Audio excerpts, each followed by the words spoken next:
Good morning, all. We are ready to start today's proceedings. Please make sure that your devices are off. Thank you.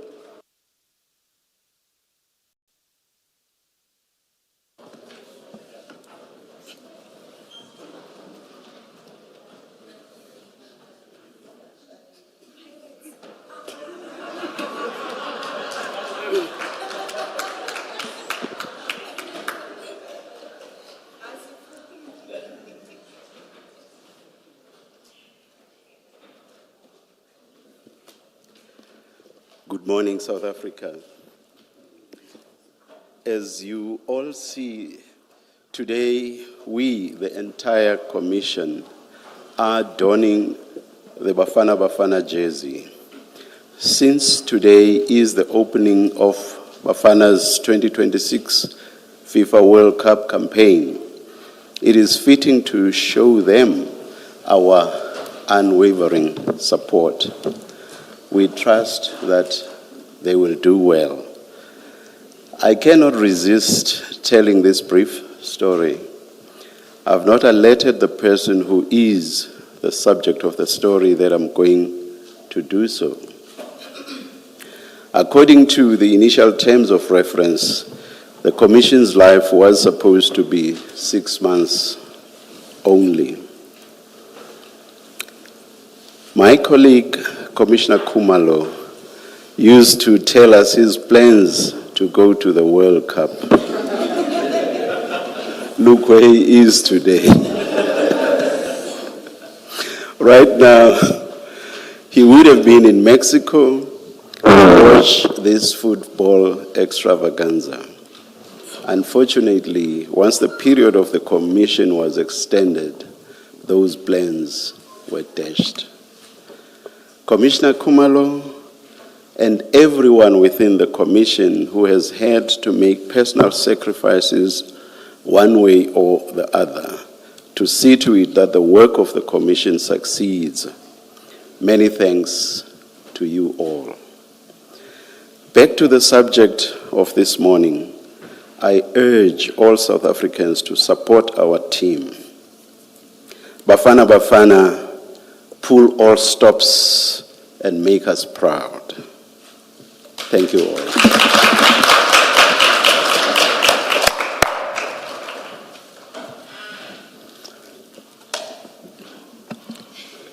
Good morning, Ms. Sigels Nube. Good morning, Chief Mashaba. Good morning, Chair. Good morning. Good morning, Chair. And good morning, Mr. Musigiri. Thank you, Chair. Chair, seated next to me is Mr. Pete Duplessis from BDK Attorneys. Yes. Chair, today we're scheduled to have Mr. Dumelongu appearing.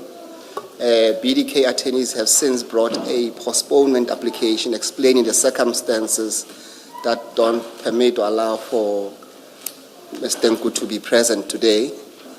The application was served and made present and available to the commissioners and the evidence leaders. We have considered the reasons there, and we found it to be prudent to allow authorities to agree to a postponement, Chair, but obviously that will be subject to the endorsement of that arrangement. So as things stand, Chair, we would endorse that the appearance be postponed and he be ordered to appear next week, Thursday, being the 18th of June, 2026, Chairperson. And Mr. Duplessis is here to confirm that arrangement, Chair. Thank you. Please place yourself on record, Mr. Duplessis. Good morning, Chair. My name is Pete Duplessis from BDK Attorneys in Johannesburg. We represent Mr. Tumelo Nku in these proceedings. He was supposed to attend today for his evidence. Unfortunately, there was a family bereavement. It's all documented. And the evidence leaders kindly considered his request for a postponement. He will be available next week, and the date arranged, subject to your approval, is then the 18th of June, next Thursday. Thank you, Mr. Du Plessis. We have read the application, and the view that we take is that it's very sparse on facts, but because we think we are going to have a full day anyway, and because of the agreement between the parties, we will grant the application. But I doubt that had circumstances been different, we would have granted it. So it's granted, and where is Mr. Oh, Mr. Ngui is not here. He's not here, Chair. Oh, all right. Shall we assume then that the terms of the order will be conveyed to him, Mr. Du Plessis? I will do so, Chair. Thank you very much. Thank you. The hearing of the evidence of Mr. Ngui is postponed to Thursday, 18 June 2026. Thank you. Thank you, Chair. Thank you, Chair. May I then be excused? Yes, you are, Mr. Du Plessis.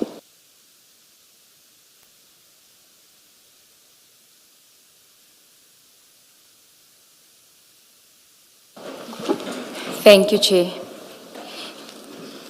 Chair, yesterday I had asked Chief Mashaba if there was anything he wanted to say that was not contained in his statement before we proceed with cross-examination. He indicated anything specific in the files? No. Okay.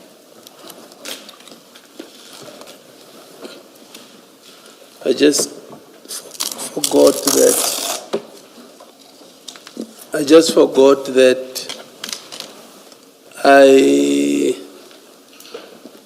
after the harassment of General Khan, I called PC, General Mawela, and PC said to me, he is chairing a meeting. I must talk to General Mtombeni. After I spoke to General Mtombeni through PC's phone, General Mtombeni said, hey, we are busy. Just talk to Brigadier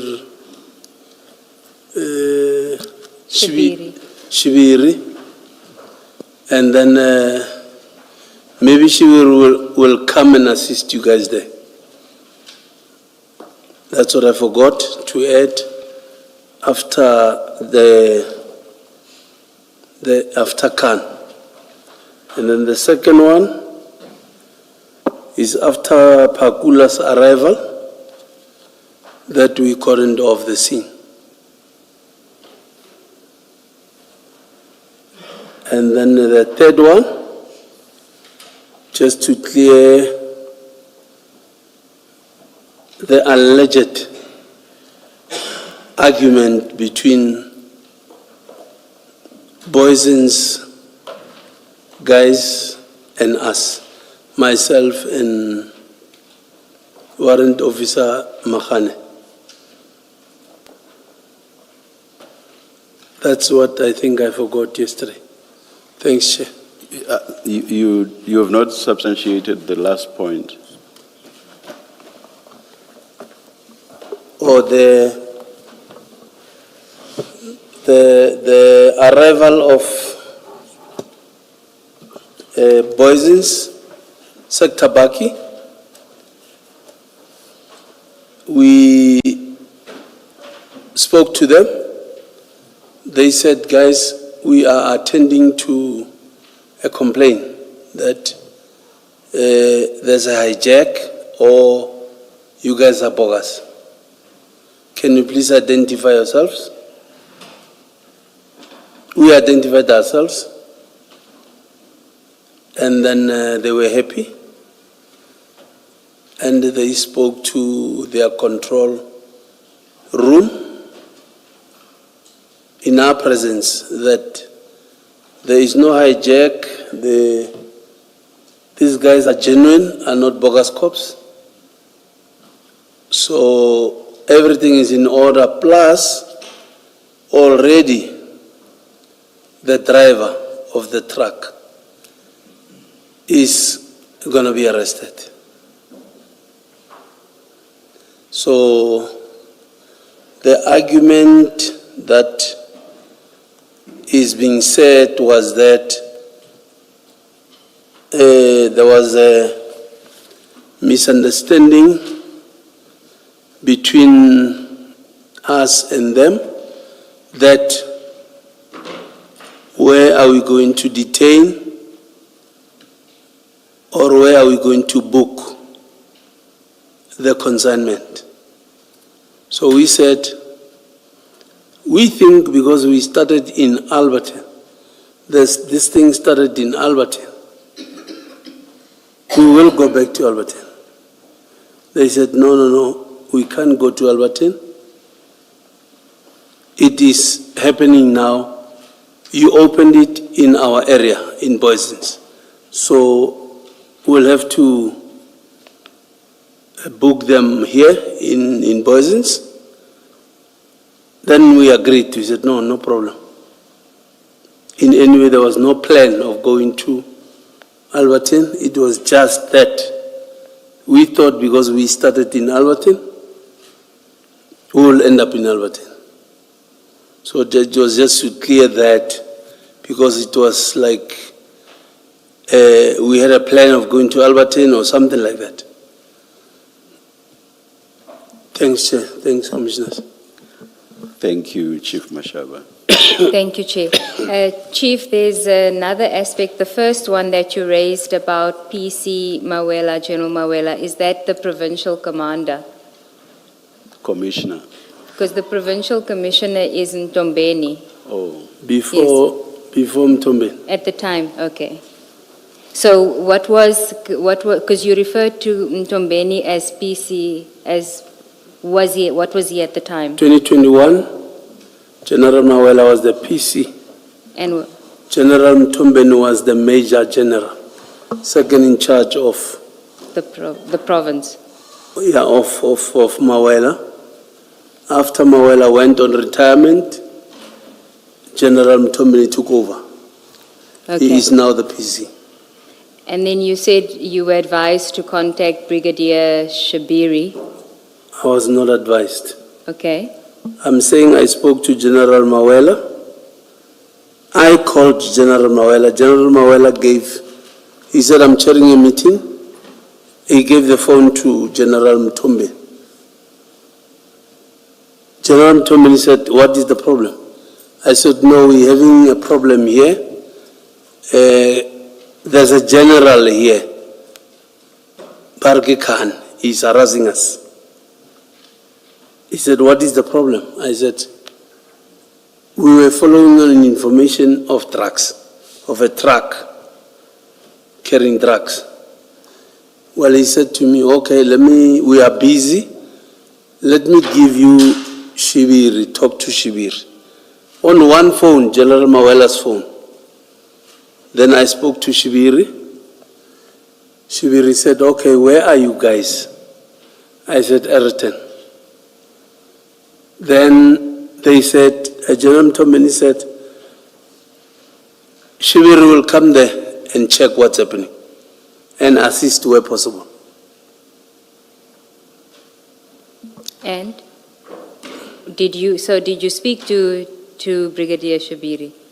I didn't see him. He didn't arrive. Okay. I didn't see him. Thank you. So that's what you want to clarify or include as part of your statement? Yes. Okay. Thank you. Yes, Chair. Ms. Nobe, you asked, did you speak to Brigadier Shibiri? Do you mean at the scene or on the phone? Both. At the scene and on the phone, and you say he didn't come to the scene. Over the phone? On the phone, General Mtombeni said Shibiri will come.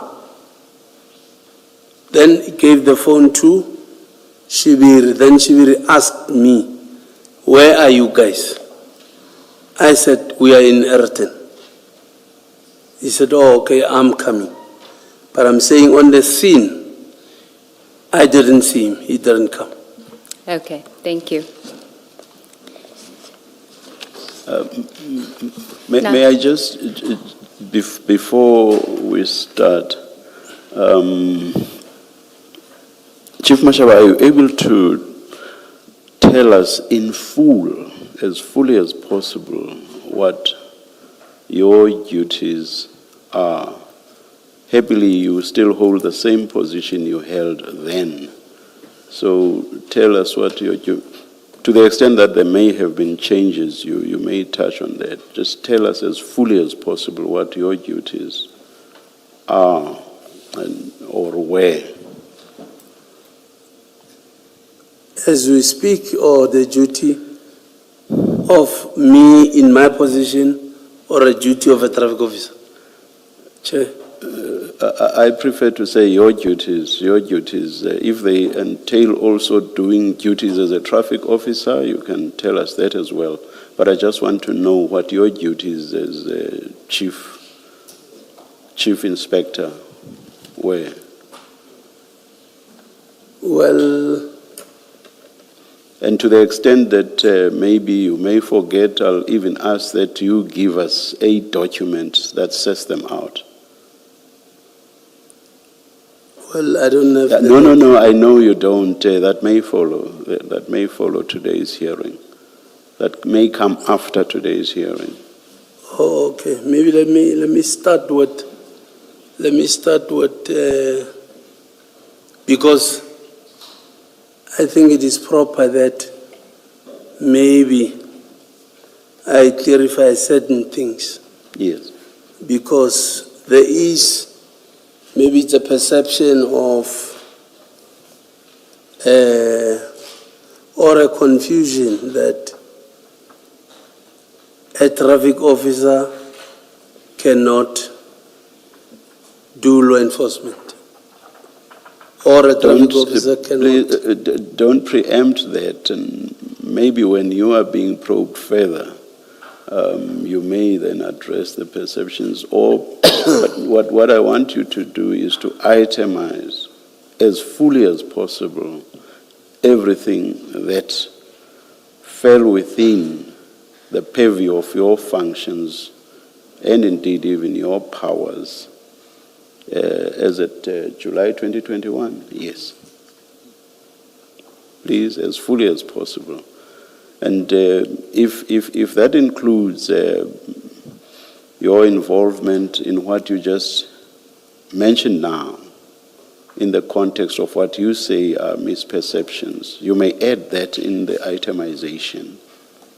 Do you follow me? I get you, Commissioner. Please then, let's have the itemization. Okay, let me say in 2021, the acting DD that I was in charge of, I was second in charge of the district, Sidibeng,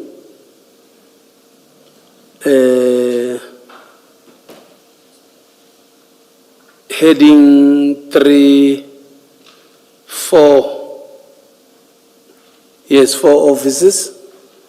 That is Ratanda, that is Heidelberg Weybridge, that is Heidelberg region, and Vereeniging region. Meaning the four were reporting to me. I would go and inspect the offices. I will go and attend meetings in the district with the police, district office in Vereeniging, and come back and brief the heads of the offices, that is Vereeniging, Heidelberg Weybridge. And well, Ratanda is just a satellite smaller Nyana station because it's small. So our duty, my duty It's to monitor the performance of the offices, the 3 offices, to attend to complaints of the members, to hold meetings with the offices and address challenges thereof.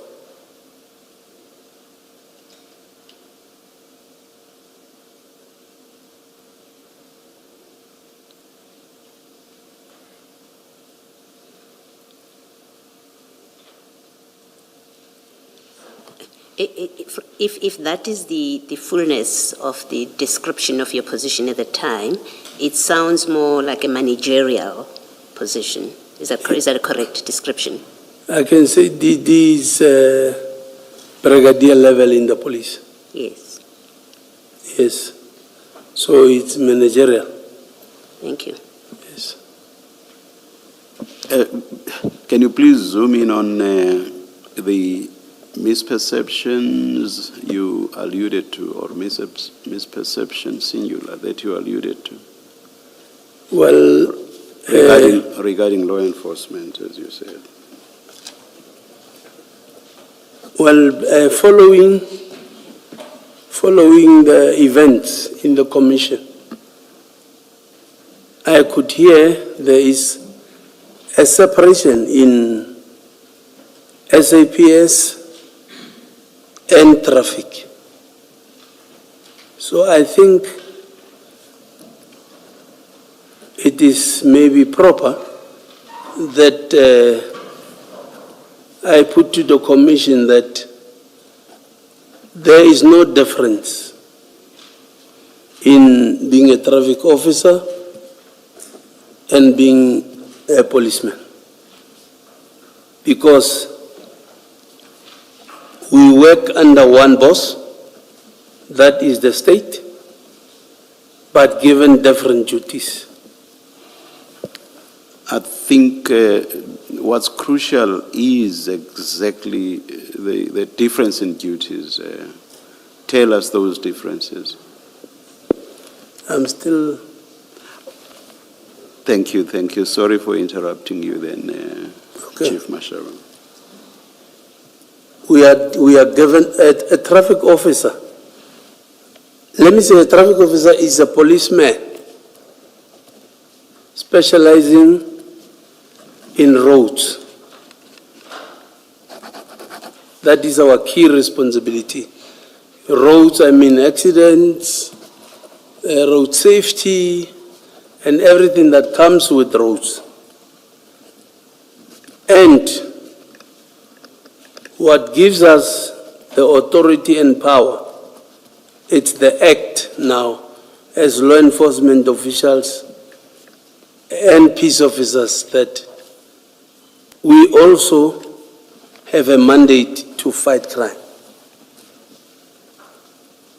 So I think that's what gives us the power and the authority to, from time to time, work with the police in fighting crime. Is this a blanket power, or is it restricted in any way? Can you do any and everything that members of SAPS are empowered to do? Yes, I can do. Any and every, with no restriction whatsoever? Yes, I can do, Chair, except investigating a docket. That I don't have the power over.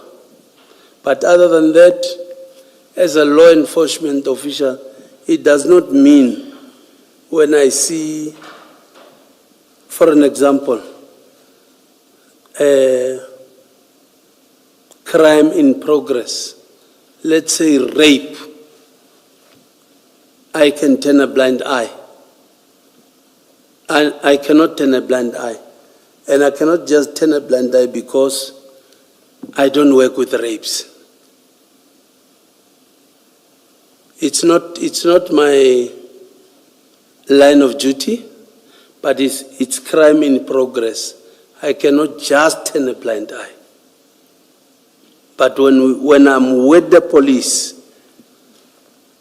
jointly working, the protocol dictates that the police will take the lead. I will be playing the supporting role. You referred to, I hope I'm not interrupting you. No. All right. You referred to an act that sets out your duties. What act are you referring to? I wanted to be very careful because I'm talking to law gurus here. I cannot preach gospel to the bishop. We are empowered by Criminal Procedure Act 334, Act 51 of 1977. It gives us the power now as the peace officers to can fight crime.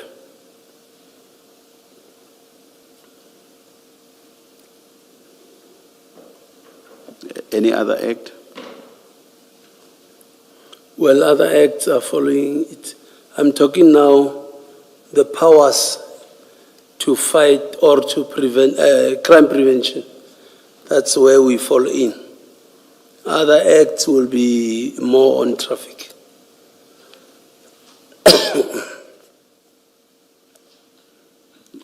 So basically, on your point, that there's a misperception that you cannot fight crime. Your reliance is on the Criminal Procedure Act. Yes, Chair. Nothing else. Because you then say there are other acts that relate to traffic matters. So that's not general, and that's not addressing what you refer to as a misperception. So No. it's just the Criminal Procedure Act, and for the rest, it's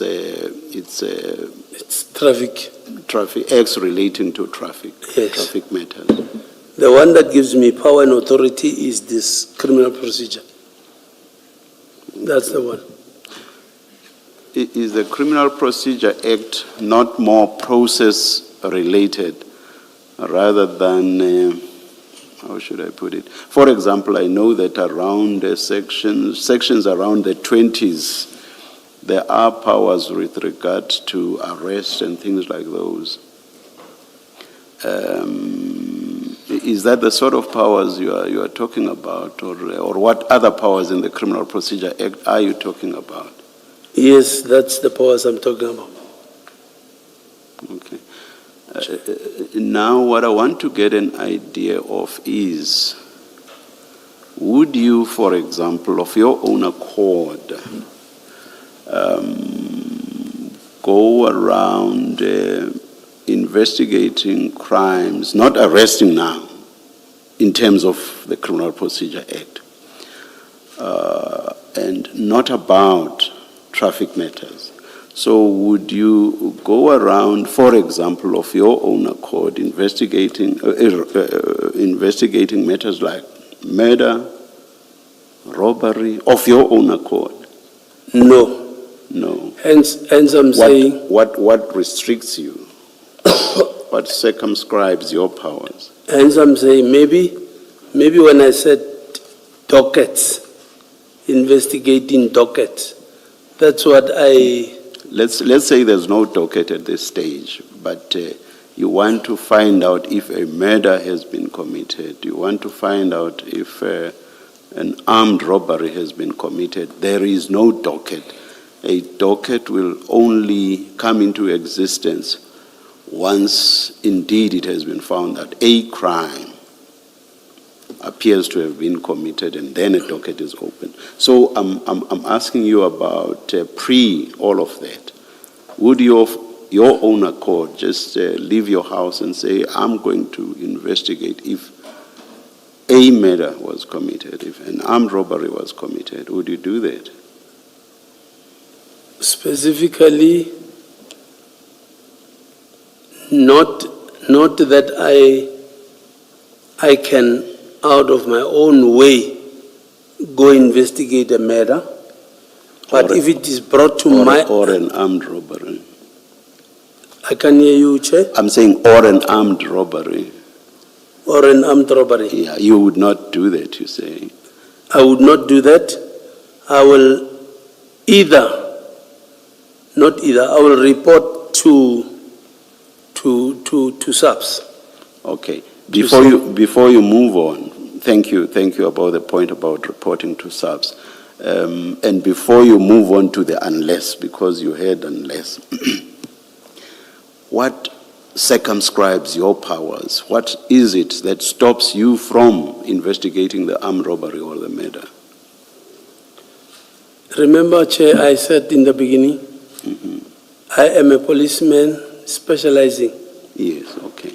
in traffic-related matters. So what circumscribes your powers is the very fact that you are a traffic officer, and therefore in terms of the legal prescripts that you said relate to traffic officers, you are expected to work within that lane, the lane created by those prescripts. So that's what circumscribes your powers, correct? Correct, sir. Okay. Chair. Now you had unless you were saying you would not of your own accord just investigate a murder or an armed robbery unless. What did you want to say? Do you still remember? I think I was cancelling the unless. You are cancelling unless. I cancelled the unless. So you are saying what you would rather do if you believe that a murder or armed robbery has been committed, you would report to SAPS. If it is brought to my attention or Yes. knowledge, Yes. yes, I must do something as a law enforcement official. Step number one, I'll have to report, make SAPS. the relevant authority aware. All right. Thank you very much, Thank you, Chair. Chief Mashaba. Ms. Seegers, Thank you. Mube. Thank you. Can I just understand the limitations of when you can intervene? Is it has to be a crime that is happening on the road? Is there such a limitation?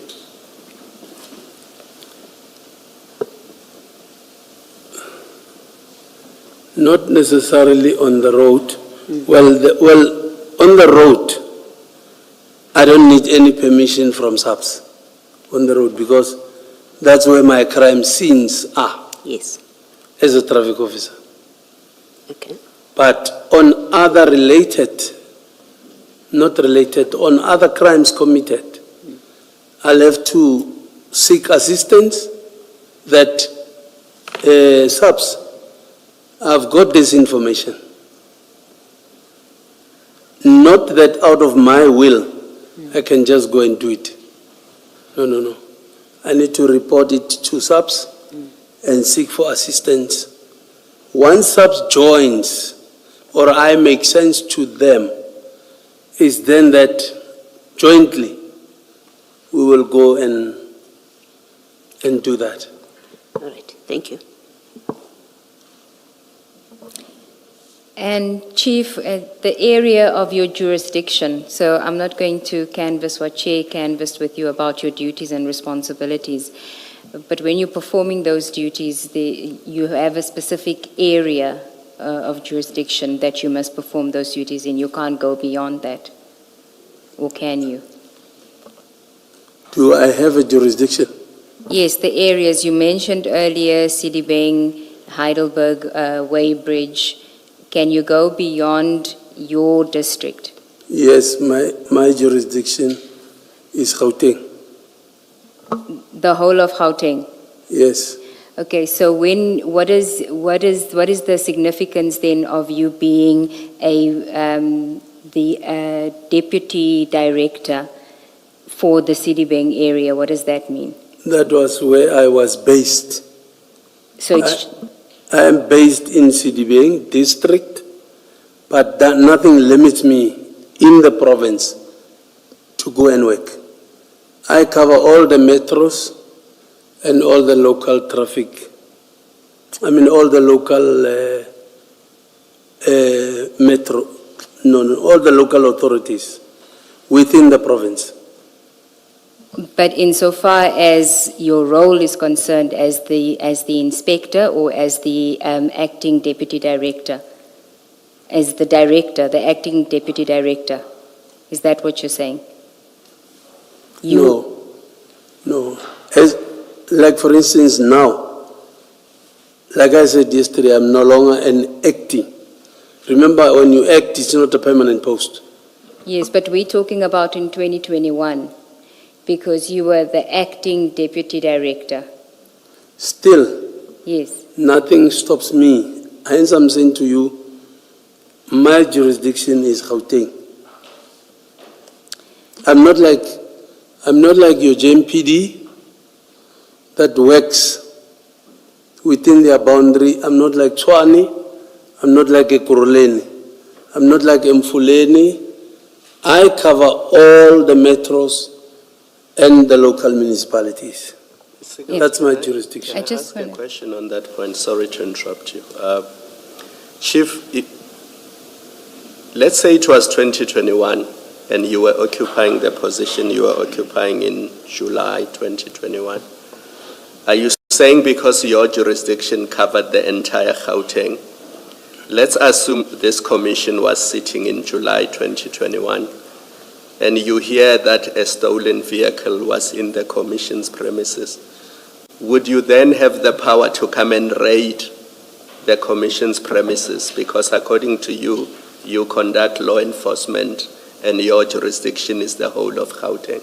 I'm just trying to understand what you mean by anywhere in Gauteng you can conduct law enforcement. To come and raid as in inside the premise, Yes, inside to come the in and yard. search and seize and look for the stolen car. No. I would invite subs. You would invite subs. I would invite subs. Because you yourself would not have the power to come and search and seize goods in the commission's premises. Not necessarily that I cannot. But I'm saying, well, to limit a lot of issues, a lot of questions, it's simply, it's quite simple to just invite subs because they're the ones that quickly can apply for search warrants and stuff like that. And you would choose any subs officer of your choosing. You would take any sub junior officer to tag along. Depending on the information that I get, I don't just choose. I will, remember subs, they also have their area of operation, like, let me say for instance, Muroka police station. If I get an information that there is something in Diepkloof hostel, I can't just call somebody in Morocco because he is a policeman. I need to relate that to a Diepkloof member because that is his area of operation. No, Chief, please go to your statement at paragraph 1.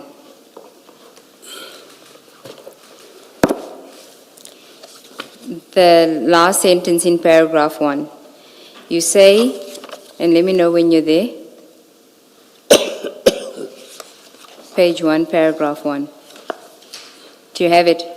In 2018, No, in 2013 I was promoted to a chief provincial inspector post. Do you have it? yes. Okay. Promoted to a chief provincial inspector post at a premier's office. That I can understand to be provincial. You then say you were politically removed and the following day the matter was not placed on the roll. I was then suspended and my reinstatement I was transferred to Vereniging Regional Office as the head of the service point region. So that is a region. Then you say in 2020, paragraph 3, I was appointed as an acting deputy director, Sidibeng District, Southern Corridor. That's very specific. You're not in a provincial role then. I'm not? You're not in a provincial role in 2020. when you are occupying- appointed acting deputy director, Sedibeng district? I'm occupying that position in the provincial office, Where, how in do- the district of Sidibe. Yes, but in the district of Sedibeng. So there would be other acting deputy directors for other districts within Gauteng. Yes. Yes. So you are only the acting deputy director for the Sedibeng district. You are not for any other district. Do you accept that? I am placed in Sidibe. I don't know where is this taking us? Is it a question? Or Yes, it is a question. What's the question? Do you accept that you were the acting deputy director of the Sedibeng district? Yes? Yes. And that the district is not the province? A district, the Yes, Sedibeng it's district not a is not province. Gauteng province? It's a municipality. Yes. And that is the role that you were in 2021? Yes. Okay. Chair. Okay.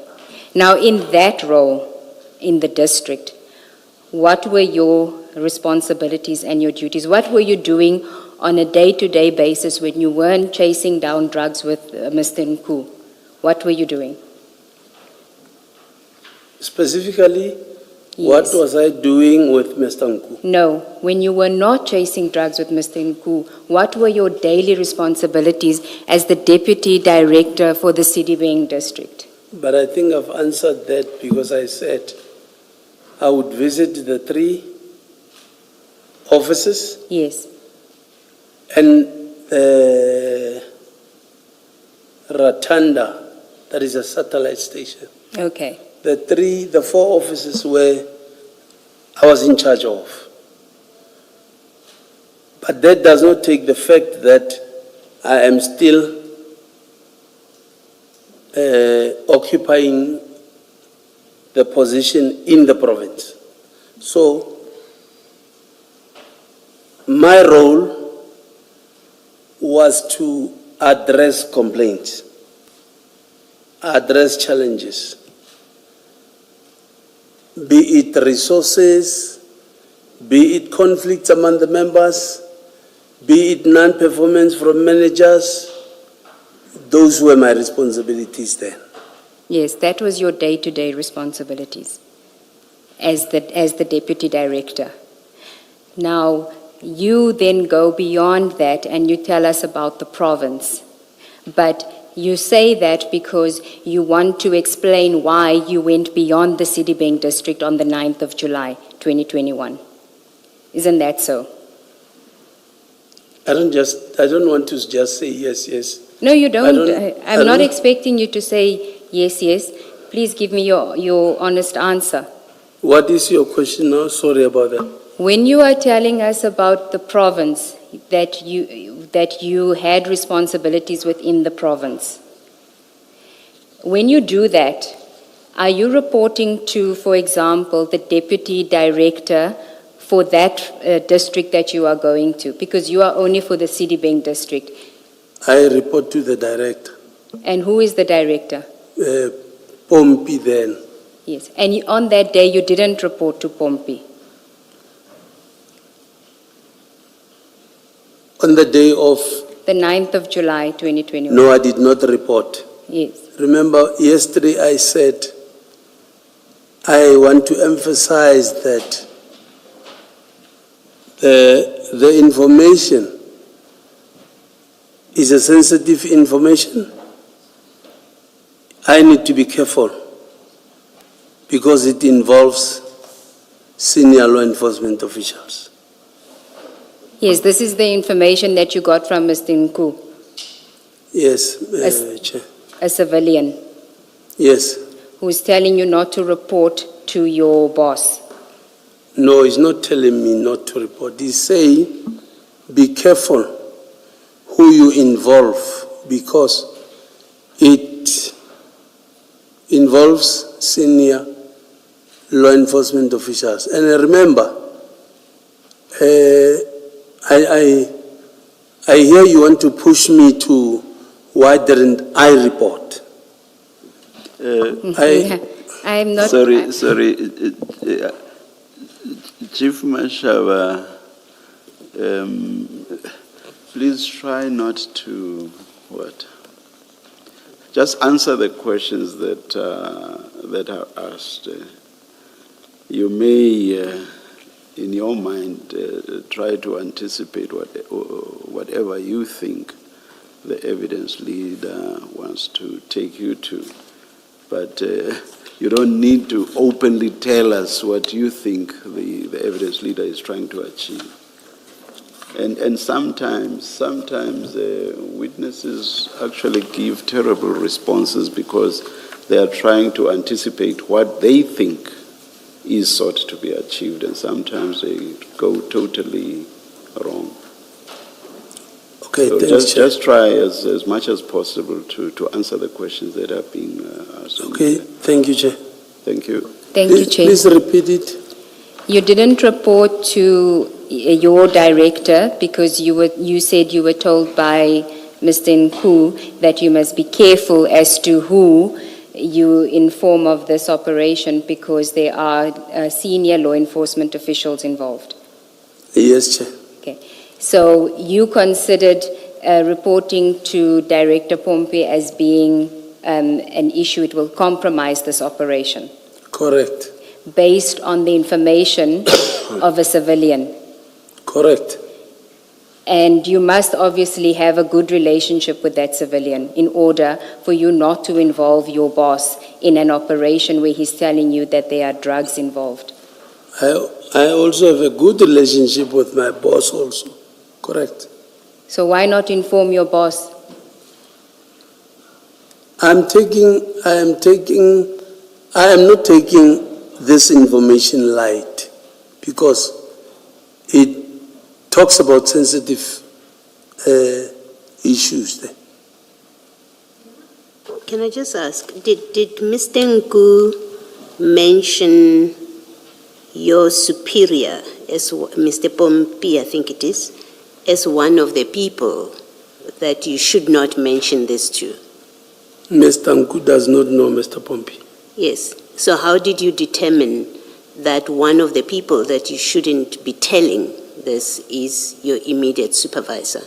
It's because my boss, it's one of the senior law enforcement officials. And when he says senior law enforcement officials, did he say SAPS, RTMC, Gauteng province? Surely he must have given you specific. Did he say crime intelligence? Did he say DPCI? No. When he says to me, senior law enforcement officials, to me, I think I understand what he means. What does that mean? I don't understand what it means. And maybe because of your experience, you can assist us to make sense of this conversation between you and Mr. Nku. When he says senior law enforcement officers, what do you understand him to say?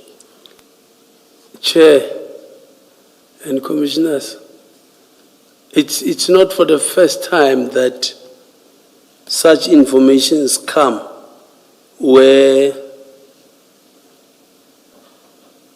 especially at my level, where I don't just, in actual fact, myself and Director Pompey,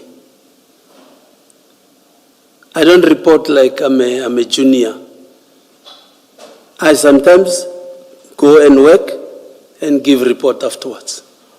So when he says to me, be careful who you involve, I know running a risk of reporting such informations to the bosses. Sometimes you get to not become successful because the boss might have an interest in whatever information you got. I still don't know what it means or what you understood him to mean or to include or exclude in that senior officials, are you, and really maybe to be more specific, try to be more specific in my question is, you are Gauteng traffic. There's SAPS. We know you have spoken, you eventually do call Provincial Commissioner Mawela when now you're at the scene and there are problems now. So there's SAPS, there's JMPD, there's your traffic, and I've also included DPCI, I've included crime intelligence, and I think that's not the fullness of it. There are many others. And I'm trying to understand that when Mr. Nku, who you say you have a relationship with him, when he says, so you do have specifics, at least in your mind, about when he says senior officials, do not alert senior officials about this. You have an idea in your mind, is he talking about your traffic people? Is he talking about SAPS? Is he talking about DPCI? Is he talking about crime intelligence and whatever other law enforcement? So I'm trying to understand how you determined who not to inform, because there are hundreds of senior law enforcement officers. I think, Chair, what Nku was trying to say, I understood it because he is not a law enforcement officer. I knew that he means it can be SAPS, it can be us, it can be metros, and others. When he said, that is why specifically he did not say, do not, be careful not to involve, let's say, be careful not to involve Samuel Mashaba. He said, do not involve senior law enforcement official. He didn't specifically say SAPS. So I think I understood him when he said, be careful.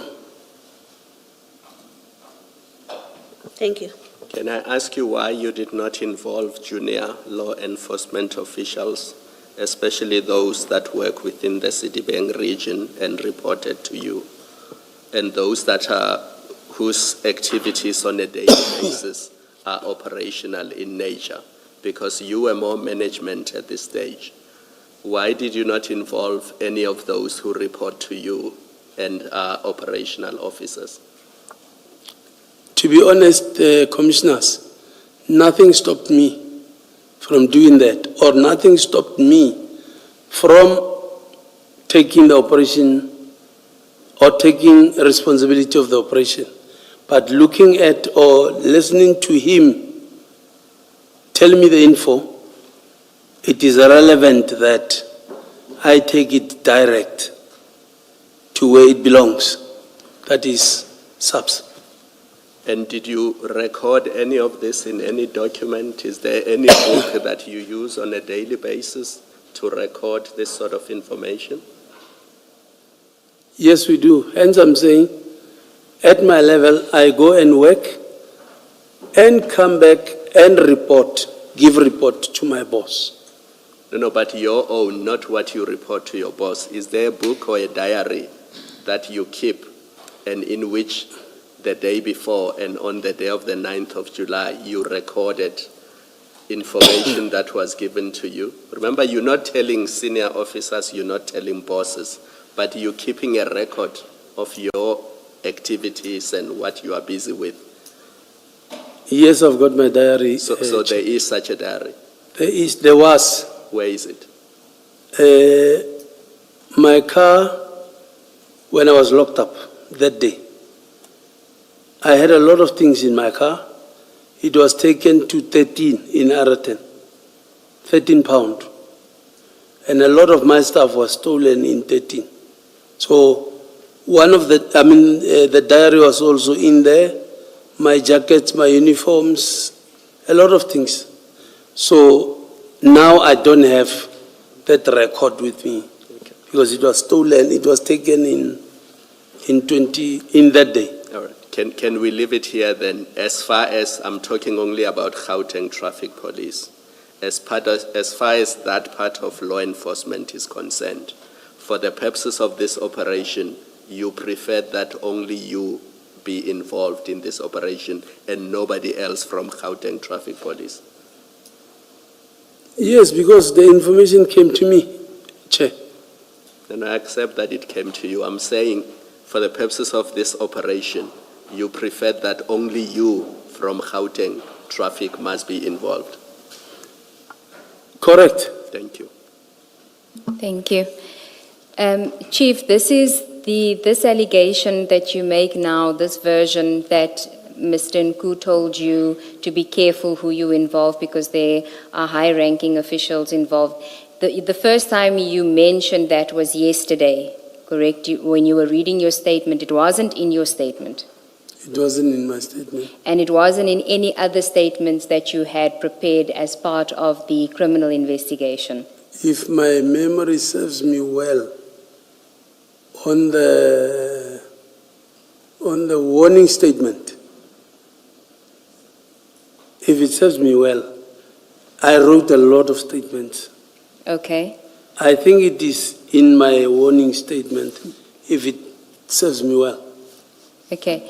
I want to read to you what Mr. Nku says about that. Commissioners, it's in Mr. Nku's statement on page 2. I'm not sure if you now have that file because he's not giving evidence today, but the statement had been made available.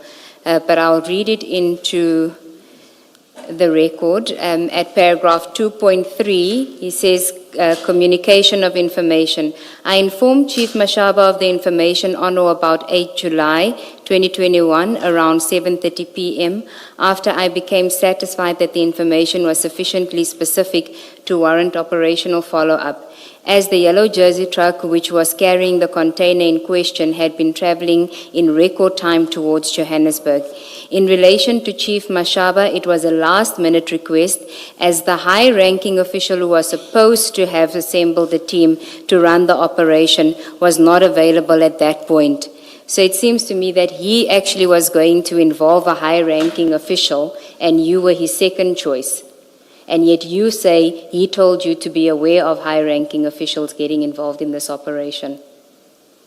Well, I don't know who else did he tried to involve and didn't get. Yes. And he didn't even make me aware. But The point that is being made is that Mr. Nku himself, in his statement, was prepared to deal with a high-ranking official. He was prepared to share this information with a high-ranking official, and yet you say, he said to you, do not, be careful, do not involve high-ranking officials. So what is being pointed out to you is the contradiction between what you say he said to you and what he says in his statement, that he was prepared to involve a high-ranking official. And you are being asked to comment on that contradiction.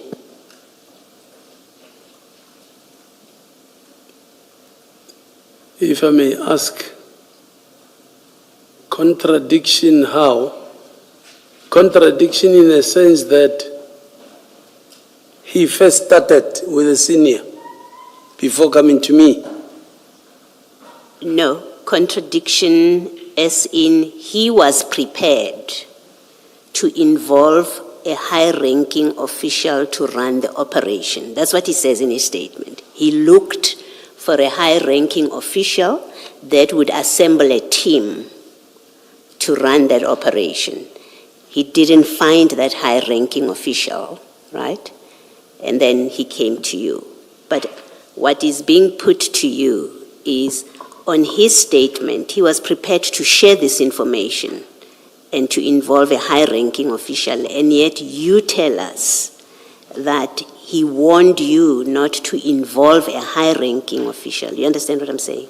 I hear you, Commissioner. Yes. So what is being put to you is that what you say he warned you not to do, he was prepared to do himself, to involve a high-ranking official. And so he contradicts in his statement what you say he told you and is your reason for not involving or not informing your superior. To me, it doesn't sound like a contradiction. Okay, did he tell you who the high-ranking official was that he initially wanted to get involved? No, he didn't. Okay. And so he says to you, be careful who you share the information with because there would be high-ranking officials involved. You take that you decide you're not going to tell anyone about this. You're going to deal with it on your own. I didn't take it light, yes. Sorry, you didn't? I didn't take it light. What does Yes. that mean? I didn't take it light. Didn't take what light? His caution or what? Yes, his Okay. caution. Okay. So did he give you information as to what drugs there were, the quantity? Did he give you any of that intel? Well, he didn't tell me exactly how big the consignment is. He did not. He just said to me, there is this in this truck. And he gave you the details of the truck? Yes, in the morning, Friday. The Friday. So you knew the Thursday of a possible drug trafficking the night before. Correct. Okay. And in your mind, what action do you then take? Because now it's an operation which you've decided that you're going to deal with. I said to him, please make sure it is possible. It is positive. You make sure it is correct. The information is correct before I can activate. Activate what? Manpower. Okay, what manpower were you going to activate? He's talking about the information of the truck carrying drugs. Obviously, Mashaba alone cannot do that. I will need assistance from other people. That's the manpower that I mean. Okay. This plan you only come up with after he confirms to you that there is, in fact, the truck does have drugs and it's on its way. It's not a plan. No. You said you're going to activate manpower. That must be a plan. You're not just going to activate manpower without a plan. Yes. Yes. So that plan, which included activating manpower, you only come up with the morning of the 9th, not Yes, the night before. After he confirms that now the truck is here, come and join me. Okay, the truck is where now? In Johannesburg. Yellow Jersey truck stop. So when he called you the Friday, the truck is already at the Yellow Jersey truck stop? Yes. Okay. And when he called you the night before, did he tell you where the truck was then? No, he didn't tell me. Okay.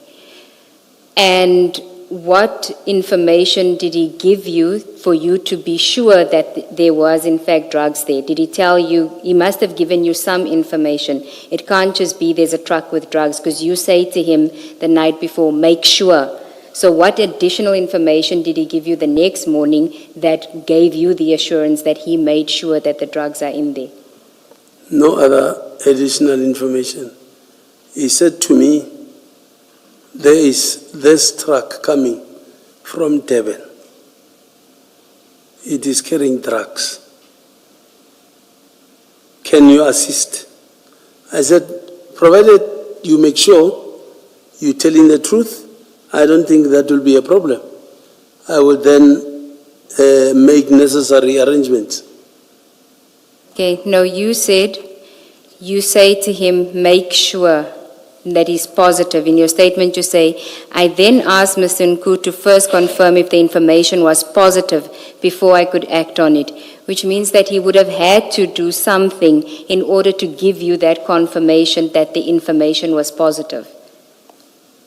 Because the night before you're not certain, you say to him, make sure. The next morning when he calls you, what does he say to you that gives you the assurance that this is not just a wild goose chase? The truck I was talking about yesterday is here. Yes, but That's that doesn't tell you anything. It's just telling you the truck is here. How does he know that there are drugs in there? What is he basing his suspicion on, and what is he telling you about that? I don't know. Remember, I am only acting on the information he gives. And to me, if he says, what we're looking for is here, come, to me it means it is positive. So I need to come and assist. But Chief Mashaba, you said that he must establish if the information is positive. All that you are telling us now is that he said the truck is here. That says nothing about, or let me go one step back. This was not about the truck, or rather, not only about the truck arriving in Johannesburg. Your concern about whether this was positive concerned the contents of the truck. Am I wrong? It was not just about the presence of the truck, it was about the contents of the truck, correct? You are correct, Yes. Chair. Now, your focus seems to be about the presence of the truck in Johannesburg because all you say is that he said the truck is now here. That says nothing about the contents of the truck. And that alone could not have satisfied you on what you wanted to be sure of. Is this positive? Make sure that this is positive. Remember, Chair, he is the one bringing information to me. When I say to him, please, I don't want to leave what I'm doing to come and do things that are not there. Exactly. Make sure. Yes. So if he says to me, here is the truck, it means he would have made sure. That's why he's even calling again. I don't understand that. The presence of the truck in Johannesburg says nothing about what you were insistent about. Make sure I don't want to leave things that I'm doing here for nothing. So we have not gone past that line. For all you knew, things could well have been exactly the same as the previous day. The truck is here. That says nothing about whether what you wanted to know had in fact been established. You don't know that. The presence of the truck in Johannesburg says nothing about that. That's what Mr. Sigars Ngube wants to establish. Says nothing about what you wanted to know about, which is the info. Make sure that the information is positive. I do not want to leave things that I am doing to come there for nothing. So make sure that the information is positive. All you get told is that the truck is here. That basically means nothing for your purposes, which is to know that the information is positive. Do you understand me? No, I hear you. Yes. I'm saying he's the one. Or to ask the question differently, what makes the information positive just because the truck is now present in Johannesburg? What makes the information positive? For him to confirm that the truck I was telling you about from Durban, it is now has touched down in Joburg. That means the information is got about this truck. No, I don't see the logic in that. I don't see how you skip to that means. Not merely by saying the truck is now in Johannesburg. There's a leap in your logic there. There's a quantum leap, in fact, in your logic. That means cannot come from the truck is now in Johannesburg. It simply cannot. Well, unless, Chair, the answer that I'm trying to give, or the answer that I'm giving, is that if you receive an information as a cop, as a law enforcement official, I know how to verify without you telling me the details of that information. If you say to me, I am following on information from Devon to Joburg, please be on standby.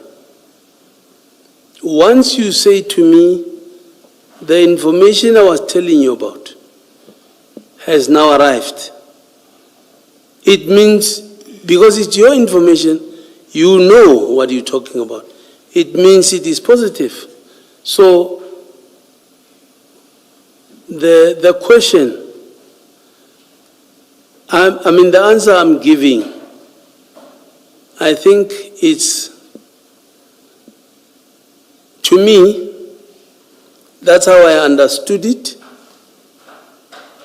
and that's how I acted. You see,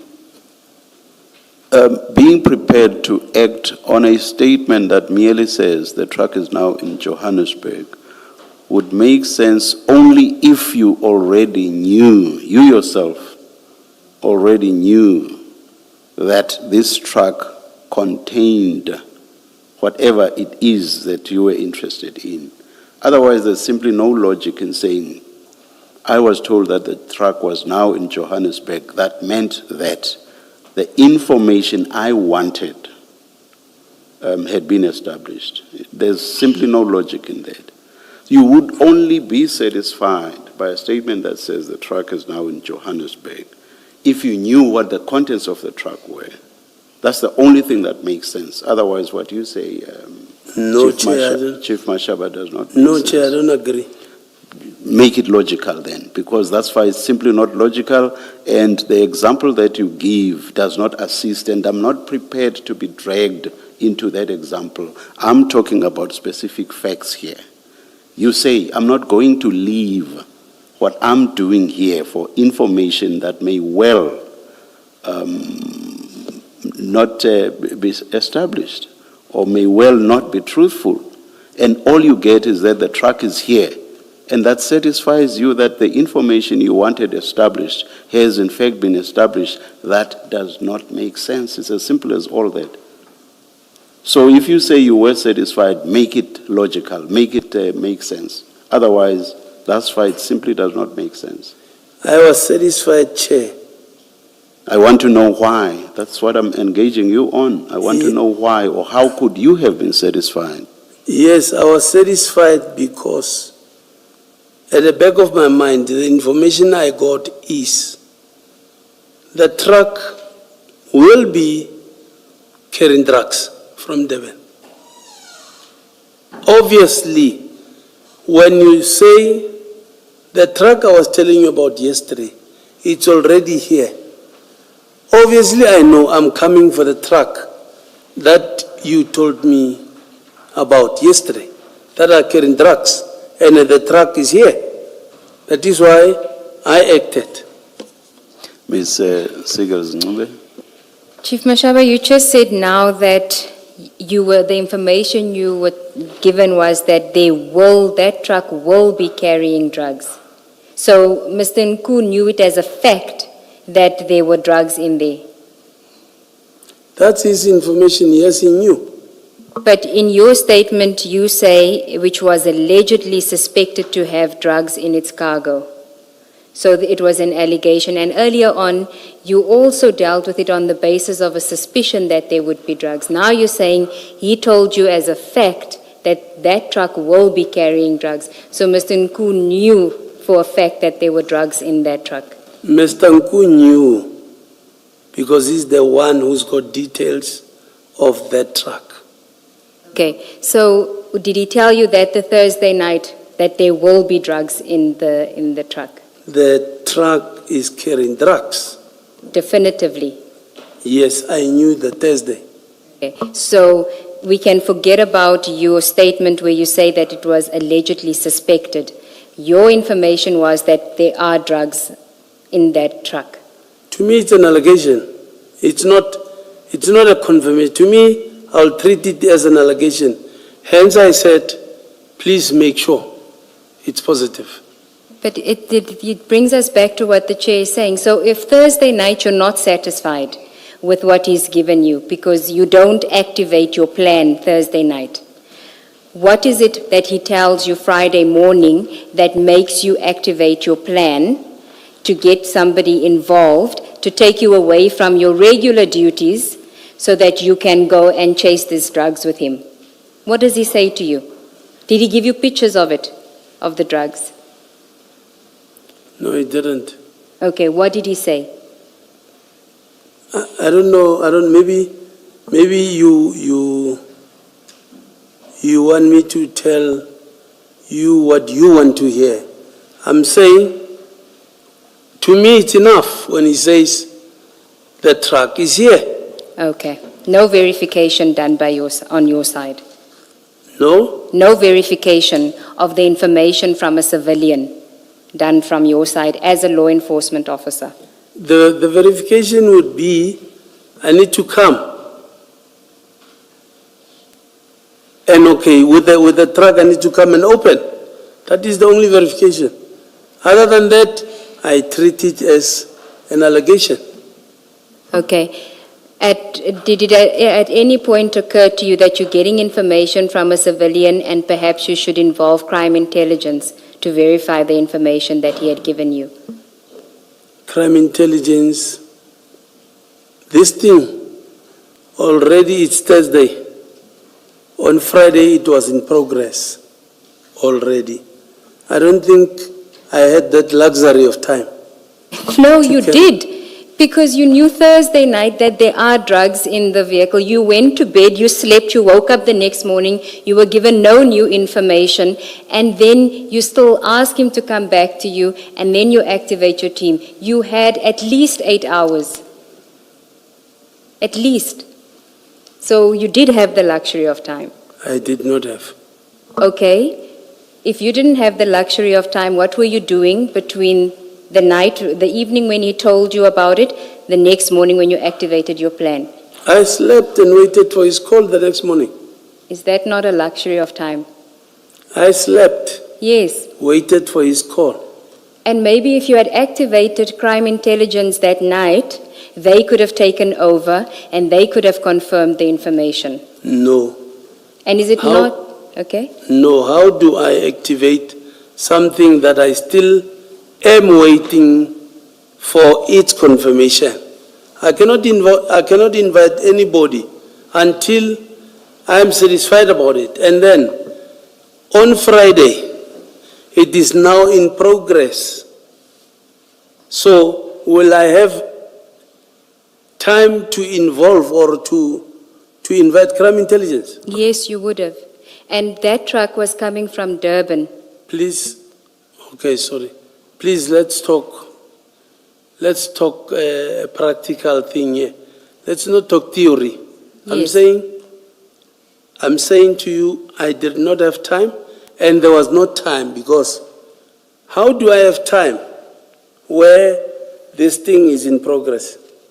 Yes, you do. Aren't you in charge of the roads? Aren't you in charge of the Heidelberg Way Bridge? Mustn't that vehicle pass the Heidelberg Way Bridge from Durban to Johannesburg? If it would have passed the Way Bridge, I would have known, because it was going to be overload, it was not going to pass. Yes, but you know that it must pass there, or it took another route, because you're being given information, tracking information, because how does Mr. Nku know that the vehicle is now in Johannesburg? It must be that when he spoke to you the Thursday night, the vehicle was not yet in Johannesburg. Correct? It was not yet, yes. Yes, so it would have passed your district on its way to Johannesburg, correct? Yes. Yes, and it would have, if it took the correct route, which I'm assuming it would have, because Scania is not going to put its vehicles on a back road, so it would have taken the official road, which has a weighbridge, which you are in charge of, correct? Yes, remember, I am not carrying that duty, either to follow or to make sure where is it passing. No, I am- No, Chief, that is not correct. You told us how you are in charge of the Heidelberg Way Bridge to inspect those officers. That vehicle must pass the Heidelberg Way Bridge.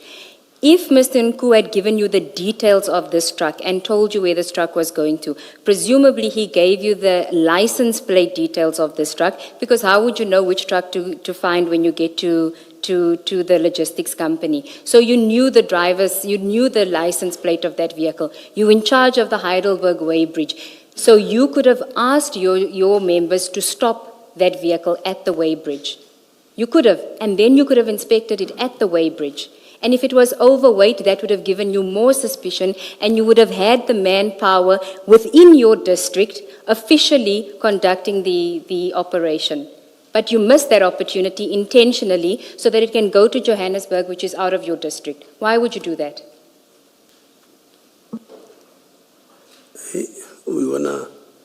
We're gonna take the whole day because I have all the time. Let's take the whole day. I want to know if the truck is coming from Durban to Johannesburg and has to pass the Heidelberg Way Bridge.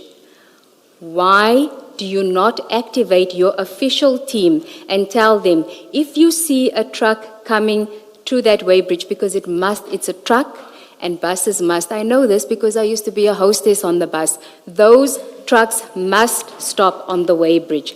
Or they can pass if authorization is given from somebody for them to pass, which happens, and you could have done that. how do I activate on something, the details I got on Friday? No, you How got do it I- on Thursday, the 8th. Information, I got the information on Thursday. The Yes. details of the truck, I got it on Friday morning. Okay, so you got the details now on Friday morning. Not now, I've been saying that. Okay. So you get given the details of so that's the new information you are given on Friday that we've been asking you all along. You see now, I'm saying, and I've been saying it, where did I say I got the details of the truck on Thursday? Where is it? We asked you what new information were you given that made you activate your team on Friday. You said, he didn't tell me anything new. He didn't. He just told me the truck has arrived. Do you recall that evidence?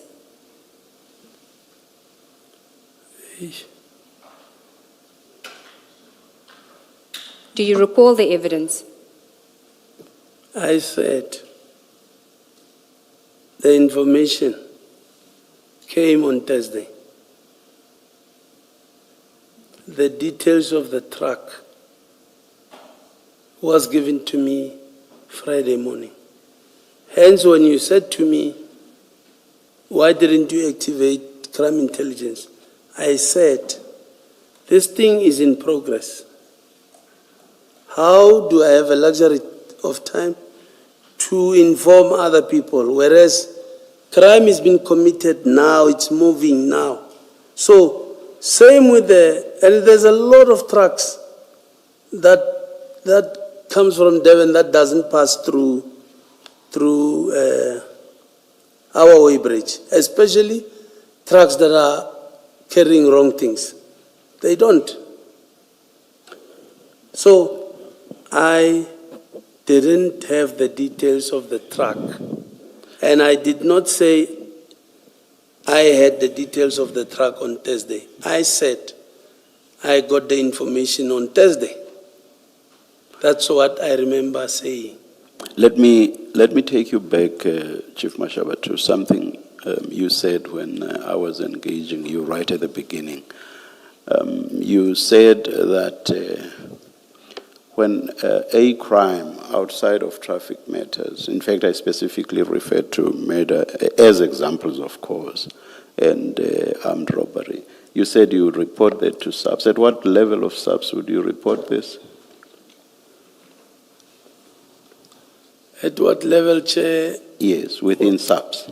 Who would you report to within SAPS? It will depend what kind of information. If Let's say the examples I gave, murder and armed robbery, where would you report that? Well, if that information I get that, let's say for instance, the murder is committed by Madlanga. Please don't use me. Don't use me as your example. Okay, sorry, sir. If the murder is committed by Musigidi, Please don't. I will just say by Mr. X or something like that. oh well, if the is committed by Mashaba, I cannot report that to Mashaba. For obvious reasons. You see, I'm not sure how to engage with that because now I don't know whether I should take Chief Mashaba as being Chief Mashaba within the provincial traffic department. That's my difficulty because my question relates to you reporting to SAPS, if you see what I mean.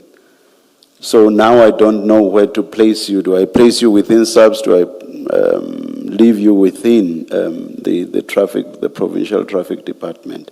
So I think so. Please make your example relate to reporting to SAPS.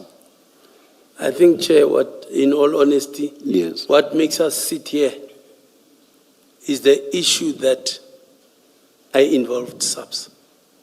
Hence, we're talking SAPS. Can now. you please answer my question directly? I want to know, in accordance with the requirement that provincial traffic officers must report crimes that do not fall within their purview of functions to SAPS.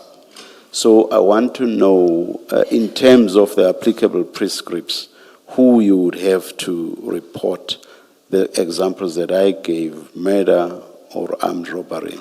Who within SAPS would you have to report to? I'm asking for a direct answer, please. I'll report to a police station. That's where that murder has occurred. Let's say if it happened in Alberton, I'll report to Alberton. And now let's come closer home. And in respect of a suspected crime relating to narcotics, where would you report that? Something like that. Let's leave out the situation where, for whatever. I'll start. Yes. I'll Where would start- you report something like that? I'll start with each jurisdiction of that narcotics. Where is it?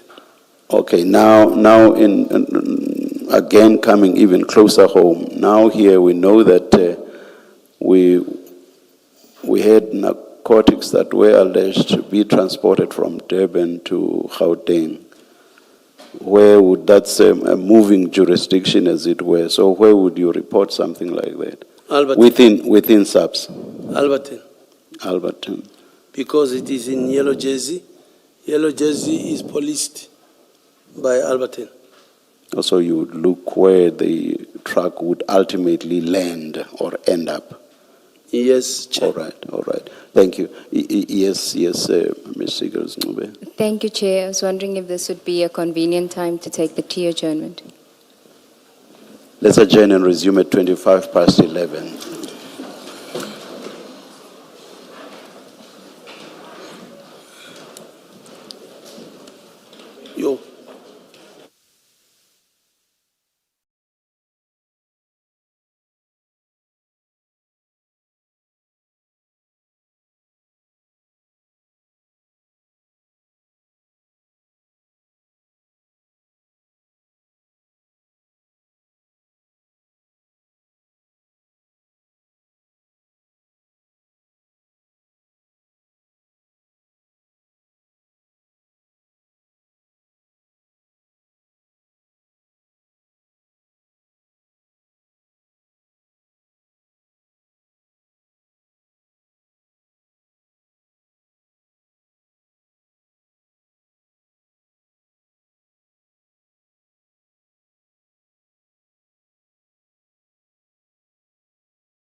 switch off your cell phones, thank you.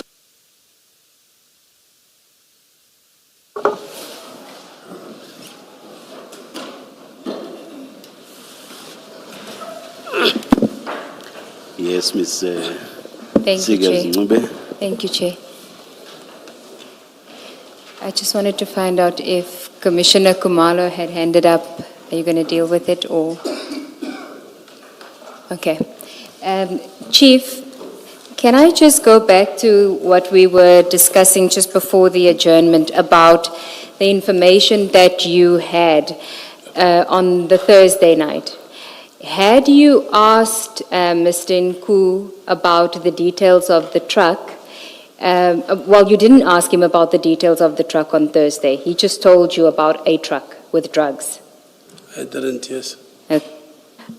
You could have asked him that evening, Thursday evening, the details of the truck.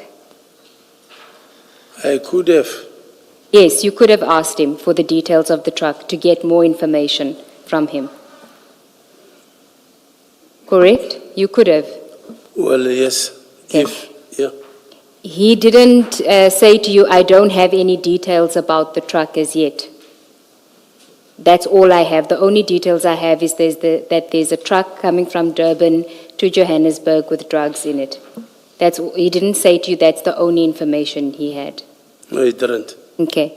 So if you had gotten the information which you say you didn't have, the details of the truck, the license plate, if you had elicited that information from him the Thursday night, you could have activated the team at the Heidelberg Way Bridge to be on the lookout for that truck, correct? If I would have, sorry? If you had asked him for the license plate and details of the truck on the Thursday, you could have asked your team at the Heidelberg Way Bridge to look out for the truck, correct? I don't think so. Why not? Well, it depends, because hence I'm saying I am treating it, it's a sensitive information. I won't just say look out for the truck as if I'm interested in or doing business with such things. No. Hence I'm saying it depends.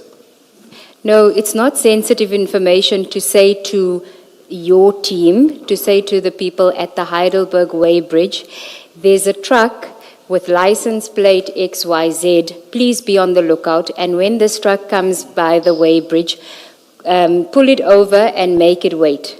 There's nothing wrong in saying that. You could have done that. No, you don't just say that. If I'm saying look out, be on the lookout for this truck, what is it doing? How about this truck? Look out for? Yes, but you have a suspicion and you don't want to share that information with anyone else at the moment, right? That is your version. And something, it depends. I was not going to do it. I know you were not going to do it. You didn't do it. I'm asking you whether you could have done it. No. You couldn't have. No. So as the acting deputy director of the Sidibeng district and the chief provincial inspector, who you indicated you were responsible for doing inspections at the Heidelberg Way Bridge, you couldn't have simply said to them at the Way Bridge, there's a vehicle that's going to come past here. If it does, pull it over, call me and I'll come out. Why couldn't you do that? Remember the information I got. It doesn't fall under our mandate. So if I would have said that to them, I am saying that to them to do what? To call me, and then I was not going to do it because I know it's going to give us a difficulty in dealing with it. It still needed subs. Now, Bearing in mind that you said as you would have to report something like this to SAPS, did you report? Yes, I reported.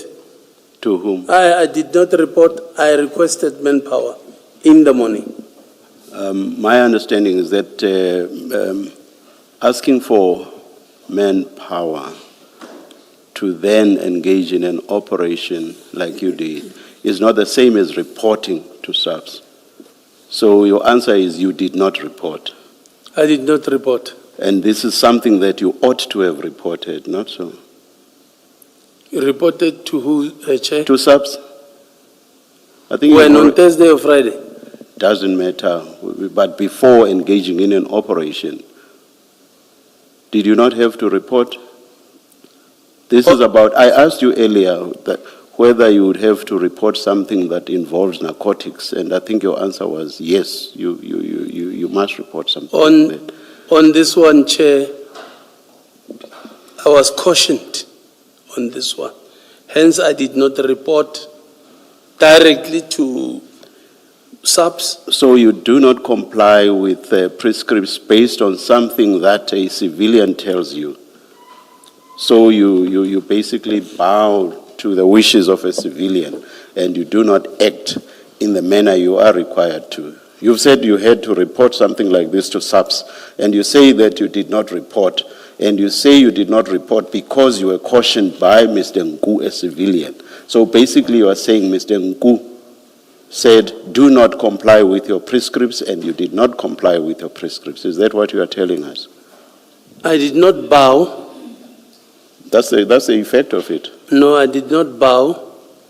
Hence, you can also see, Chair, that me not reporting, according to the prescripts, like the Chair is saying. No, you gave us the prescripts. You gave us the prescripts. Yes, continue. I did not bow to the civilian. At most of the time, you get information and still use your own discretion. You don't just report anyhow.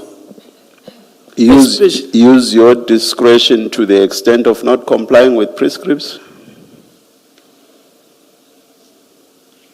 Not complying to the prescripts. My discretion to the operation that I will engage myself in.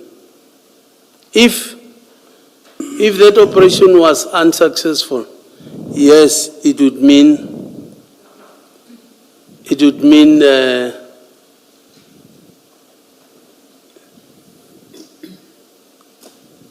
if it was not successful, then it would mean I would have broken the law. No, it's not a criminal offense. I want a direct answer to my question. My question is, are you saying you are entitled to use your discretion contrary to applicable prescripts? Is that what you are saying? Yes, Chair. And where do you get that entitlement from if it's directly contrary to existing prescripts? Where would you get the entitlement from? I can't say where do I get exactly, but at times you apply your mind, Chair. Yes, you could see me, as long as the decision you are taking, you'll be able to substantiate. I don't think there's a problem. If your exercise of discretion is contrary to prescripts as you accept it is, so would you accept that the exercise of a discretion in those circumstances would be unlawful? No, it's not a criminal offense. No. I'm not asking you about a criminal offense. I'm asking you about something may be contrary to prescripts without being a crime. Do you understand that? Yes. Yes. Chair. Now my question is, if you say that your exercise of discretion, and you've accepted this, your exercise of discretion is contrary to prescripts in those circumstances, do you accept that such exercise of discretion is unlawful? The answer must be yes. I can't see any other answer to that. No, Chair. If it finds me to be in the wrong, it's unlawful. No. The lawfulness or otherwise cannot depend on the ultimate outcome. It can never be. The lawfulness or otherwise must be determined at the stage you are acting, because the prescripts exist already. And it's a question of whether you act in accordance with them or you don't. And if you do not act in accordance with them, surely acting contrary to them must be unlawful. It's as simple as all that. Because otherwise, if it's contrary to the prescripts, where would the lawfulness come from? How we operate as law enforcement officials, I don't see it as unlawful. Where does the lawfulness come from? Hence I'm saying if it find to be wrong, my actions. It's wrong at the entry point, Chief Mashaba. It's wrong at the entry point. Once you act contrary to the prescripts, that's unlawful. It must be, surely. Regardless of what the outcome might be at the end. That's very logic. That's simple logic. Okay, fine, Chair. If we're not talking this case, it is unlawful. Thank you. If we're not talking this, Thank it you. is unlawful. Now, my earlier question was, and what makes this case different? What makes this case different? Because it is In terms of, because you've accepted that with narcotics, which this case was about, with narcotics, you have to report that to SAPS. And we know that you did not report. I'm correct thus far, am I not? We know Yes. that you did not report. So based on the prescripts that you told us about, that must be, even in this case, that must be unlawful. So I want to understand the distinction you appear to be drawing about this case. not that I bowed to the information, but because of being cautioned, I don't see it as... Being cautioned by Mr. Nku, a civilian. Yes, Chair. Now that takes me back to my original question. My question was, so you follow, I'll avoid bow because you seem not to want to subject yourself to the verb bow. Now, you choose to follow what Mr. Nku says to you, the result of which is you breaching existing prescripts. So that's the choice you made. I don't choose, Chair. I don't choose. I think,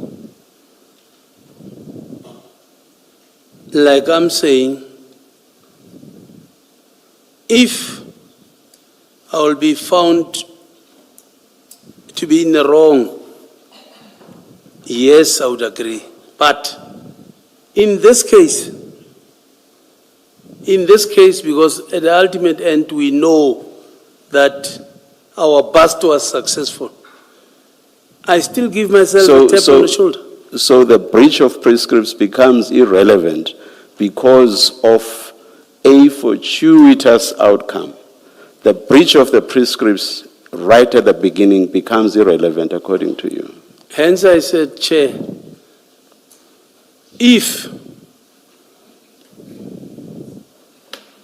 I can substantiate my actions, yes. I will end this debate because it doesn't make sense. I will make it from your side, not my side. What I'm saying makes sense.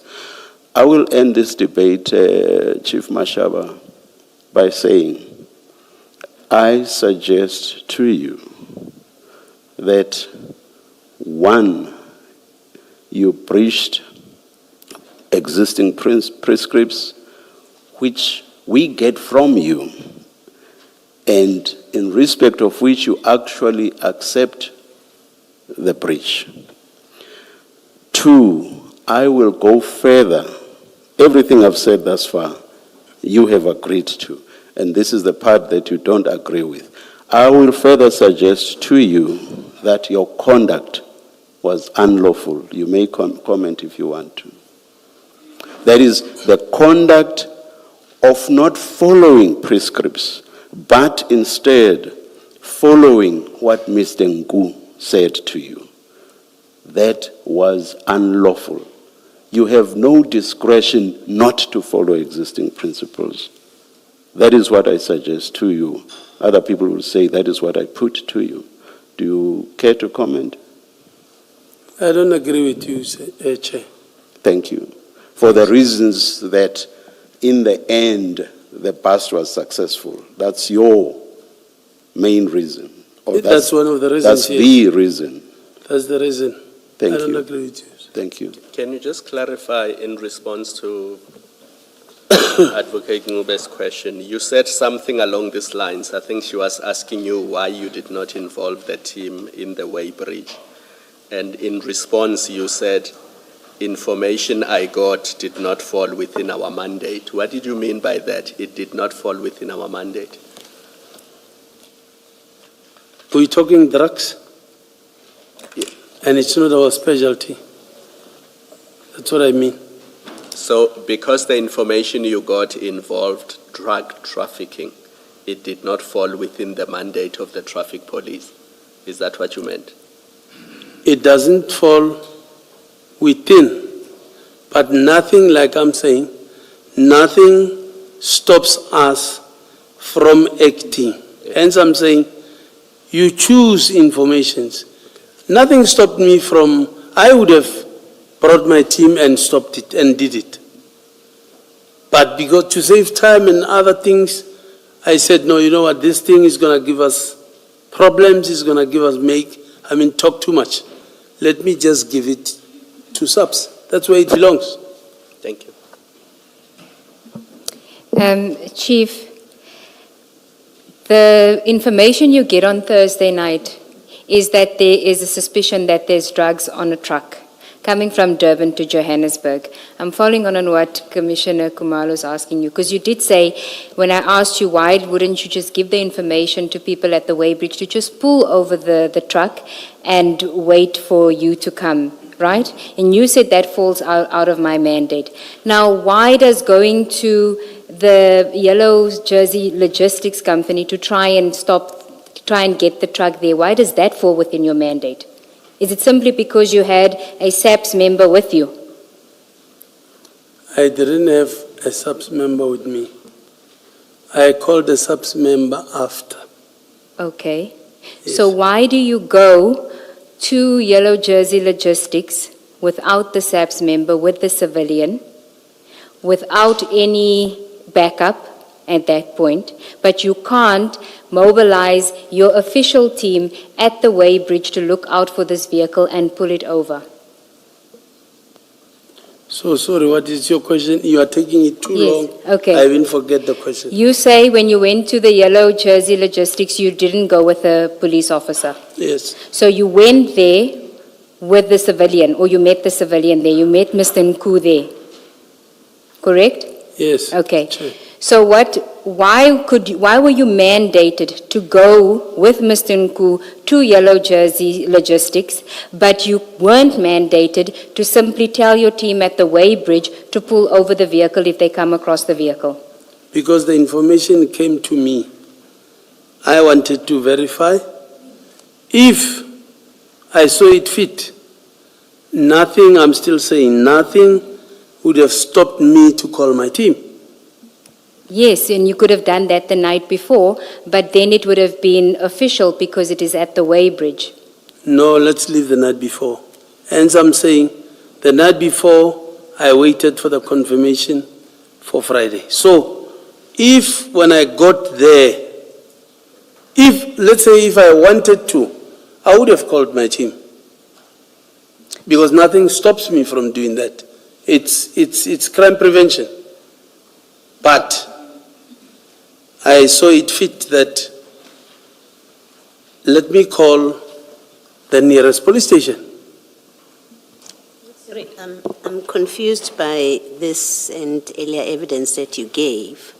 I was under the impression that you cannot go into premises to investigate a crime. Now you say if you wanted to, you could have called your team to go into the premises and you chose to call SAPS. Am I misunderstanding something in your evidence? I think you are misunderstanding, Chair. Okay, clarify it. I'm saying, and I said from the beginning, I saw it fit that let me involve SAPS. And in the beginning, I also said, applying for search warrants, it's simple and easy for SAPS. But, hence I said, this thing, or the road, is a crime scene for us. I would have waited for it to come, calling my team. When it goes to the road, we pounce on it, and there was nothing wrong with that. Yes. My question is different. We know this truck was on the road at some point that you are now involved and you didn't stop it. So let's park what you could do when the truck is on the road. I'm asking you a question about you went into premises. You went into Yellow Jersey premises. They refused you opening the truck. You allowed it to get onto the road. You did not stop it in the way that you say you could have stopped it. And then it got to Scania, and you got into Scania premises. And that's where you actioned this. Those are the facts. That's what happened. There's no controversy about the movement of this truck from Yellow Jersey, your presence at Yellow Jersey, its movement to Scania, and you arriving and getting into the Scania property. There's no controversy about that, no? I didn't try to enter and I was refused. Sorry, I don't understand what you're saying. If I heard you correct, Commissioner, you're saying I was refused to enter. No, I didn't say that.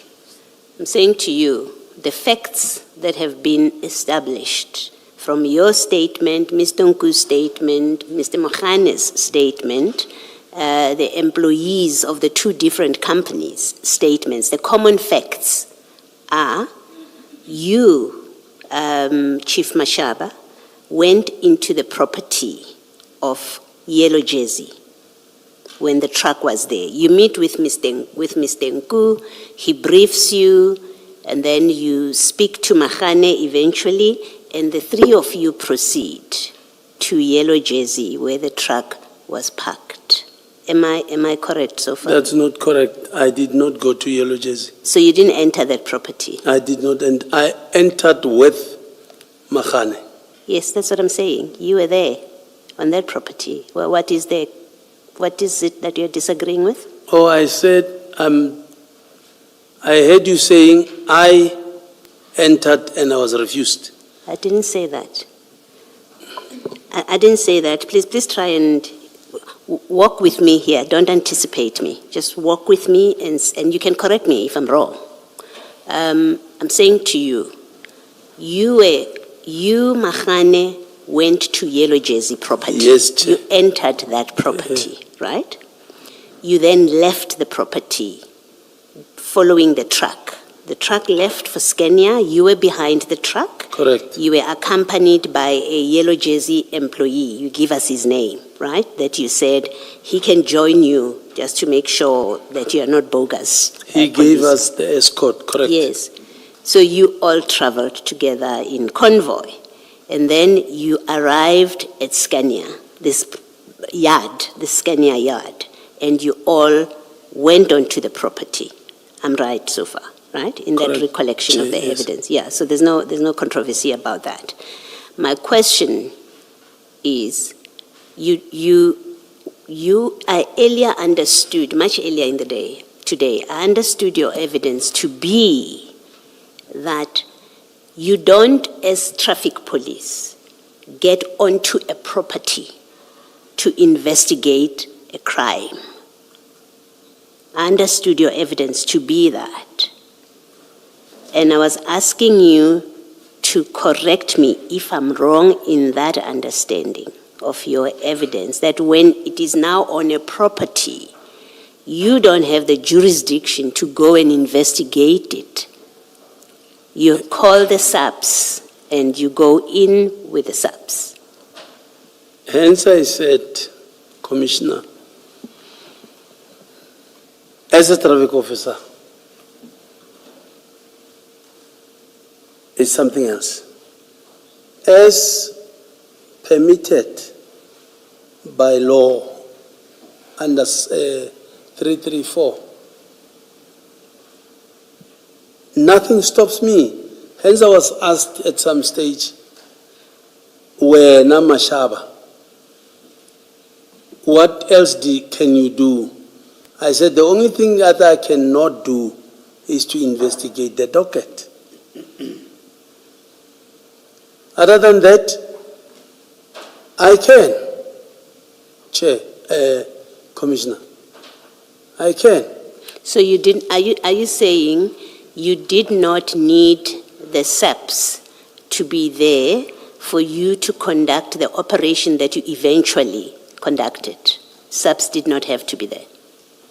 To make things easy, Chair, you quickly involve people that you know life will be easy when you are with, because that is the area of expertise. So, that is SAPS. Yeah. Chief Mashaba, that's not my question. Please, it's not my question.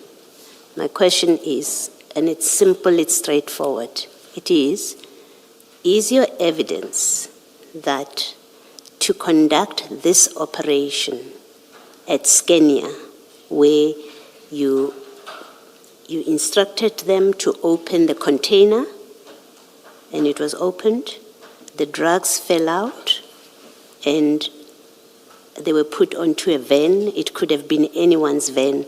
My question is simply this. For that to happen, for you to be able to instruct, to get onto the property, instruct, open this container, put these drugs onto a van, you did not need the presence of SAPS. And I'm simply at this point not debating the correctness of whatever your answer is. I'm asking to clarify, is that your evidence? You did not need the SAPS to be there. This is an operation that you, traffic officer, could have called your other colleagues and did exactly the same thing without SAPS. It's simply that. I'm saying, Chair, Commissioner,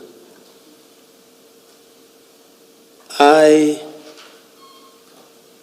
needed SAPS, but I'm still saying nothing would have stopped me from doing that if I was following or did exactly what I did from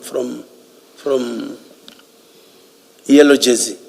Nothing would have stopped me to have entered into that premise. Nothing. But I needed SAPS. Okay, just so that I'm clear. You could have done what you did at Skenia without involving the SAPS. You could have done it. I could have done that, yes. And there's nothing that required you to involve the SAPS.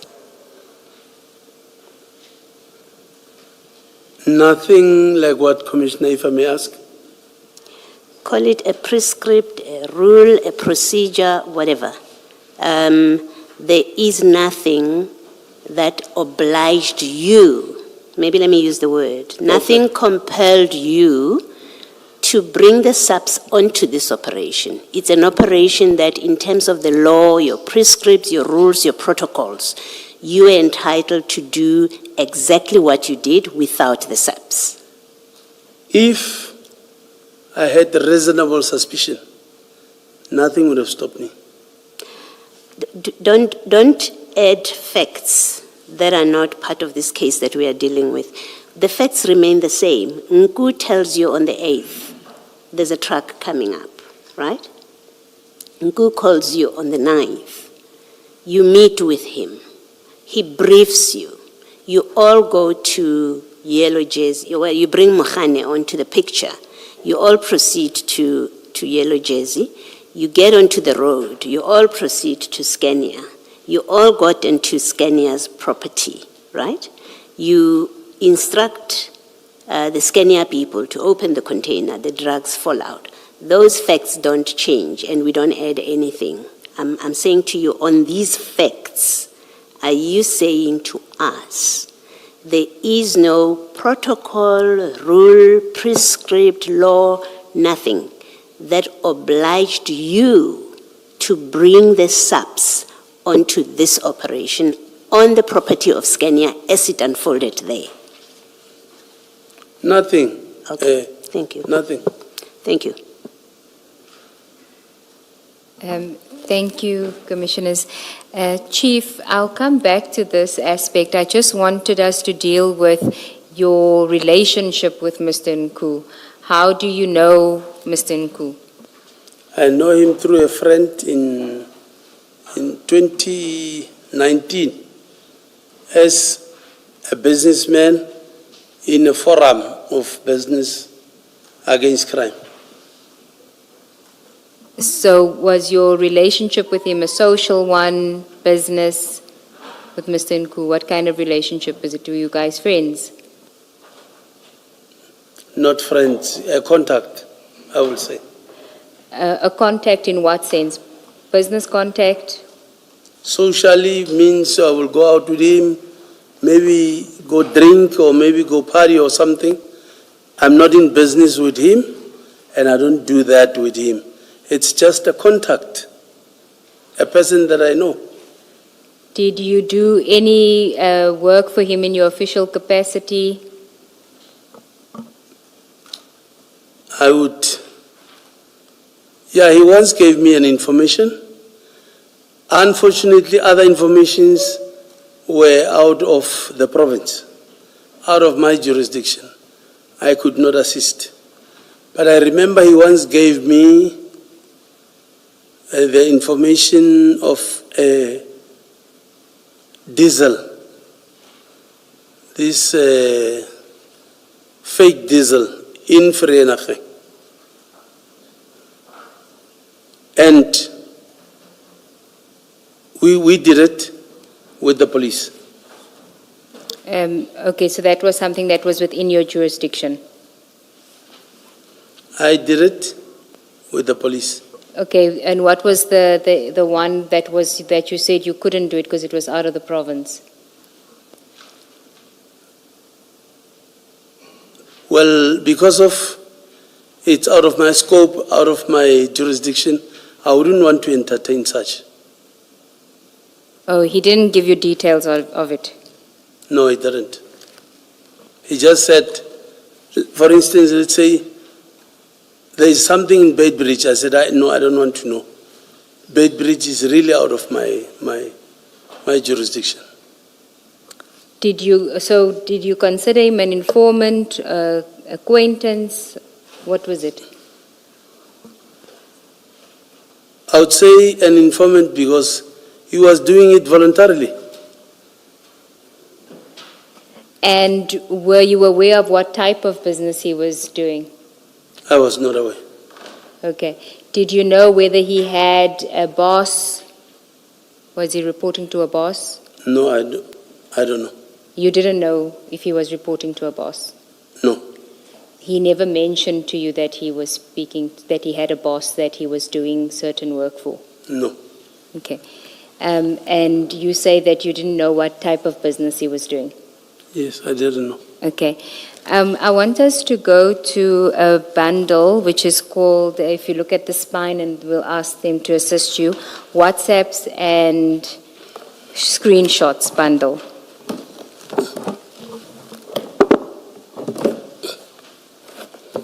And if you can go to the tab that is labeled CJC 274.3.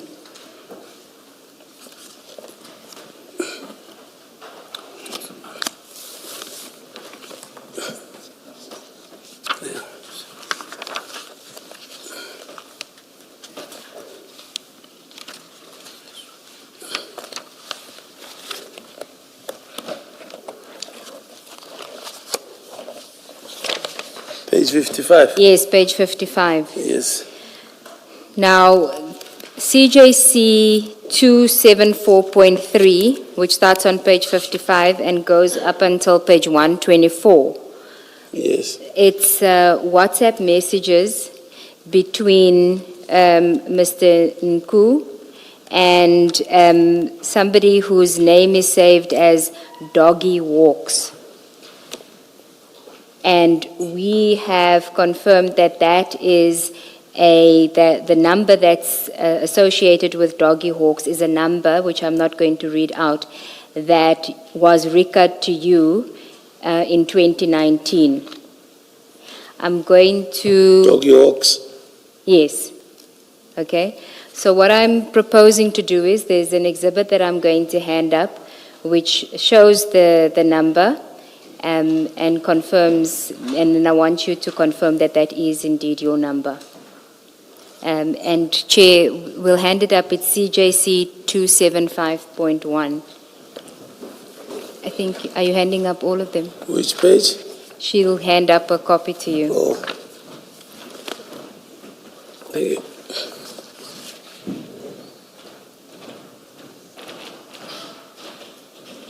Do you have it? Yes. So do you see the first number there, and then it says at s.whatsapp.net, and then it says Doggy Walks? Do you see that? I still use the number, yes? Is that your number? That's my number. Okay. So the chats at 55 to 124, CJC 274.3, is between that number and Mr. Nku's number. Okay? And I want to go through these chats just for us to establish the kind of relationship that you had with Mr. Nku and some of the activities that the two of you were engaged in. Now, if we could start at page 56, you will see that the white blocks, that would be you messaging. That is why it says received, because these are messages from Mr. Nku's phone. And then in the green, that is him sending the message to you. Yes. Now, the third white block, which is from you, it says, good morning, S. We met very late yesterday with Captain Mataboge. He is talking to his colleagues today, and we expect a positive answer. I just wanted to know, just to orientate ourselves, who is Captain Mataboge? Do you know him? I can't remember. You can't remember? No. Okay. And then the last white box there, it's you sending him a message. I sent my boys. Just above that, Mr. Nku sends a message. Thanks, Abuti. Please don't forget the full details for the roster. And you give a thumbs up and you say, I sent my boys. This is in February, the 18th of February, 2019. Who were you referring to when you referred to when you spoke to Mr. Nku about your boys? I sent my boys. Hey, this is how many years ago? 7 years ago. I can't remember what you were talking about here. Okay. But in the context of your relationship, who would boys be? So if you had told him that you sent your boys, who would it have been? If he's asking you, he's telling you, please don't forget the full details for the roster, you say thumbs up, and you say, I sent my boys. Like I'm saying, I wouldn't remember. Would it have, apologies, go ahead. My boys, I don't remember. Would it have been members of your team? I don't think so. Okay, what other I've got- boys could you be sending and telling Mr. Nku that you were sending? It can be friends, Okay. Did you have mutual depending friends? on what we were talking about here. Okay, go Can to be the friends. next page.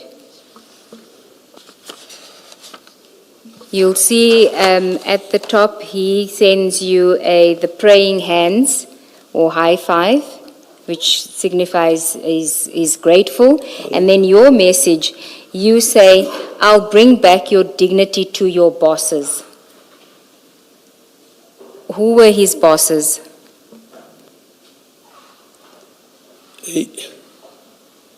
I don't know him as having any boss, and I don't even know, and I don't remember what were we talking about here.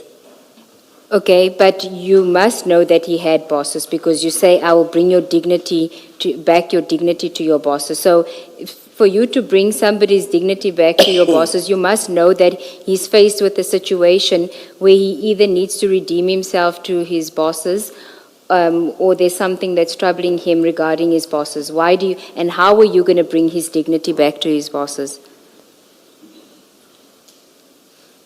I can't remember what you were talking about. You don't recall? I don't recall.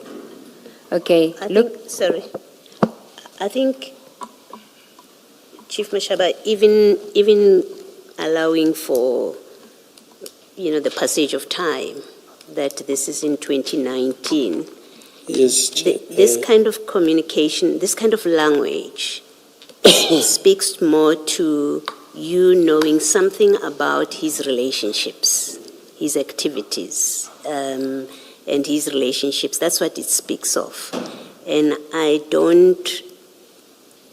expect that even with the passage of time, because you describe him as someone you're close to, so you know something about his relationships, and you should be able, I would expect you to be able to hazard something, to say, well, I may have been talking about his employer, I may have been talking about his friends. I knew that he was involved with this and that. So to give a blank, I don't know, because it was in 2019. If this was an arm's length relationship between you and Mr. Nku that you really don't have much to do with, I would see how you would struggle. But it's someone you've described as someone very close that you also socialize with. So the passage of time really should be able to get you to suggest possibilities of who you could have been referring to. It may not be completely helpful ultimately, but I think a blank, I don't know, doesn't seem to be an attempt at giving some information. So I guess what I'm putting to you is, surely, given the nature of your relationship that you describe as close, you should be able to hazard some suggestions who you could have been referring to. I don't know, Commissioner. I can't recall. Do you know anything about his life other than you socializing with him? I mean, he's your informer. You say he's informed you about other things in the past, so you do have quite a relationship with him. You do. I know nothing about his life. I don't even know where he stays. Even today, I don't even know. Thank you. Let me ask basically the same question about the bosses, but slightly differently. As you sit there now, you say you know nothing about Mr. Nku's bosses, but would you accept, based on the content of this chat, that at the time you must have known something about his bosses? Not unless I'm maybe reminded that this is what you guys were talking about. But for now, I can't recall anything because there is nothing that we did. My question my question does not relate to what you were talking about. It relates to the fact that there, in so many words, you refer to his bosses. Do you accept that at that time, I'm not asking about now, at that time, you must have known something about his bosses? Let me read this.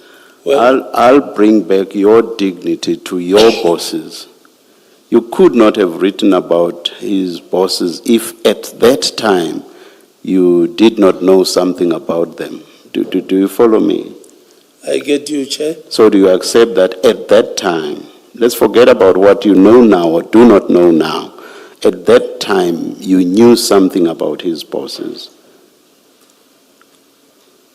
Otherwise, what you wrote there would not have made sense whatsoever. So do you accept that at that time you knew something about his bosses?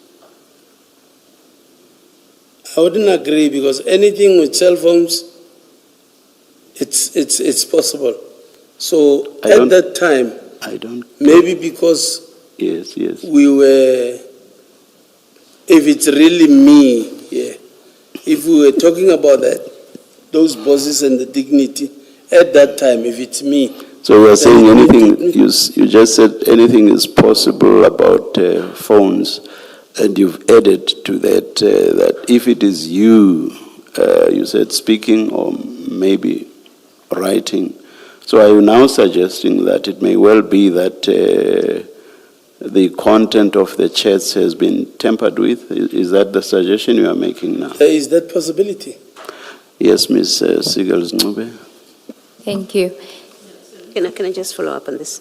So assuming that there's no tampering here with these communications from Mr. Nku's phone, let's assume that for purposes of the question that the chairperson is asking you. Assuming there was no tampering and this is an accurate, unadulterated reflection of your conversation, you must accept that at this point you knew something about his bosses. Him having bosses, even if you may not have known who are the bosses, but you knew something about his bosses. I must accept. I'm saying you must. It seems logical. Assuming, remember where I start. I start by saying, let's assume for purposes of my conversation with you that this, which you see at this WhatsApp message at page 57, is an accurate reflection, assumption. Let's assume it's an accurate reflection of what you said to Mr. Nku. It's not doctored, it's an assumption. Let's assume it's not doctored, it's not made up. It is in fact what you sent to him, we assume. Can you accept, as I suggest you should, that you must have known something about him having bosses, if this indeed is from you? If it was indeed from me? Yes. Let me accept until this is brought to me exactly where was this conversation going. Okay. Thank you. Thank you, Mr. Gels. Okay. Can I ask you, while we're on the boss topic, if you go to page 110 of that same bundle, this is still chats between you and Mr. Nku. 110. The second last, do you see there's a picture there, and then the second last white block, that's from you. Either they take it or leave it, inquiry will be there, but you can't go to Big Boss empty-handed. We need to open their mouth with, I think you meant to say with something or we something. Do you see that message? Sorry, you said 112. Sorry. 110. Oh, 110, yes. Do you see that? You sending this message to Mr. Nku. Either they take it or leave it, inquire, and we'll get to the context of this. I just want to reference the boss. Either they take it or leave it, inquiry will be there, but you can't go to Big Boss empty-handed. We need to open their mouths with something. I think you meant to say with something. You see that? Yes, I see Yeah. it. And that message is at 8:25 on the 25th of March. And then if you go to page 141 of that same bundle, this is now a chat. These are chats between Mr. Nku and somebody identified as EB Boss, IBY Boss. 141. Yes. Yes, which one?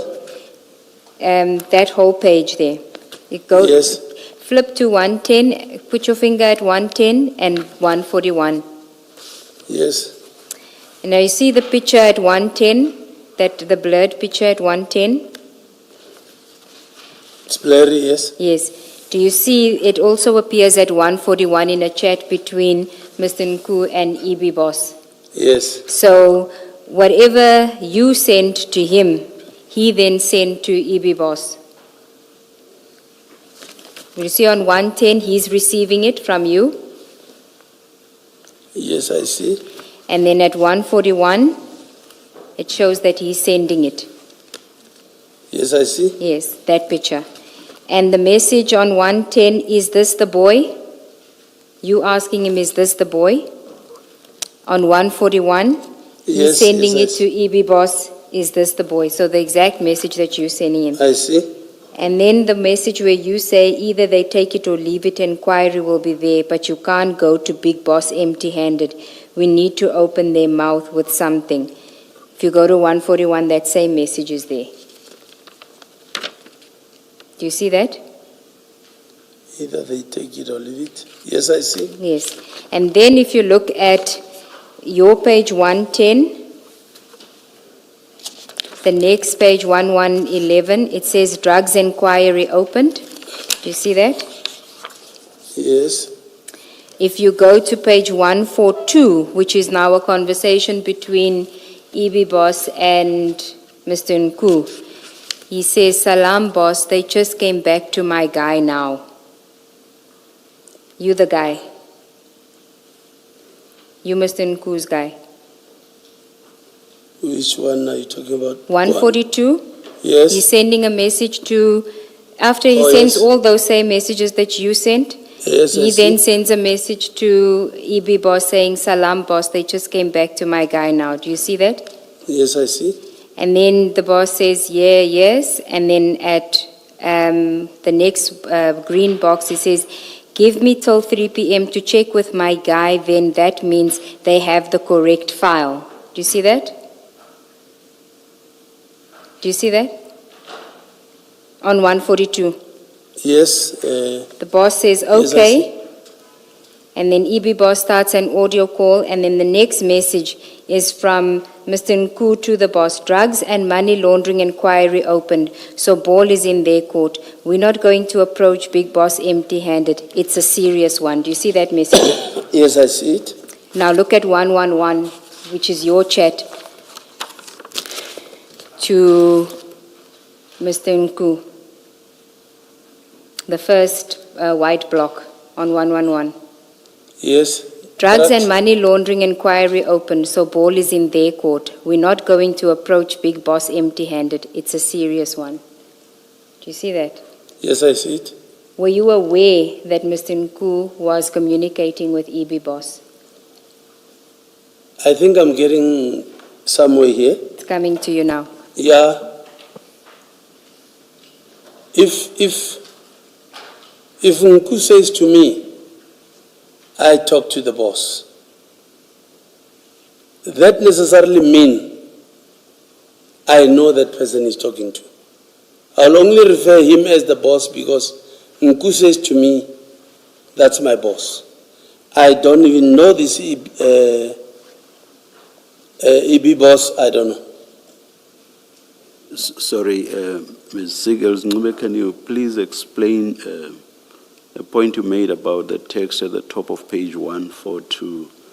"Salam, boss, they just came back to My guy my now. guy now." I was And, simply asking him if he is Mr. Nku's guy that Mr. Nku's referring to when he says to EB boss, they just got back to my guy now. That's what I was asking him, and he said he doesn't know who's the guy. Yeah. All right. Similar question as the chair. I thought it related to an inquiry that had been opened. And I think Yes, that's where we're getting. at. Yes. So I just wanted to establish the boss, and then I said we would get back to the Okay. inquiry. Thank you. Okay. So you.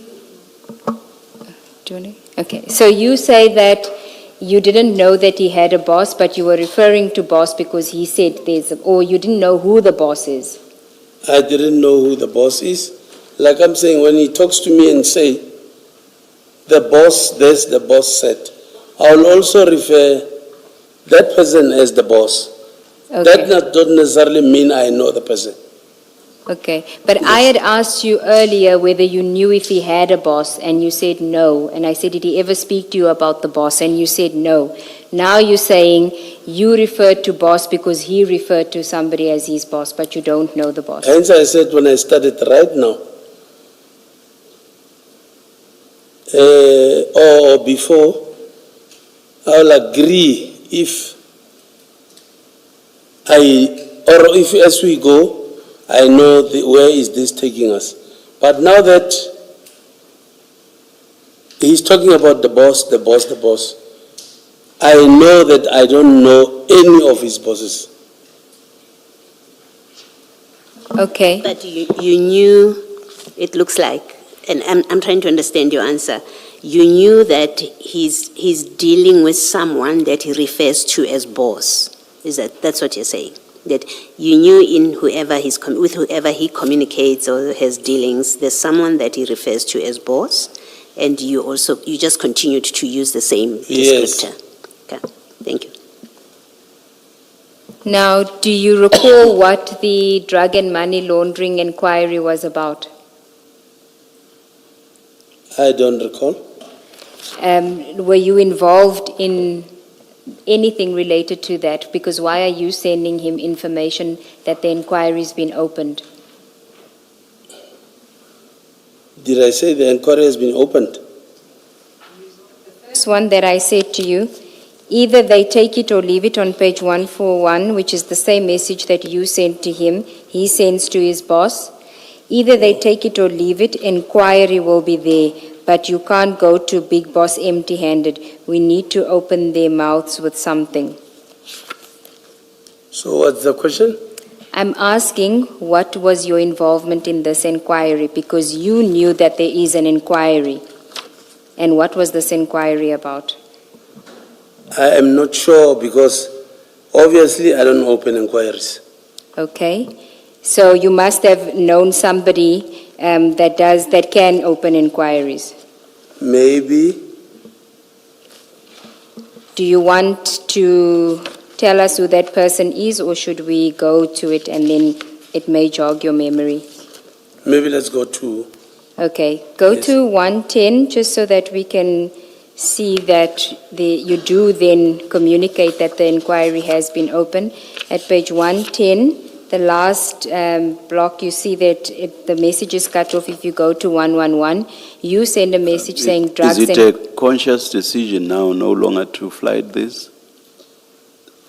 I wasn't aware that it was. Thanks, Jay.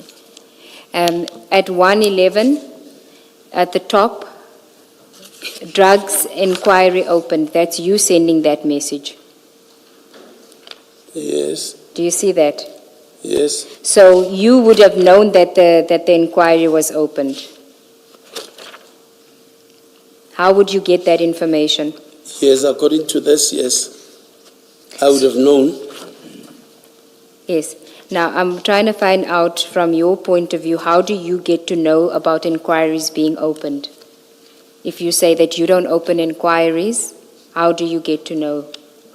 Maybe the person that I referred to this to opened that inquiry and confirmed to me that the inquiry is opened. That person would be where in another agency. Obviously, it would be maybe a SAPS member.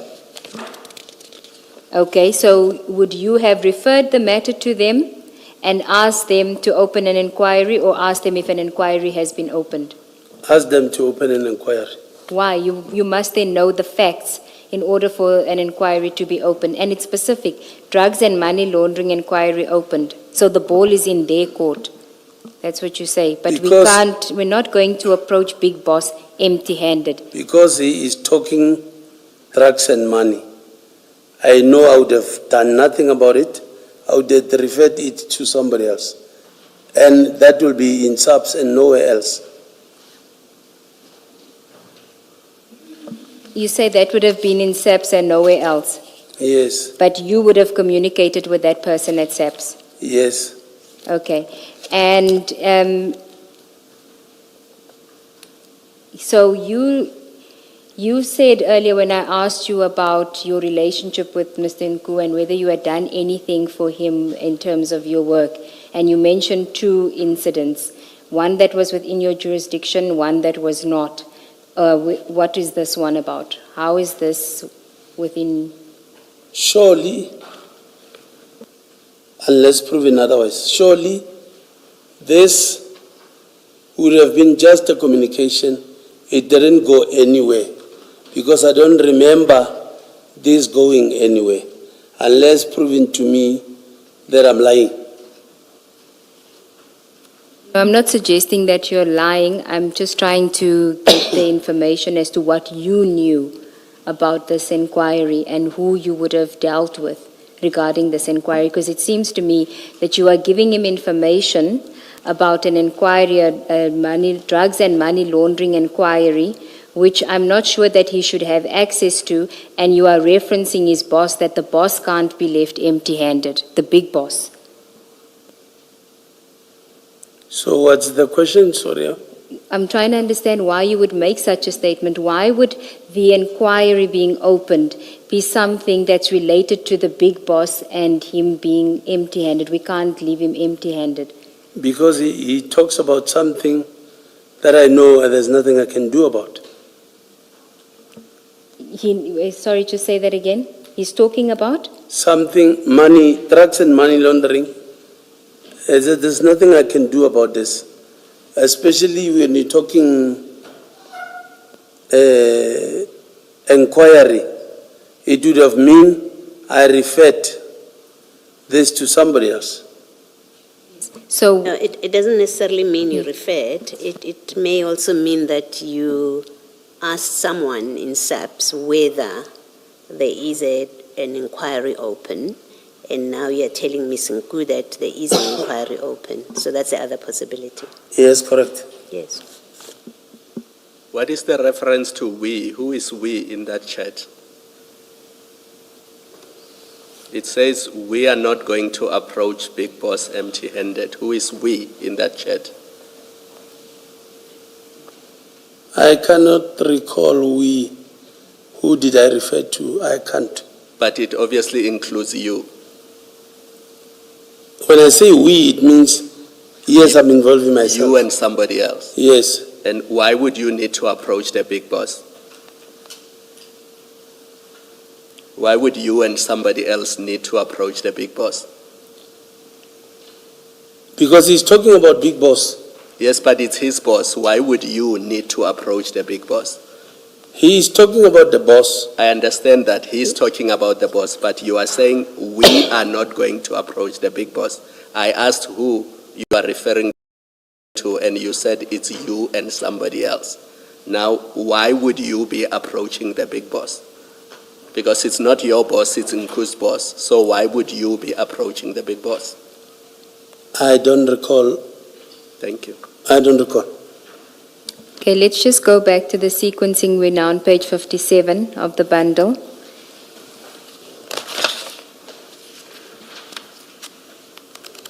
The first green box there, which is from Mr. Nku to you, after you say, I will bring your dignity to your bosses, back your dignity to your bosses. He says, Abuti, I'm not one to talk a lot or boast, but you'll see the type of opportunities this will open up.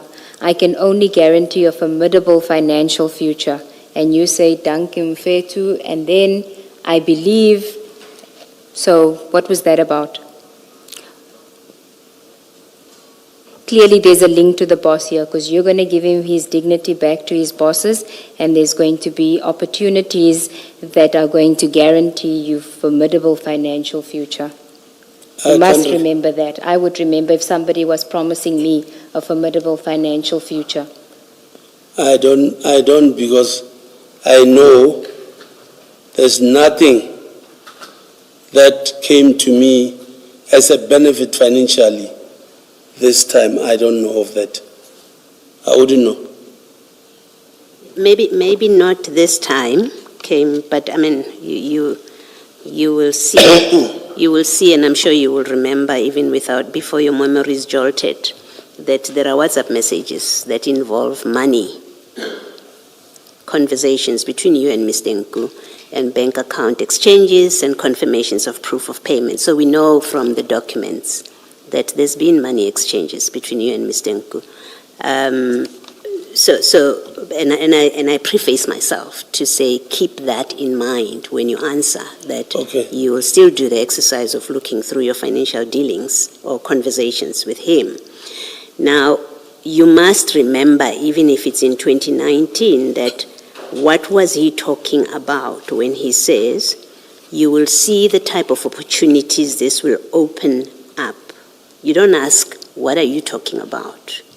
He says, I can only guarantee a formidable financial future, and you say, thank him for it too. So you knew at the time what he was talking about, but I've prefaced myself by saying, well, there's also financial exchanges as we go along that happen. So you surely must be able to answer the question about what was this conversation about opportunities that will open up and the financial future that he says you will be guaranteed.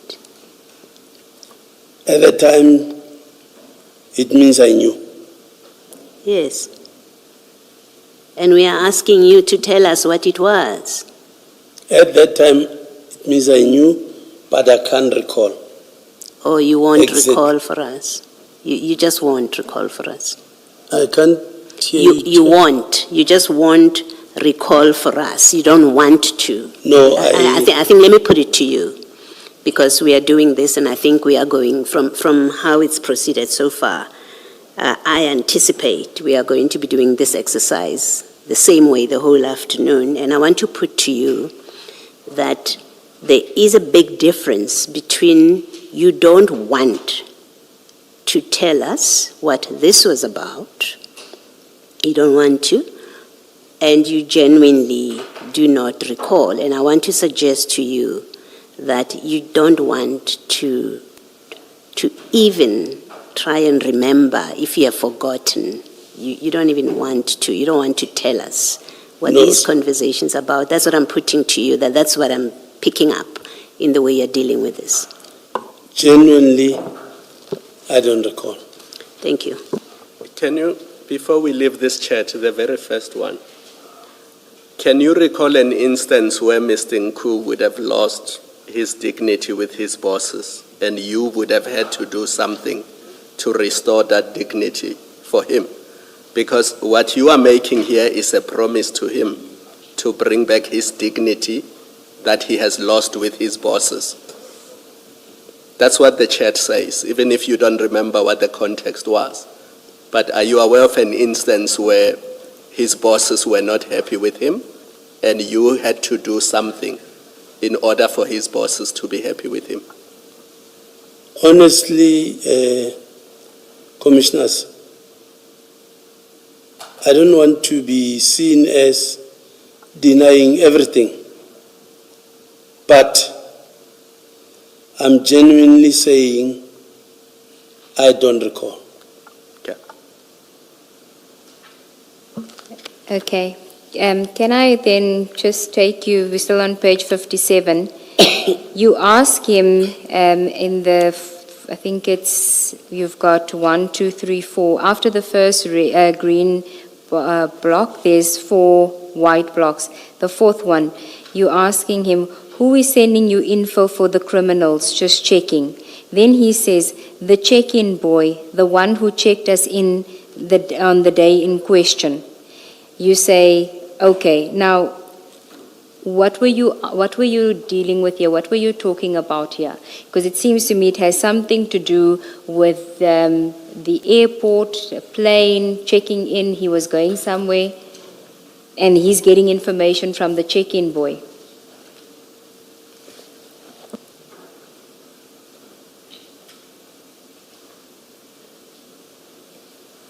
I totally I'm lost. You don't recall any of your conversations with him between 2019 and 2021? Nothing? With Mr. Nku? I don't remember us doing anything together. Do you recall asking him for money? Well, for money, yes. He gave me money. Why? Why are you receiving money from him? Maybe as a friend. Thought he Not wasn't that- really a friend. Sorry? I thought he wasn't a friend. I suggested that he was a friend. You said he wasn't a friend. I said he's a contact. Yes. So I'm saying, okay, maybe if I say as a friend, I would mean as my contact. I said not social or not business. Not necessarily mean it's not a friend. He's a contact, yes. But I know I don't go out with him and I don't do business with him. Because I don't know what kind of business he does. Okay, go to page 64. You see the top message there? You're reporting back to him about a meeting. Do you see that? I managed, yes. You see that? Yes. Now you see the name Mashego that says Gauza. Yes. You sent him Gauza's business card. If you look at the bottom of that page. Yes. And Gauza is someone at organized crime. I know. Who is he? Is he a colleague of yours? No, he's a subs member. Okay, how do you know him? Through a friend, but I am not even close to this guy. Okay, so why are you meeting with him and others?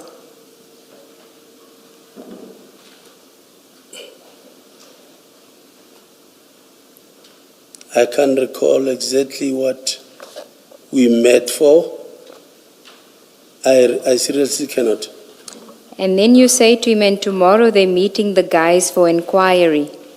So you do know.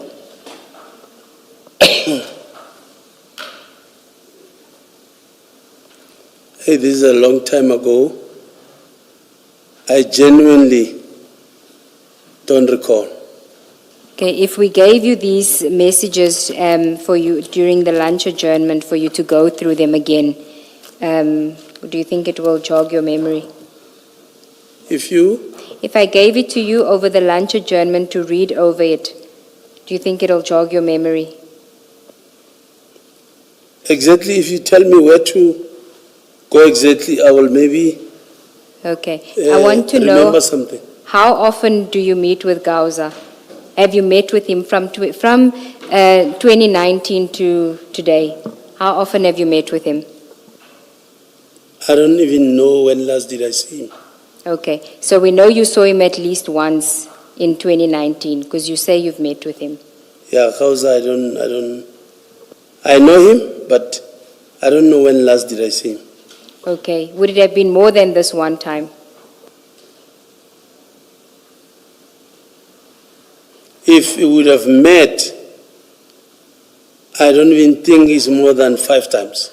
Okay, so Yes. then it shouldn't be difficult for you to try and figure out why you were meeting with him and other people, and then telling Nku that there's going to be, you're meeting the guys for an inquiry, because surely you wouldn't be, it can't be more than once or even twice that your meeting with Gauza would have an impact on Mr. Nku that you need to report to Mr. Nku about it. Unless you report to Mr. Nku about Gauza every time you meet with Gauza. I don't know. Like now I can put it to you now that I'm sure it's more than 5 years not talking to Gauza. Yeah, but the WhatsApp message, the third one, surely must jog your memory. It speaks about you must go to, you say, we must go to Giani to go look for these guards with the help now of Gauza. And then operation is now very close and promising the guys are towing the line. So surely this kind of WhatsApp message from you to Mr. Nku must remind you what it is that you and Mr. Nku were talking about here in these various exchanges and your meeting with Gauza, therefore. If, commissioners, if this would have carried on, like I'm saying, I know for sure, for 5 years, if not 6, I've never spoken to Gauza.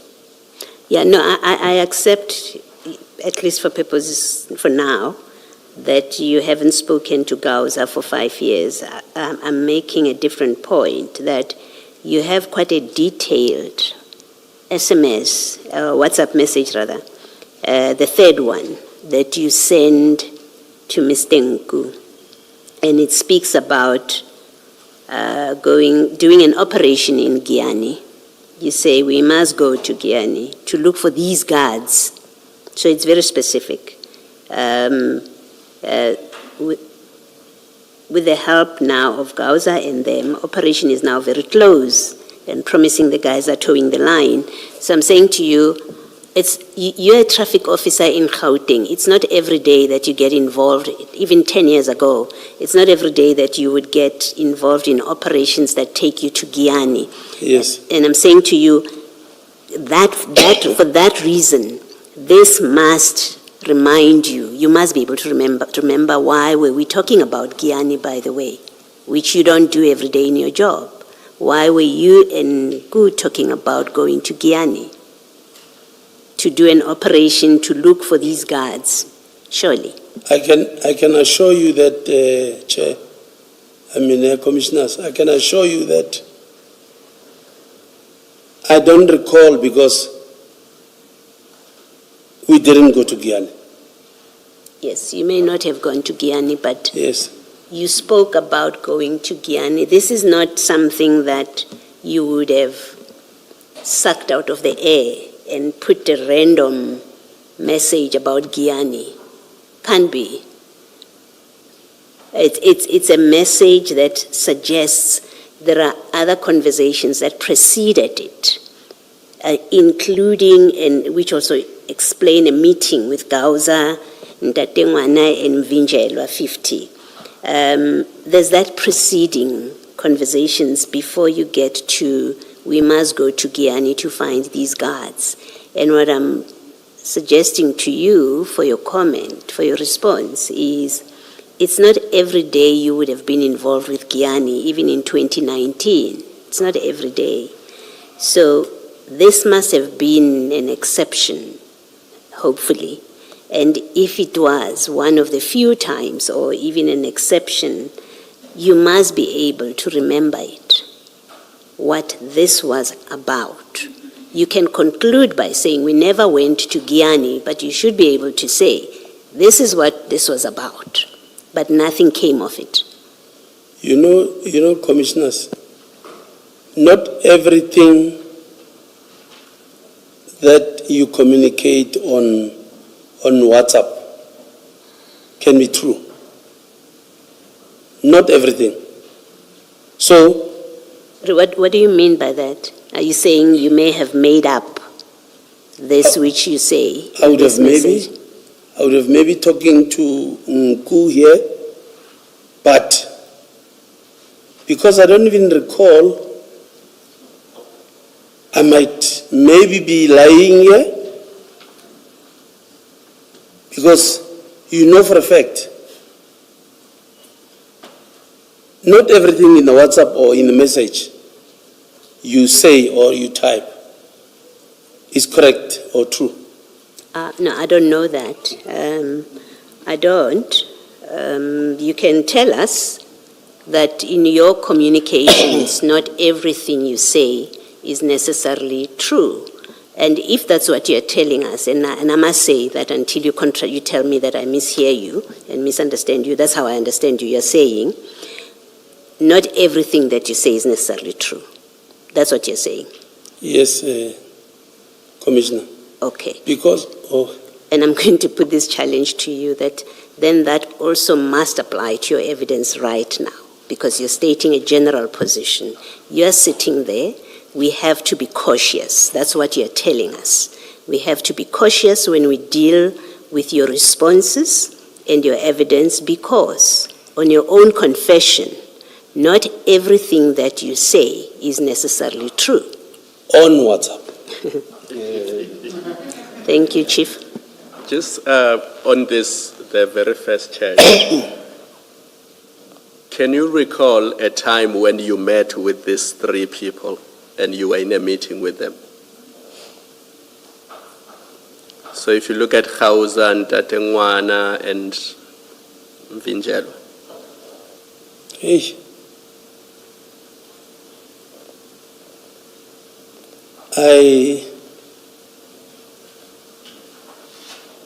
I met with Khauza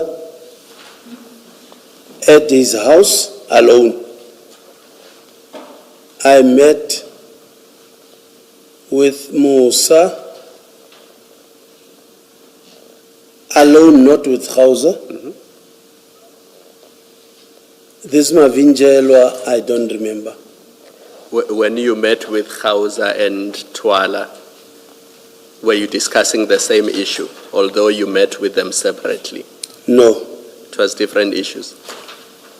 Yes, Commissioner. If you remember that it was different issues, then you must remember what those issues were. Khauza, I think I wanted him to I wanted him to assist, if my memory serves me well.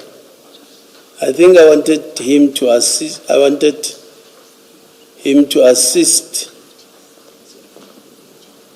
or I wanted him to meet with somebody regarding the case that that person said.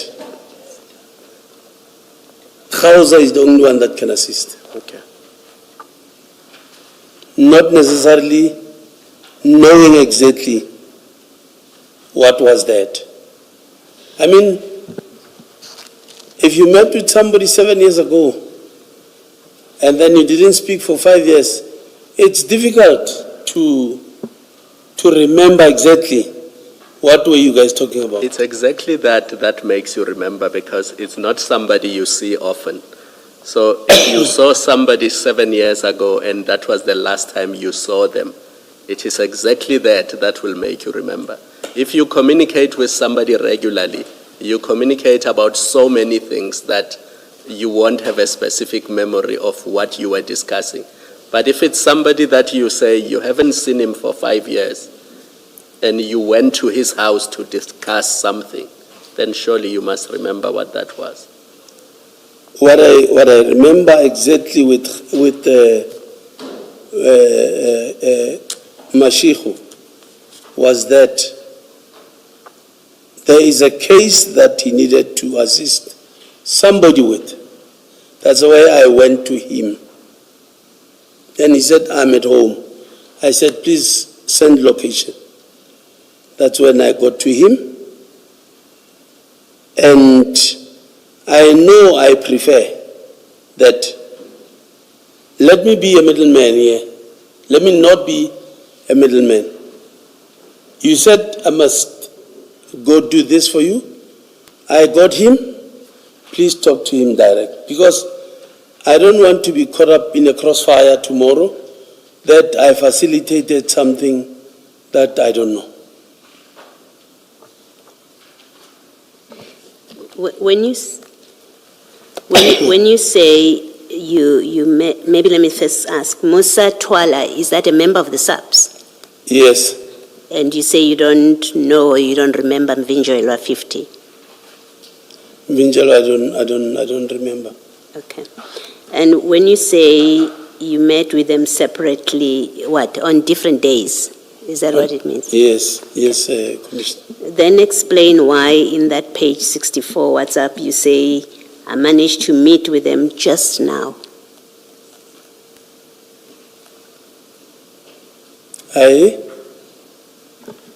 Your text says you met with them just now.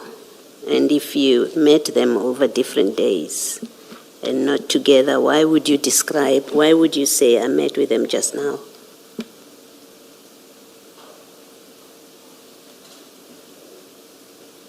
Hence I'm saying I don't recall meeting the three of them at once.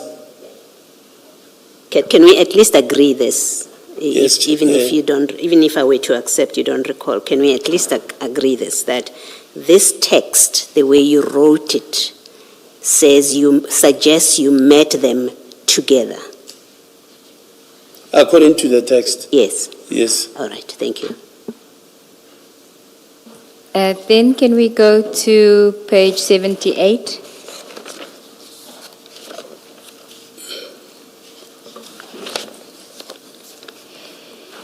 There's a message that you sent there on the 28th of March 2019 at 3:14 p.m. and you say, we're winning Tumza, dignity is going.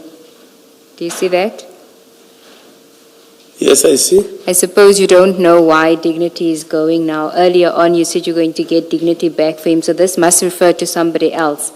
Do you recall what it was? Dignity is going.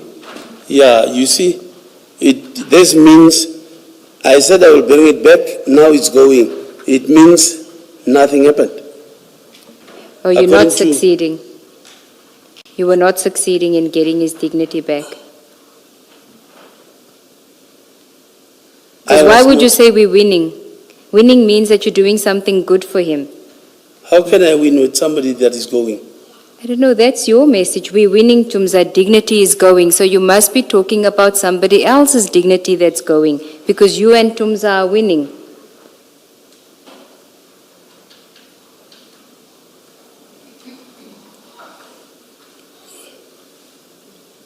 Yeah, no.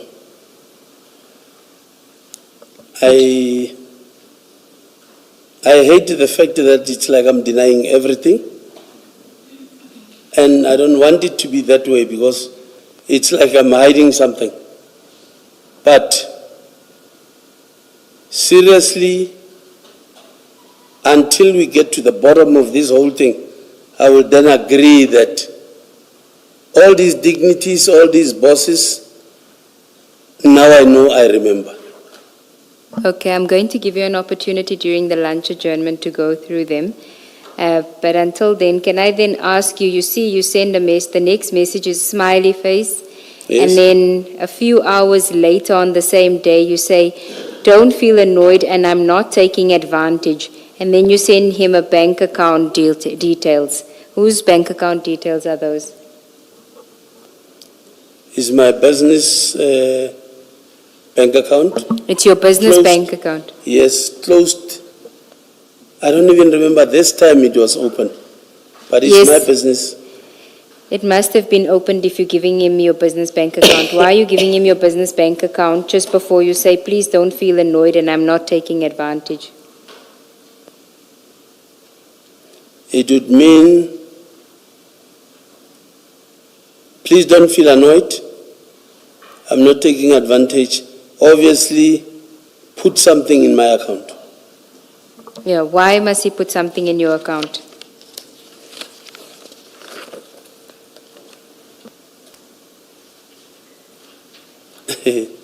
maybe I would have maybe give a boosting or borrowing me, I don't know. Well, You said what? Boosting? You said what? Maybe that's English. boasting. Boosting. Not Boosting or Boasting, boosting? boosting. Boost. He's Boosting. boosting you. Meaning, in this context? I know what boosting means, but in this context, what do you mean? He's giving me some extra cash. That's what I mean. Out of nowhere. Maybe Just it's, because- maybe in our lingo, like say, kupon boost. Okay. Okay. I don't know in English. How do you put it? I'm sure you don't recall how much he gave you. I don't recall. But it says done there. So. Then on page 83, No, sorry, Yes. sorry. Below that, there's done. Does that mean you were boosted or given the money? If I said done, it means he did. yeah, No, it's him saying so. So he was telling you that he had deposited money into your account. Yes, Chair. but you were complaining because you said there was nothing. Did you see the message? You say thumbs up, thank you, and then at 11, you say nothing. You see, you send a message saying nothing. Hence I said it's my old business. I don't know. You see now. Let's just go to Unless- page 82. It seems that he sends you a screenshot that he's made the payment, and you say, Aish, that's the correct account. But it seems you're 82? not getting the money, and then on the next page, an 83, you say, I'm sorry. Then the next message, Tumza, still not through. And then he says, Abuti, please bear with it. It should be as soon as the bank opens up their system tomorrow morning, 9 a.m. And then you say, it kills me, but Shab, hope you good. And then the next morning, hola, I'm still not sorted, Tumza.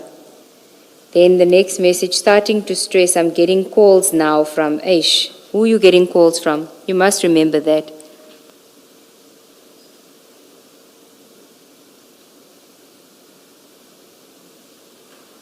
I don't remember, honestly. It's not April Fool's, I'm serious, my brother.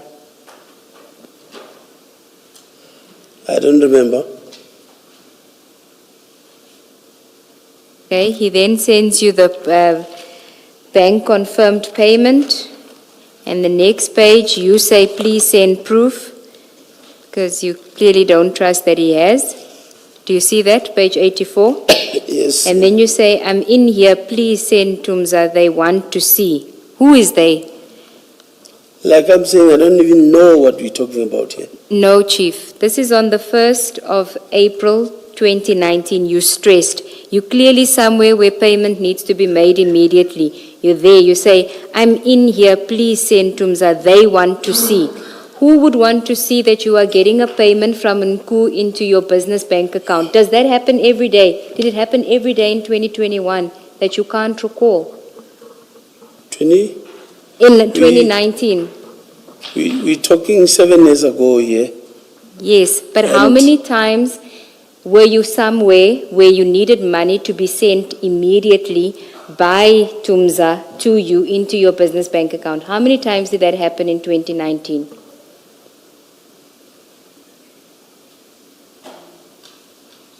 Not many times. Yes. Okay. Yeah. So, and then if you go to page 86, it says it cleared at 2 p.m. Thanks again, we'll call after or give update. So something is happening, and it's all on the 1st of April. Then still on 86, you say, they say call online, and because it was done on Saturday, it's on Smart Block, so they can release after 1 hour after your call. And you send him the number online, and then the money must have come through because you say, thank you very Tumza, it has reflected lifesaver, my brother. So he saved your life. How often did he save your life by paying you? Maybe he saved it this time. Yes, why? What bind were you in that he saved your life by paying I money don't into that account? remember what we were talking about or what transaction we were talking about here. But I can see and confirm because that's my account number and now it says it has reflected. Can And I know, Chief, carry on, sorry. and I know this account is closed long time. Can I say, Chief, this sequence of WhatsApp messages speak to you receiving money from Nku to pay other people, to distribute to other people. That's what this speaks of, and that's the important thing. Even if you say, I don't remember, what is undeniable is you are getting money from Nku for whatever purpose, but that whatever reason he was paying for, it was to pass it on, or you were going to pay other people that required proof of payment, that were putting you under pressure. You accept that's what this demonstrates? According to this, I accept. Yes, thank you. Remember how much it was? No. You know, when you boost somebody, you give them 100 rands and 200 rands. But if it's a serious business transaction, it's a lot of money. It's not. It means it was not a serious business transaction. That's why I can't remember. Yeah, maybe just to clarify in the light of what Commissioner Khumalo has said now, to clarify what it is I'm putting to you. I'm putting to you that this was not a boost to you. You are going to be paying other people that you and Mr. Nku were involved with. That's what I was putting to you. That you say he was boosting you. Well, boost, as we understand it and as you explained it, is to make you cash liquid, to give you money, to assist you personally. What I'm putting to you is this series of WhatsApp messages where you say they're putting me under pressure, send me proof so I can show them. What it demonstrates is that whatever transaction or dealings you and Mr. Nku were doing, these WhatsApp messages was about payment to your account so that you can pay other people, known to you and Mr. Nku. That's what I'm saying they demonstrate. Well, according to the messages here, it suggests that, but commissioners, I want to say, if really I was doing something wrong, I wouldn't leave paper trail like this. This doesn't come from your phone. It comes from Mr. Nku's phone, so he's not like you, clearly. It was found in his phone. I can't. No, I'm saying he's clearly not like-minded. You say you wouldn't leave this paper trail. And I'm saying, well, these were found in Mr. Nku's device, and it's communication between you and Mr. Nku. So the paper trail comes from Mr. Nku's cell phone. No, this is wiring because my account is there. So if really I was doing something that wrong, how do you, if I was in any dodgy business with him, how do I give him my account number and something that can be traced after? Sense of impunity, Chief Mashaba. Oh. Or at that time you just did not foresee that things will get to this point. I mean, that's what happens, human conduct. You didn't foresee it will get to this point. But the established fact, which you admit, you're not denying, you did give him your account number, and I understood you to accept that you're saying to him, you're being put under pressure and saying they want proof of payment. I understood you to accept that, yes, it demonstrates, or at least suggests, that the money you were receiving was to be distributed to other people as well. Well, according to this, Yes. it suggests that. Yes, thank you. Thank you, Chair. Is this a convenient time to take a lunch adjournment? Let us adjourn and resume at 14:35. Let's adjourn.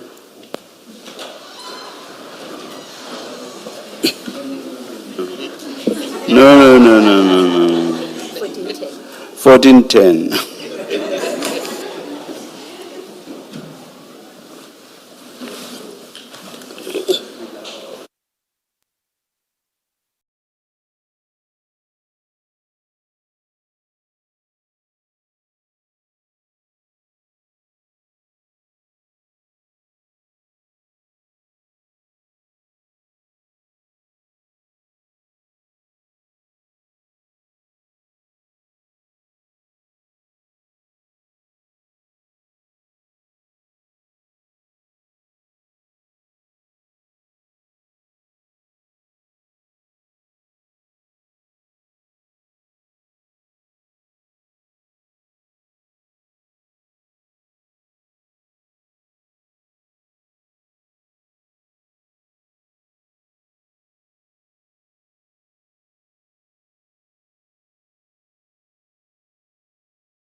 Resume the hearing. Please make sure that your devices are on silent or off. Thank you.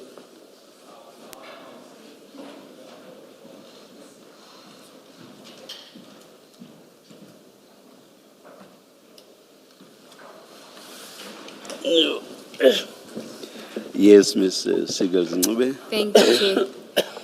Chief, could I ask you to go to page 89 of that WhatsApp and screenshots bundle that we were busy with?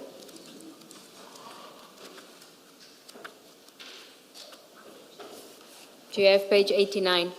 Yes, I've got it. These are still the chats between you and Mr. Nku. You'll see one green block and then there's a white block. The second white block, you say Boroko Dololo. What are you referring to there? To him? I can't sleep. Eh? I can't sleep. You can't sleep. And then you say to him, this is on the 15th of April. Just wait.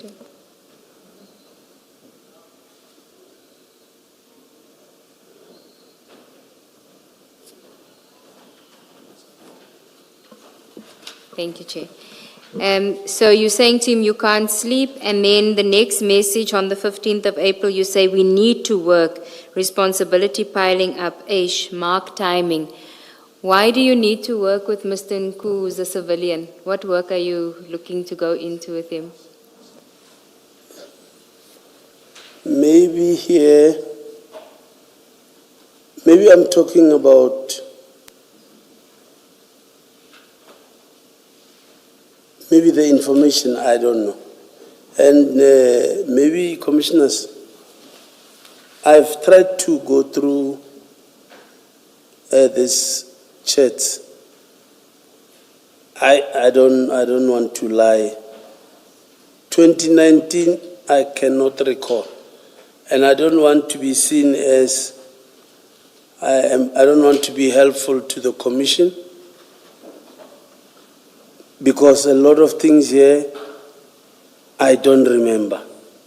But then, still, we need to work, responsibility piling up, mark timing. I don't know. But it's not even a question of recalling, but what's factual is that you were in constant contact with Mr. Nku. That's what these chats show. Yes, in 2019, I can see we were communicating. And the texts or chats that Ms. Sigels-Ncube has taken you to are not about him providing you with information regarding criminality. It's just that the two of you are involved in something, whatever it was, which you say you've forgotten about. And when I'm saying involved in something, I'm not suggesting criminality, but you were involved in something, you were in constant contact with him, and that had nothing to do with him providing you with information relating to criminality. I agree. Like, for example, we are expecting cocaine coming from wherever, and let us get ready to intercept it. At least on the chats that you've been taken to, there is nothing resembling any of that. You accept so far. You are interacting constantly on whatever it is you are interacting about. You Yes, accept that? Yes. I agree, Chair, that we were busy with something, but what, I'm not sure, I don't know. Thank you. Okay, thank you. And then, in fact, at the last message you say, are we meeting today? You say we need to work, responsibilities piling up, mark timing. So you are, in fact, looking to him for a further avenue or another avenue to earn income, because you're not going to be working for free. So whatever it is you're doing for him, you're expecting to get payment from him.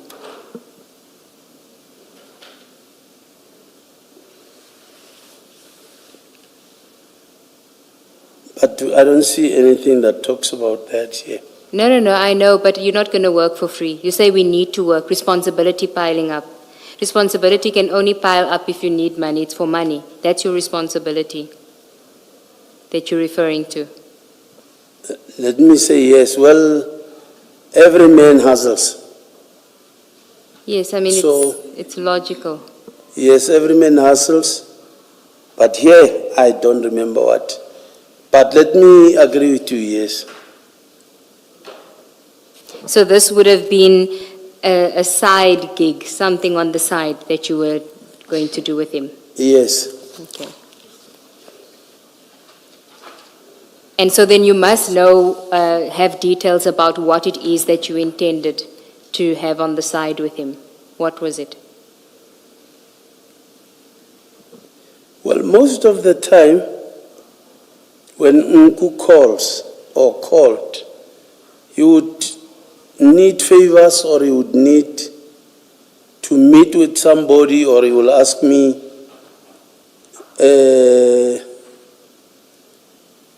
can you do this for me? I've got a problem. Do you know, let's say maybe, do you know Petros in Potchefstroom or something? I would say, I don't know.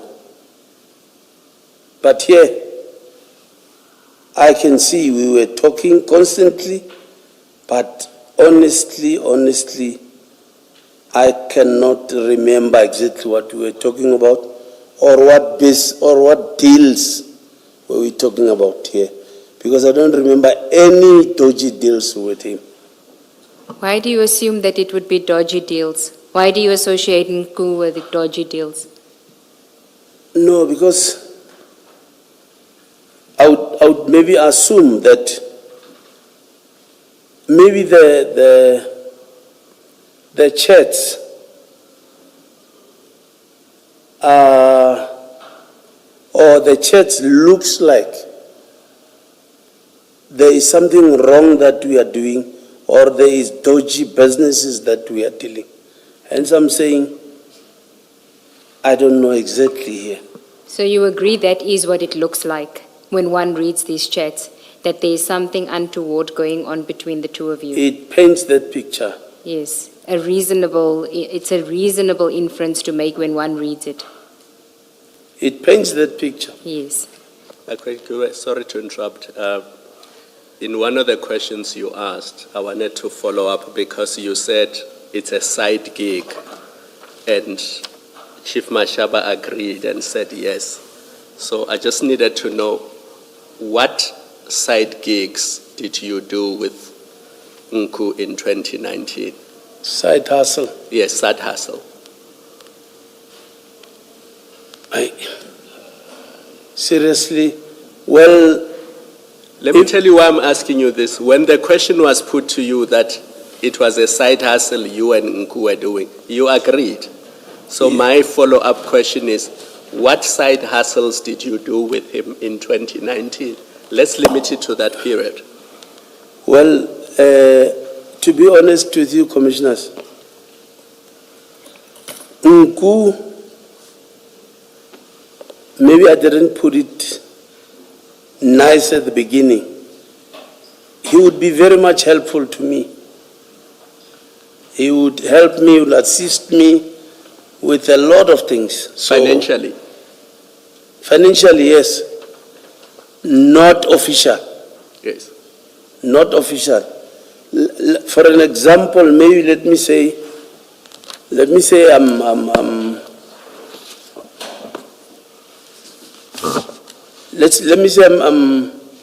I'm renovating at home. I would maybe cry to him and say, hey, can you please assist? I'm lacking. Not necessarily that we were busy with some dealings. No, he would be helpful in that sense. You would ask for money to buy material when you are renovating. Is that what you mean? Either I would be buying material or I would be paying the guys or the people doing yes, Commissioner. The work. And what would you do for him in return? For? What would be the quid pro quo? He gives you money, assists you financially, and what did you do for him in return? Nothing, depending on what assistance will he be asking from me. I will then assist if I can. So can we leave it here? Up to this point, I think we can now accept that he was not just a source. He was something more because he also assisted you financially. I agree, Chair. Thank you. Ms. Nube. Okay, and then on page 90,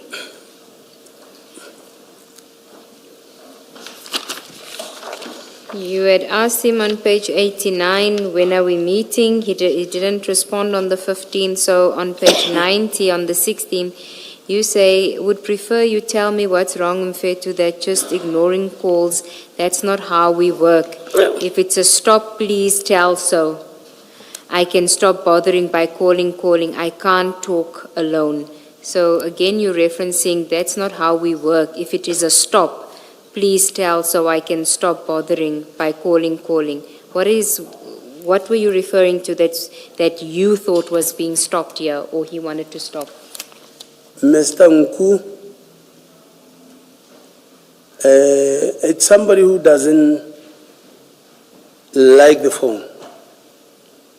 Or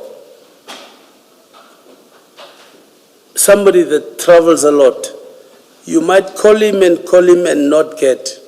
You end up drawing a conclusion to say, maybe he's ignoring you.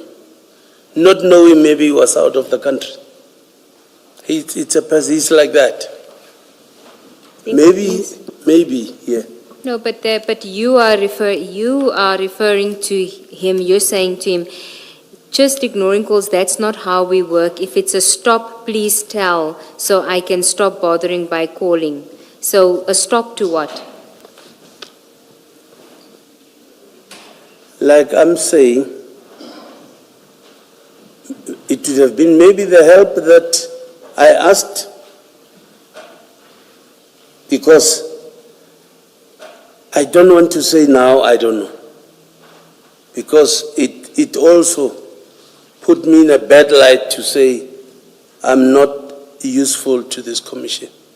You say he traveled a lot. Did he go to Brazil a lot, or did he ever go to Brazil as well? I don't know exactly where he goes. Yes, Ms. Sigels-Ncube. Before you come in, you see in that WhatsApp on page 90, you say that's not how we work.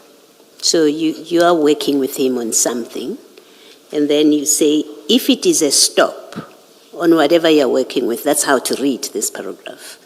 If it is a stop, please tell me so that I stop and I don't keep calling you. So you were working on something with him. This is not a case of him, it's about him giving you help, financial help about something. It has nothing to do with it. This is about something you're both working on, and then you say to him, if there is a stop to this work that we are doing together, let me know so that I can stop and then not call you. So you were working with Mr. Nku in 2019, April, on something. You must be able to remember it.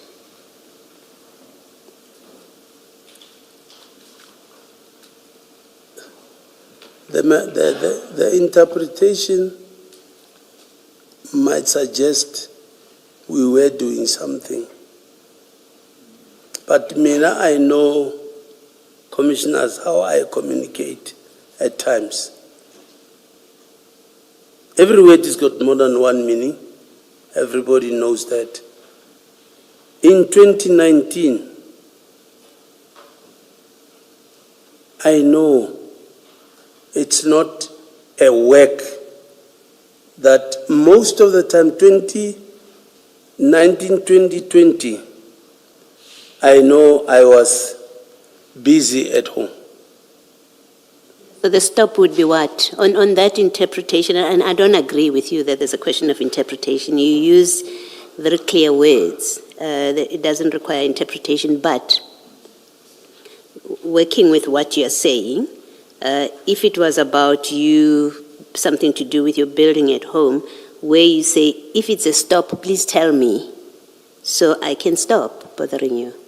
If it's a stop, what stop could he tell you? He's not going to tell you to stop building at your house. So it cannot be about your building at your house. Maybe let me say a stop to assist, because I'm saying I will stop calling or I will stop bothering you. No, you're saying whatever we are working on, tell me if we are putting a stop to it. Then I will not call you. That's what this communicates. Whatever we are working on, tell me if we are stopping, and then I'll stop calling you. And what I'm putting to you is, it could not have been about renovating your house, because, and I would like to believe that Mr. Nku is not going to tell you to stop renovating your house. So this is not about renovating your house. I don't recall what was that. Thank you. Commissioners. And you see, when you look at, you then send that message, he doesn't respond, and that is sent on the 16th. On the 18th, you call. On the 8th, you call 1, 2, 3 times. Then on the 22nd, you send him a message saying, Tumza, something is not right. And then on the 22nd, you call again, on the and again on the 22nd. And then on the 24th, you say, when are you back? So it seems like you were trying to reach him and he wasn't really responding. You then say, Tumza, something is not right. So the fact that you're not able to get hold of him immediately after you send a message is something that's troubling you, which means that you were in regular contact with him and you must have been doing something with him that you felt that now I'm not getting anything back from you, something is not right. Like I said in the beginning, he doesn't like the phone. So when I say something is not right, I know he might have been out of the country. Hence, I ended up saying, if you are out, when are you back? Okay. I don't know whether I'm assisting. No, it's fine. Go to page 91. He then says, I'm going to Singapore tomorrow, then I'll be back on Saturday, guaranteed. So then on page 92, on the 24th of April, you say to him, Aish, I'm broke, Tumza, financially embarrassed. Then you send messages, he's not responding to you. So on the 28th, I count 1, 2, 3, 4, 5 times you tried to get hold of him. You were looking for money from him. Yes. And then on the 29th, you even say, please call or answer. Yes, Commissioners. Chief, how is it okay, or why should we say or consider it okay and harmless that you are asking for and are receiving money from a person who you say is not your friend? And in other communication, we see that he's involved in arranging drug deliveries and drugs coming from, not your operation, but in other correspondence. We see that he's involved with getting drugs off a ship, being transported, having to be delivered somewhere to somebody who is not law enforcement. How should we look at a law enforcement officer like yourself being funded by a person like that? How is that not problematic? Maybe I've put it wrong in the beginning that our relationship was based on information. He tended to be, even now, we communicate, because now we tend to be my younger brother, I can say. Maybe I've put it wrong in the beginning.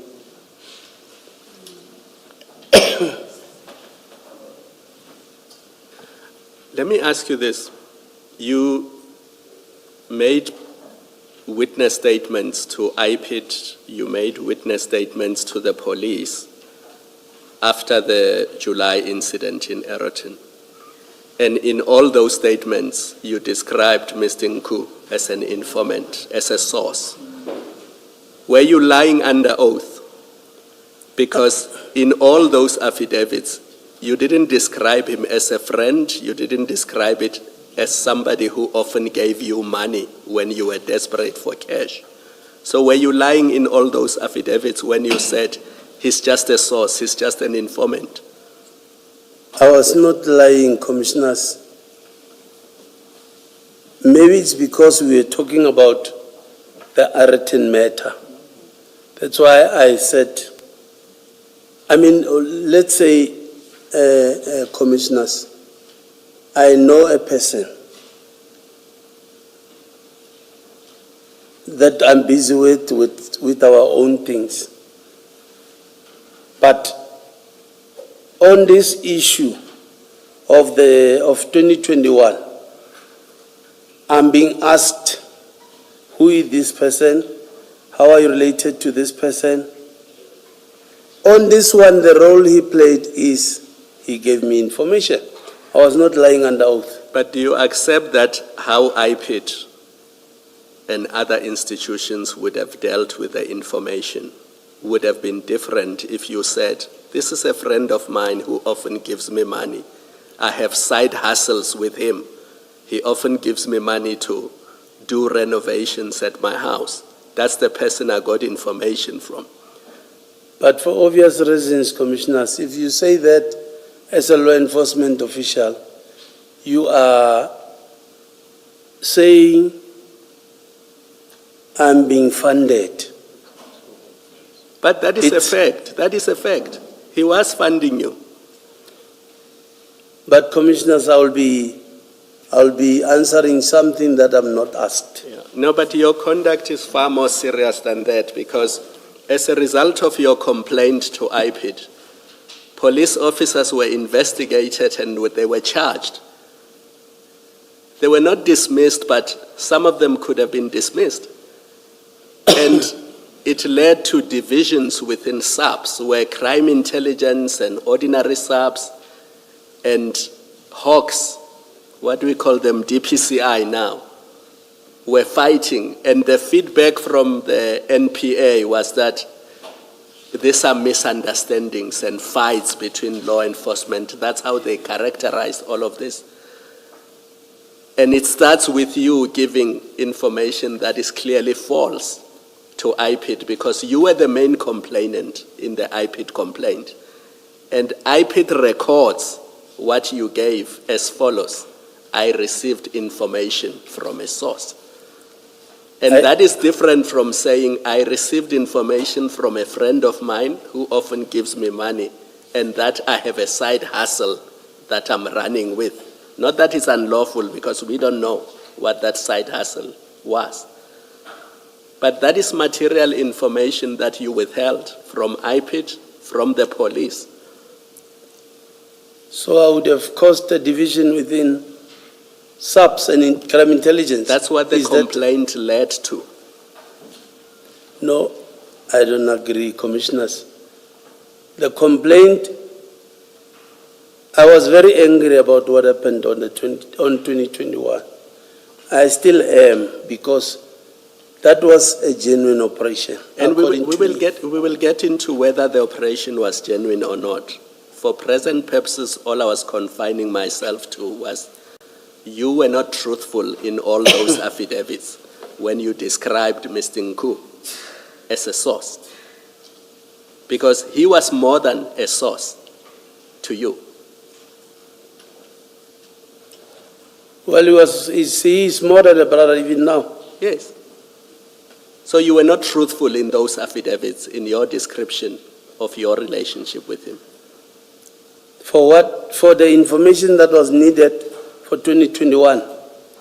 I am truthful.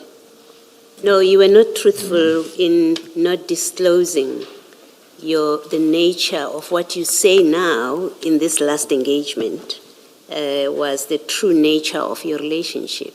You were not truthful about it. Even when you started with us, you were not truthful.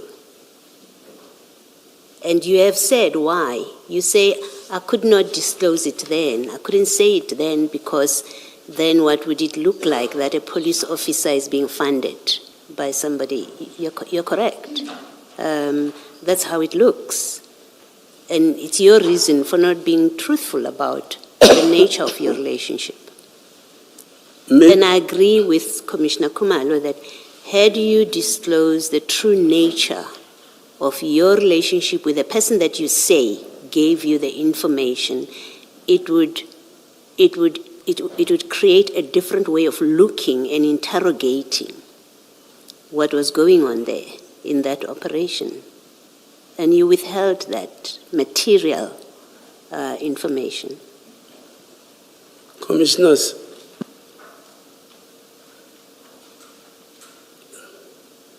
what we were doing or what I'm doing with Nku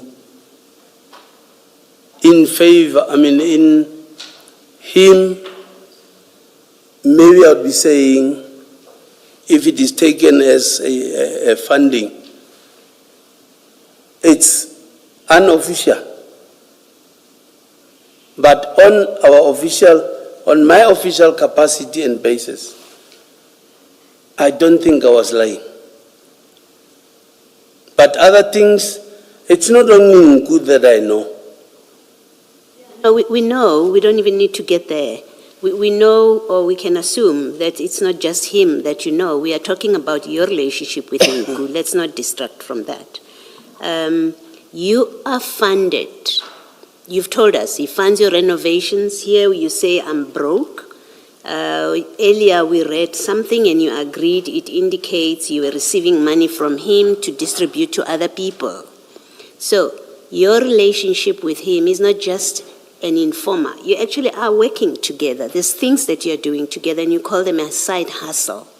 So the truth of your relationship with Mr. Nku, you didn't disclose it in 2021. Before us here, it comes out, it changes. You started off, he's an informer, arm's length relationship, you've even an acquaintance. Eventually you have to accept that on the documents before us, it does show that you are not being truthful about the nature of that relationship, and you concede that, well, we are friends. You end up saying that. And the point that is being made to you is, had you disclosed the nature, the true nature of your relationship with Mr. Nku, it may well have led to different lines of inquiry. And I want to suggest that you were aware of that. That's why you were not frank about the nature of the relationship. It's because you knew that it potentially opens lines of inquiry about what that operation was all about. And you were avoiding that line of inquiry. And in that way, you were being dishonest about the relationship with Nku. As you were, and I want to put it to you, as you have been with us.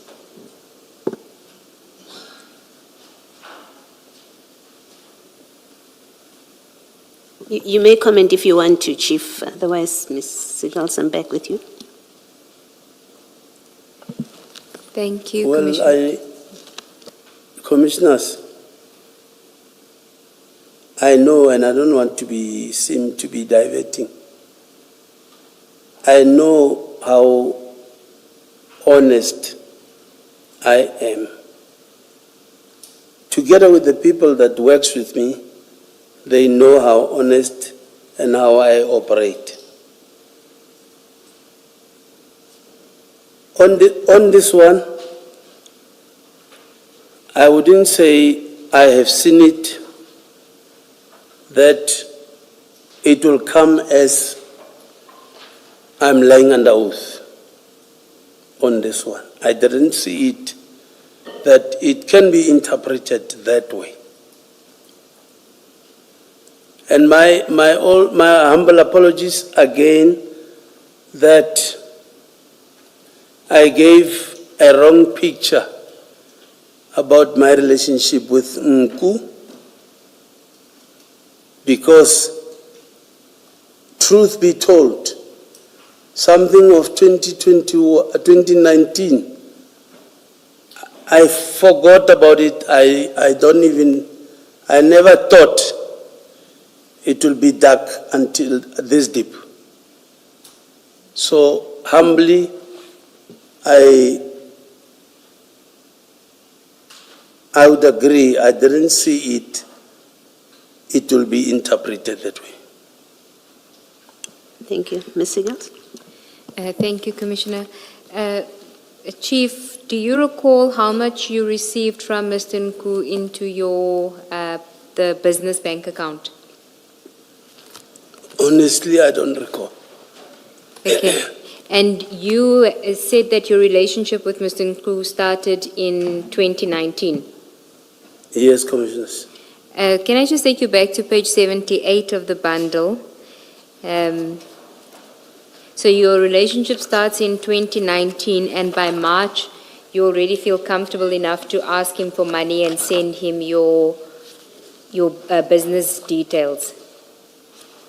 Do you see that where you sent the business F&B details? Yes, Commissioners. Okay. So that's in March, end of March. And you say you don't recall it. It was 20,000 Rand. Does that figure sound right? That it was 20,000 Rand? If it was 20,000 Rand, I recall that I was busy at home. He was assisting. Okay.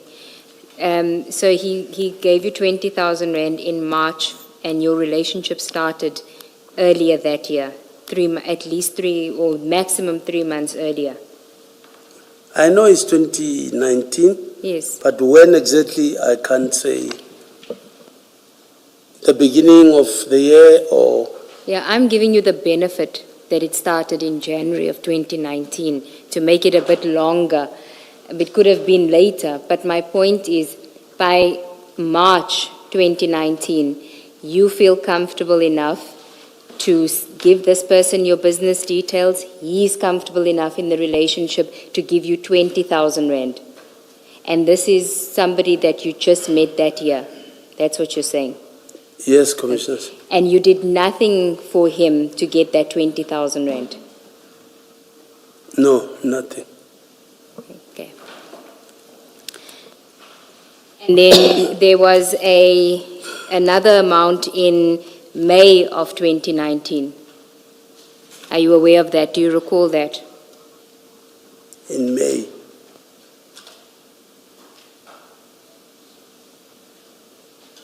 Did you say you recall it? No. Okay. I'll get to it. It was May 2019, but I'll get to that one. And that was for 10,000 Rand. Can we go to page 92 again, back to page 92?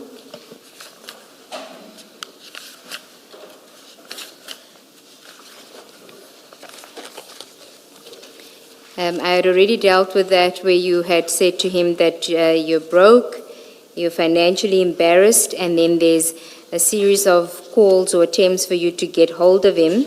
And on page 93, on the 29th of April, at 8:02 a.m., he says to you, let's meet 7 p.m. I'm in a meeting with the SG. Do you know which SG he was referring to here? No, I don't know. Okay. And you say, where are we, I'm assuming you mean where are we going to meet? He says anywhere in the south, and that's early in the morning. You give a thumbs up and you say call after meeting then, and you don't get a response from him at 6 o'clock in the evening when you are at home. You say, I'm home waiting, and it doesn't seem like, I don't know if you called him, did you meet up with him, do you recall? No, I don't recall, commissioners. Okay, you then send a message to him on the 2nd of May saying, to me, I guess it is clear we leave these things. Do you recall what things you were going to leave now with him? I don't recall, commissioners. Go to the next page because it seems to involve other people as well. You say you're not communicating and my people awaits response from me that I don't know. Who are your people?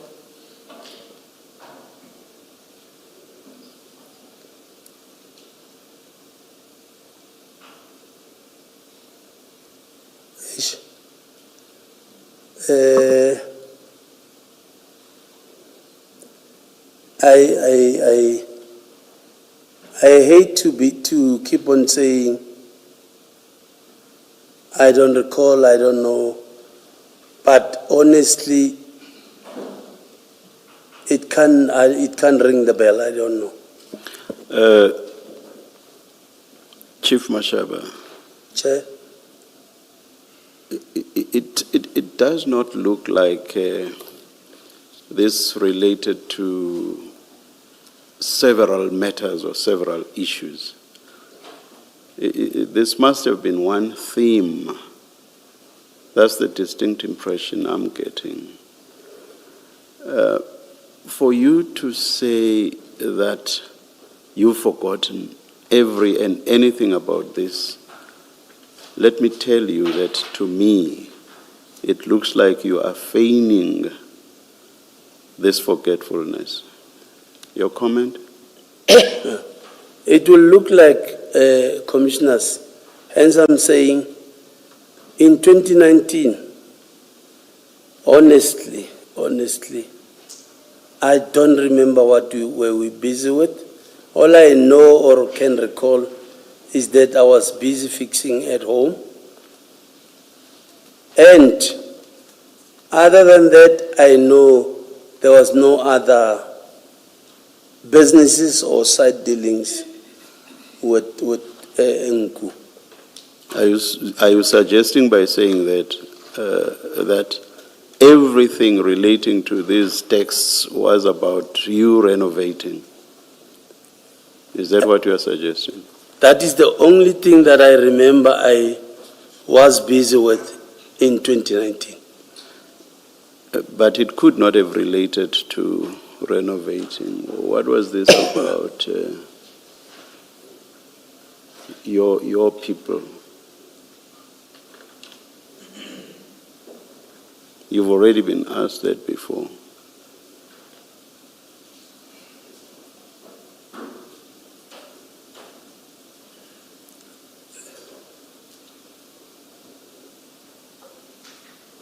And that was not about money. It was from me that I don't know. If you were talking about money, you would have said so that I should know by when I may pay them. So this was not about money. You were involved in something else. I'm even afraid to say I don't know again.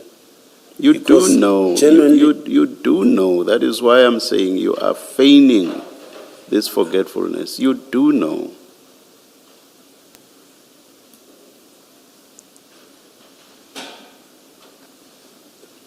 Honestly, commissioners, if I knew, I was not going to deny.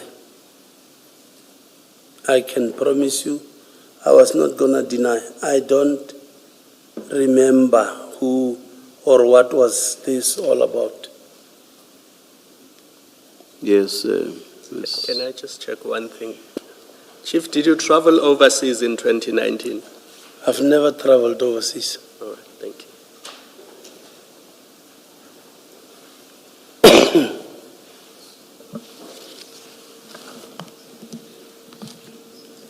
Okay, may I continue? Okay, we're still on page 94. You then say to him, you real not playing open and tiding me. Why don't you say what's happening, Tumza? And then you say, where did I go wrong? So clearly there must have been something that was going on between the two of you, where you feel that his lack of communication is an indication that you were doing something wrong or you went wrong or didn't bring your end of the bargain? Do you not recall? I don't recall. Okay. Can we go to page 95?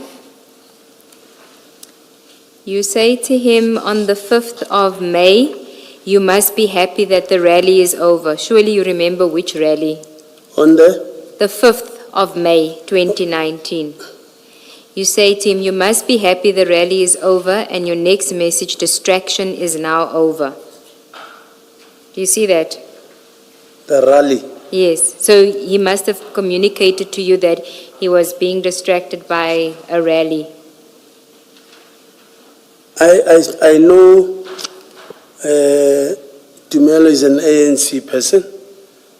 Obviously, if he's talking the rally, maybe he's talking ANC issues. Yeah, elections, 2019, May 2019. I just know that the rally is an ANC person. Okay. No, it's you. You are saying if he is talking rally, then he must be talking about ANC, the ANC. It's you saying this, not him. You are saying you must be happy the rally is over. So it's you talking about that. So you've basically not responded to the question by Ms. Seegers. Perhaps please repeat your question, yes. You the one that says to him, you must be happy the rally is over. So he told you he was at the rally, so you know what rally he's referring to. 2019? Yes, May 2019.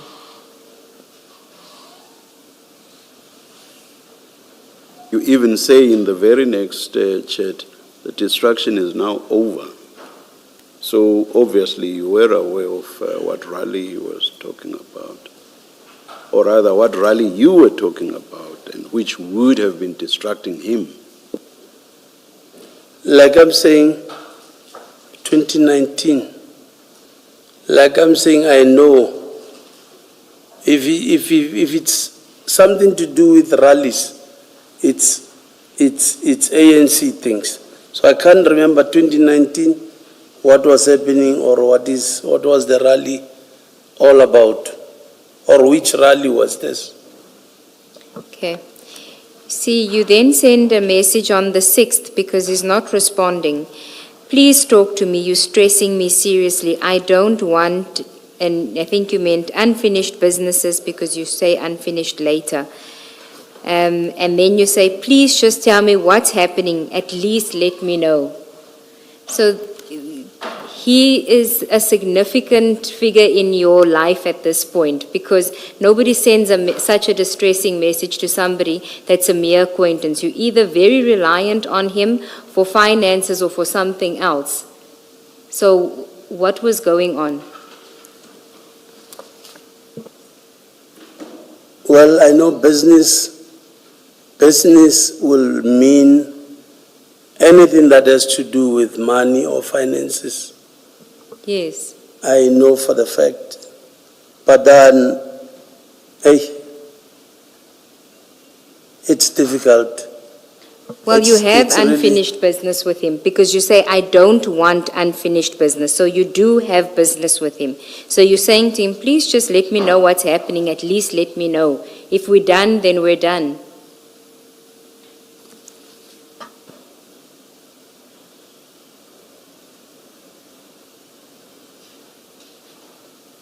It's not coming from his side, it's coming from you. You are the one that is reaching out to him all the time. You are the one that's desperate to make contact with him. So why? If you are giving him, so you're giving him nothing in return, but you want to know what you've done wrong. That's what you're telling us. You're saying to us, he kept giving me money and I did nothing for him in return. So why would there be anything wrong from your side? What could you do wrong if there was nothing expected from you? Like I'm saying, Mr. Nku, what's the problem about him? It's him not answering. But then, to get his attention, I would maybe write something that might maybe make him call me first. But that does not necessarily mean we were in any business dealing here. No, it must mean, because you're actually saying unfinished business. I don't want to have any unfinished business. So you have business with him. It's a difficult one. It's a difficult one because you don't want to tell us what it was, or it's a difficult one, why? It's a difficult one because I even hate now to say I don't remember. I don't recall. Where did you understand him to be getting his money from?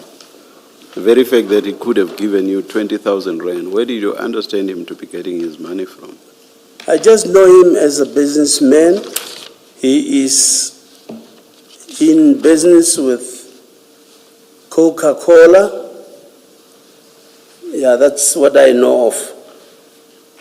What he's doing in Coca-Cola, I cannot tell.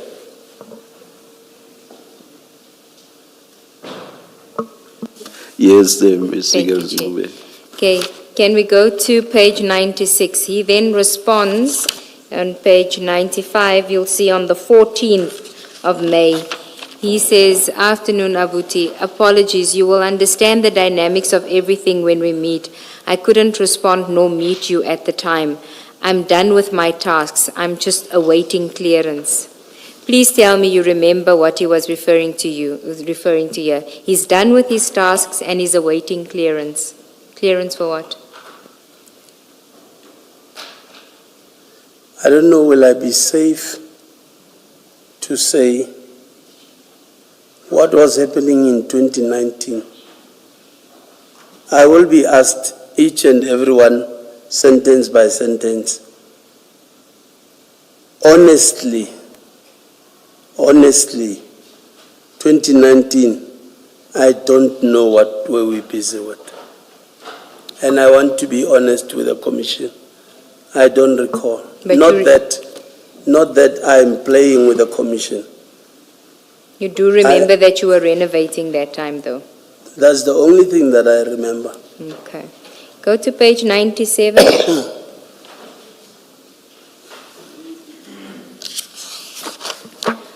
On the 21st of May, you say we must meet Tumza. Why? Why is it a must?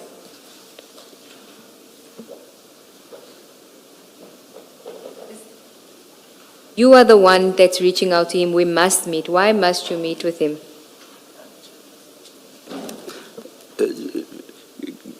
Let me ask to go back, please, and please hold your thought on, Yes, on where you are.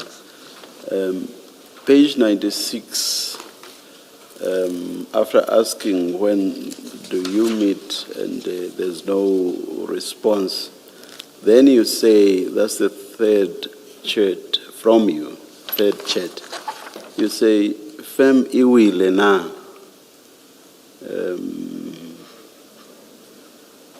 Has the firm gone under? Is that a correct translation?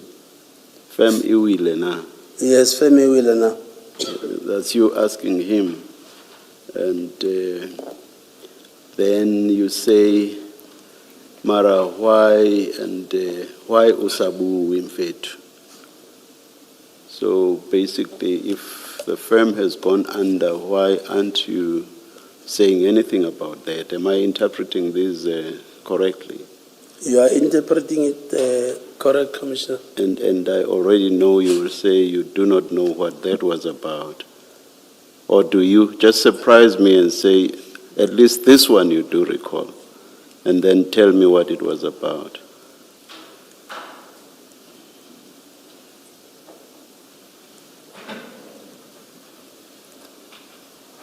It frustrates. It really frustrates because I really want to... What firm were you talking about? And what was its relevance in your chats?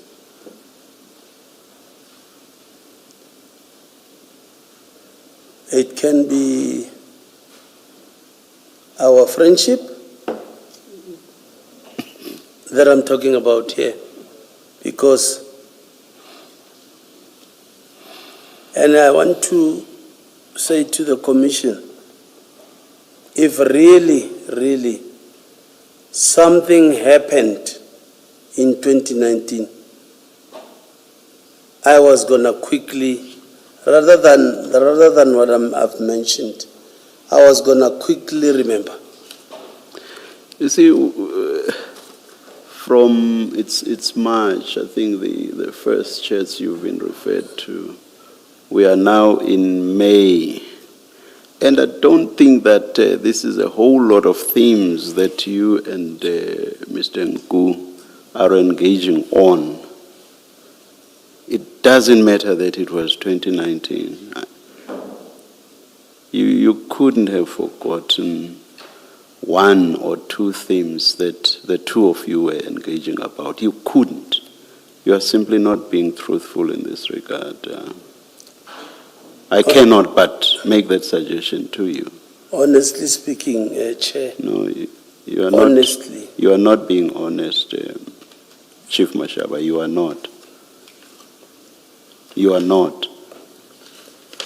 You are adopting that stance because you know that this trail of emails brings you so close to Mr. Nku in ways that have nothing to do with what you have been telling us about, but more about your involvement in this drug bust. I take it, Ms. Lee Seagulls, it will still, through these chats, take you to a point where that becomes even clearer. Your involvement with Mr. Nku had nothing to do with him being your informer, and that your involvement on the 9th of July, 2021, had nothing to do with him being your informer. You want to comment? Of course, we are still going to go through these chats. Do you want to comment on what I've just said? My involvement with him on the 9th had everything to do with the drug bust. And I started, and I started by saying, surely, if from March to May, you appear not to have been engaging on several or numerous themes, but at best for you, maybe two at the most, there is no way you would have forgotten what you were engaging on.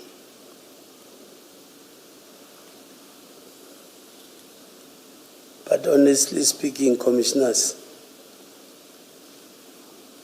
7 years ago, it's a long time for me to can easily remember what was actually happening. You see, I would understand you. I'm actually very forgetful. But forgetful as I am, if there was only one thing that I was engaging with a particular person on, that fact, the fact of the engagement, the nature of the engagement, I would remember. What I would not remember perhaps would be blow-by-blow accounts of our interactions. That's totally different. What you are telling us is that you don't even remember the nature of those engagements. Surely you are not being truthful. You are simply not being truthful. Commissioners, I just don't know how to put it, but I'm saying if these chats will lead us to something that will be proven to me, not that I'm in defense, something that will be proven to me that you've been denying, this is what you've been doing. You are not you are not even denying thus far. All you are telling us, response after response, is I have forgotten. I have no recollection. And I'm being honest, Commissioners, I totally forgot. until you get to exactly reminding me, okay, you've been saying you don't forget, you don't remember. I want to put it to you, this is what you've done in 2019, finally. Yes, Mr. Galsmube. Thank you, Chair. Back to page 97.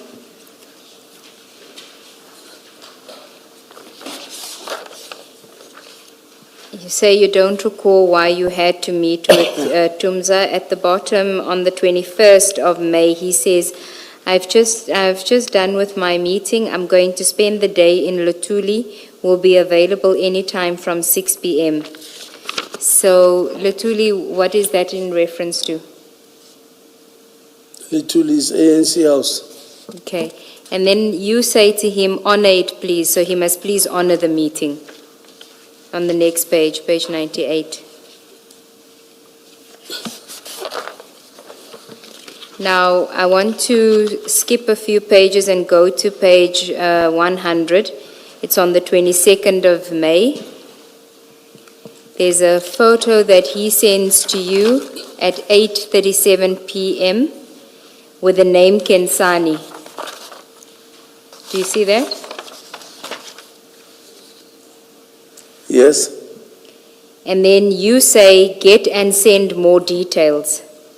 You then also say, Hola, bring more, maybe surname and shift times so we can quickly visit. Do you recall what this was about?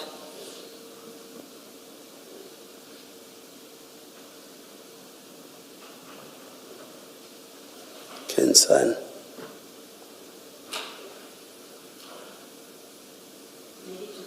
To try and help you jog your memory, it starts at page 98, where you say, just waiting for you, Tumza. At page 98, you say, just waiting for you, Tumza. This is on the 22nd of May at 4:18 in the afternoon. And then he, at 8:37 that evening, he sends you this picture in response to you saying, waiting for you. He sends you the picture, he gives you a name, you ask for more details. You said get and send more details, that's at page 100. And then as Ms. Sigals has read for you, bring more, maybe surname and shift times so we can quickly visit. That's you saying. And then he says, I'm waiting. I'll get by 9:30. You do thumbs up. And then you say, Bo Peter can't wait. And then you have a laughing emoji. He apologizes for the delay and says, my guy is still at the mosque. Sorry, boss, he's working in the morning shift. If they go, it must be around 6 p.m. this evening. And then he gives you Emirates and counter number 50 to 58. He says, that's from my guy. Remember the last thing you did, you asked for details. Yes, Commissioners. So he gives you Emirates and a counter number, and then you say, okay, at the bottom of 101. And then you say next Tumza at 102, and then you send a picture of the airport, the check-in counters, which 3 of them appears from the color to be Emirates. And then you write, you say, here now. So you've got that sequence. Remember you started off by saying, so we can go and visit in the morning. Shift times, give me shift times, you said, remember. So we can quickly visit. That's what you said after he sent you the picture. And then he comes back. He does give you time. He says, guy is working in the morning shift. If they got it, it must be around 6 p.m. this evening. So he's given you shift times of Kensani that you asked for. And then he gives you the details. It's Emirates. He gives you counter numbers. And then he sends you a picture. So you must know what this is about. It's not every day you and even in 2019, that you and Mr. Nku were discussing Emirates flights and counters and people who work shifts that you were going to visit. You have to remember. You must remember what this was about. On this one, Commissioners, I remember just a little bit. on this one. All right, let's And try. then it goes back to my communication with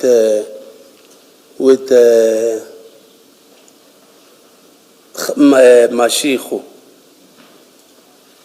On this one, I now remember when you're saying to me, Kensan. On this one, Nku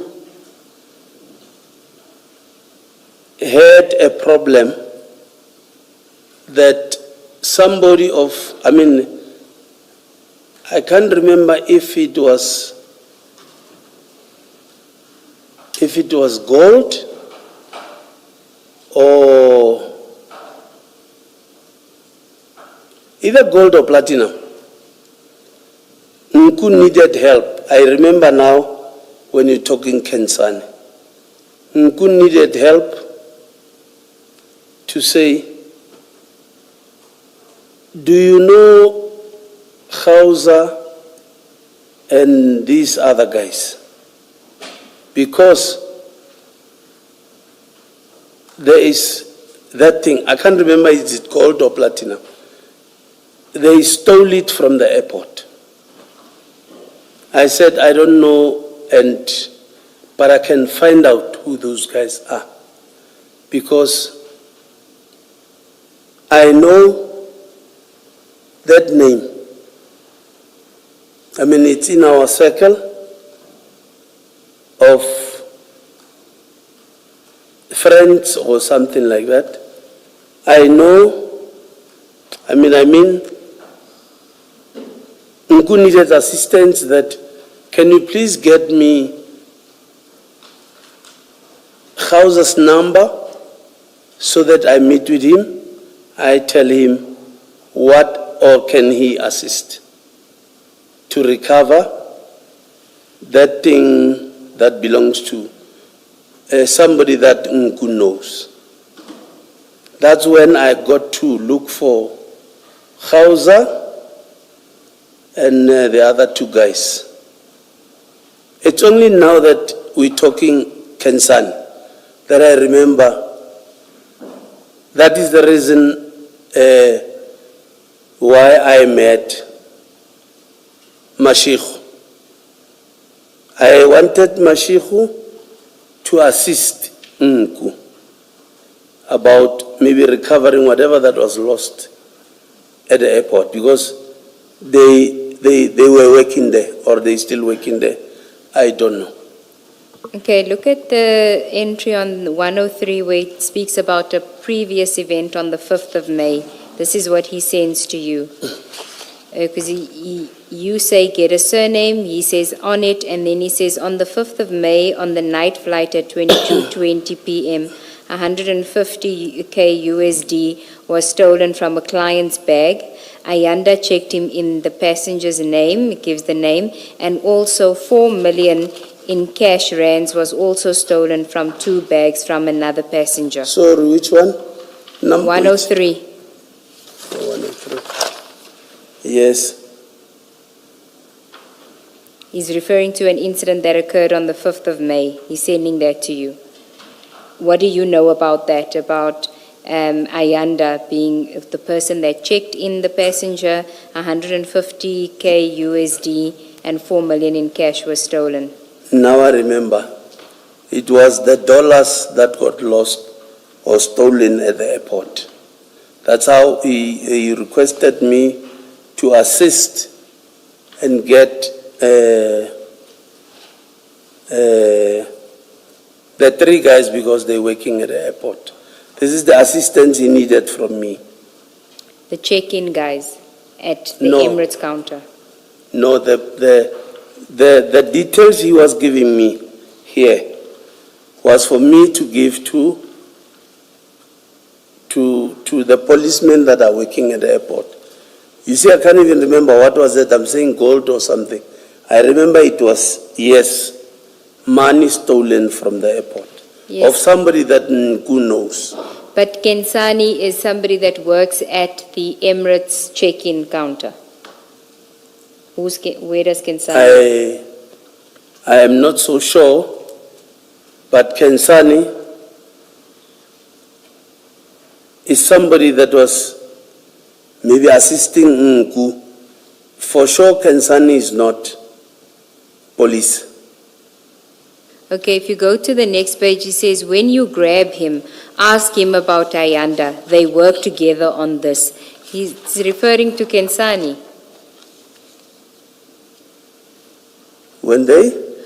When you grab him, ask him about Ayanda. They work together on this. So the previous message is telling you that Ayanda was the person that checked in a passenger on the 5th of May and money was stolen. And then the other one, it was, he gave you Kensani's details, which led you to the airport, to Emirates counter 50 to 58. Then it would mean those things were stolen by Kensani.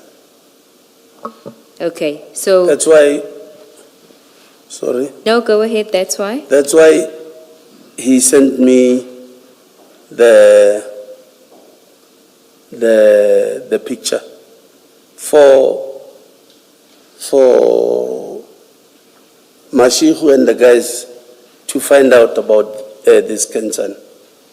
No, it's not for Mashiko and the other one to find out about Kensani, because you actually do go to the airport. You do. If you look at page, after he's given you Kensani's picture, at page 102, you say at 7:22 on the 23rd, you say here now, and then in the next 8 seconds, you send him a pin location which places you, yes, this thing is cut up, but it places you at OR Tambo. So it wasn't to give to others. It was in fact for you to go and find Kensani. That's why you speak about grab him. I'm sorry, Okay, let's do this slowly. Remember at 100, you've got the picture of Kensani and you ask for details. And then at the bottom of that page 100, you say, Hola, bring more, maybe surname and shift times so we can quickly visit. So on this message, you are going to visit once you get the shift times. 100, page 100 at the bottom. Bottom of page 100, you say, bring more, maybe surname and shift times so we can quickly visit.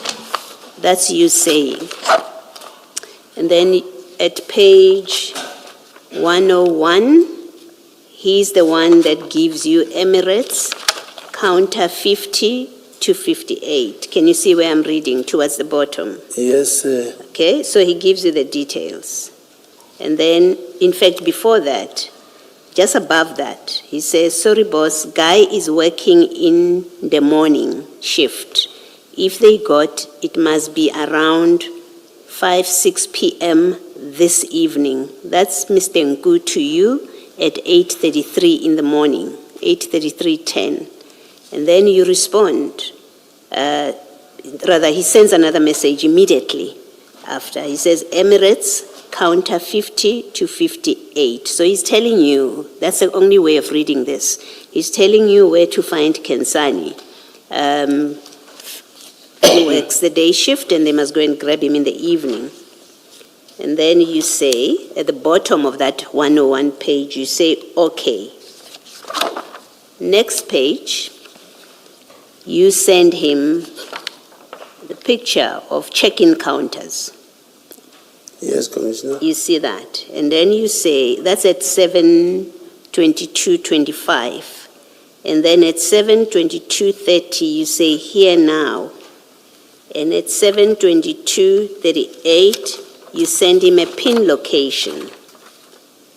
Yes, Commissioner. Yes, and then you say, get a surname. And what I'm saying to you is you actually went to the airport yourself. You were not forwarding this information that Mr. Nku gives you. You were not forwarding it to Gauza, or even if you forwarded it to Gauza, you actually went to the airport yourself.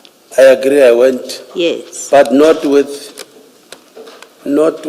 accompanying Gauza and them. Yes. Yes, I went. Okay. Just to take you back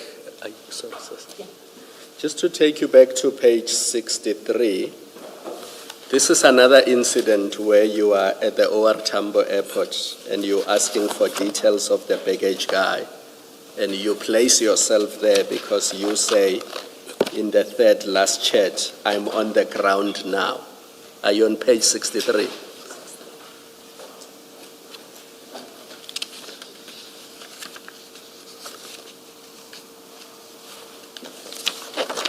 Yes, Commissioners.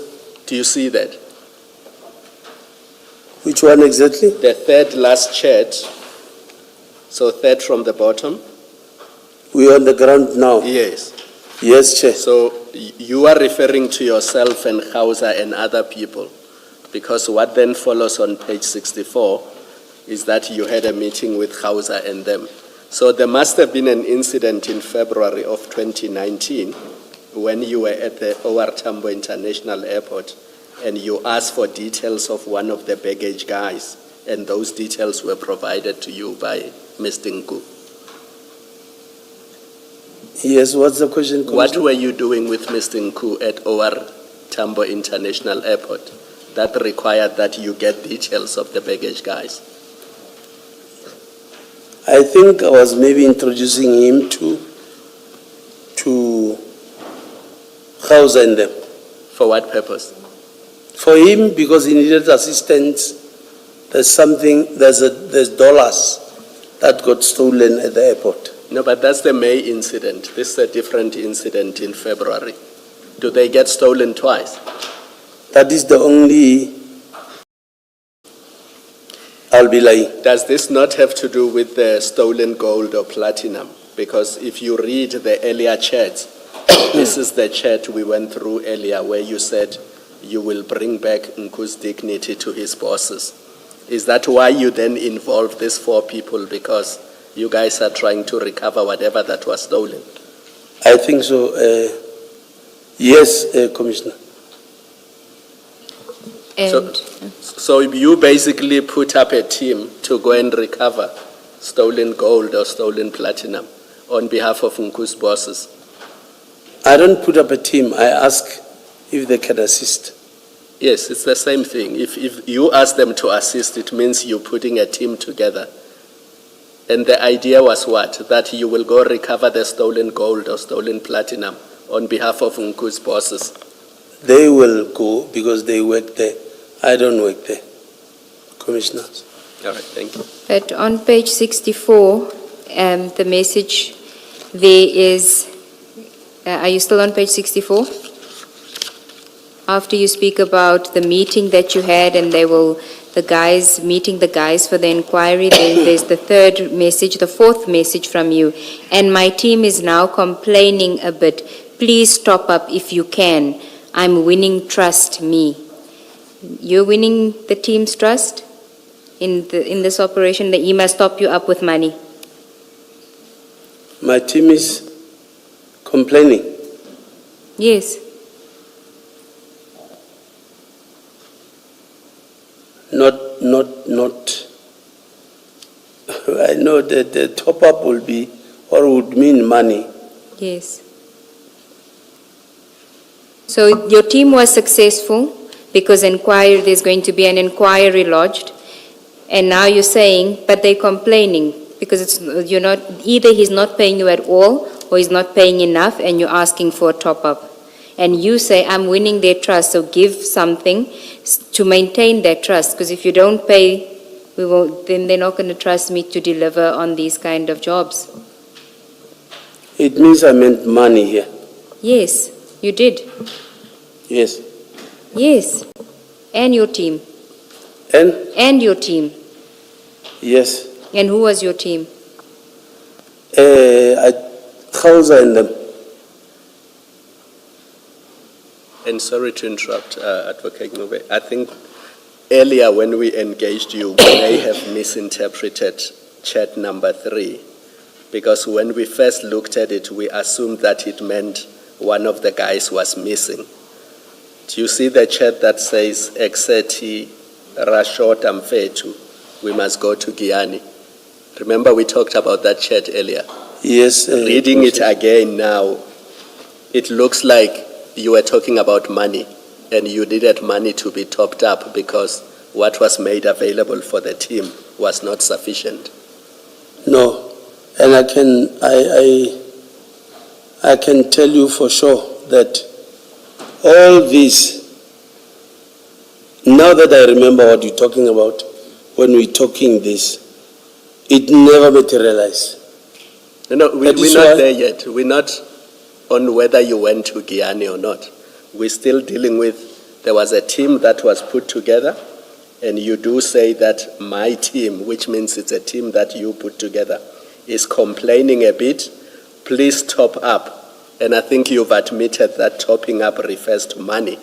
Now I'm taking you to the chat before that. It says, Rashota Mfetu, meaning the money is not enough.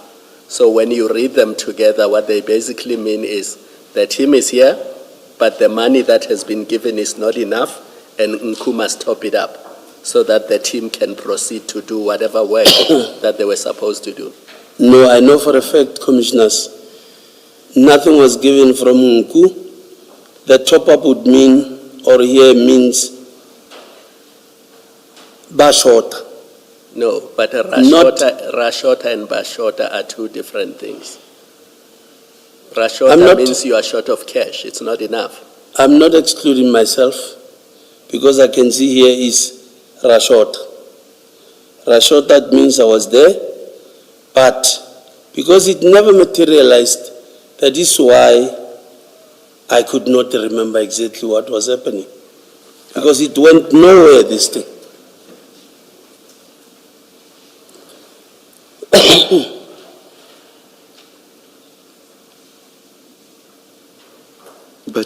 But surely what you are saying, look at the next chat. Please top up. That must be about money. It just must be.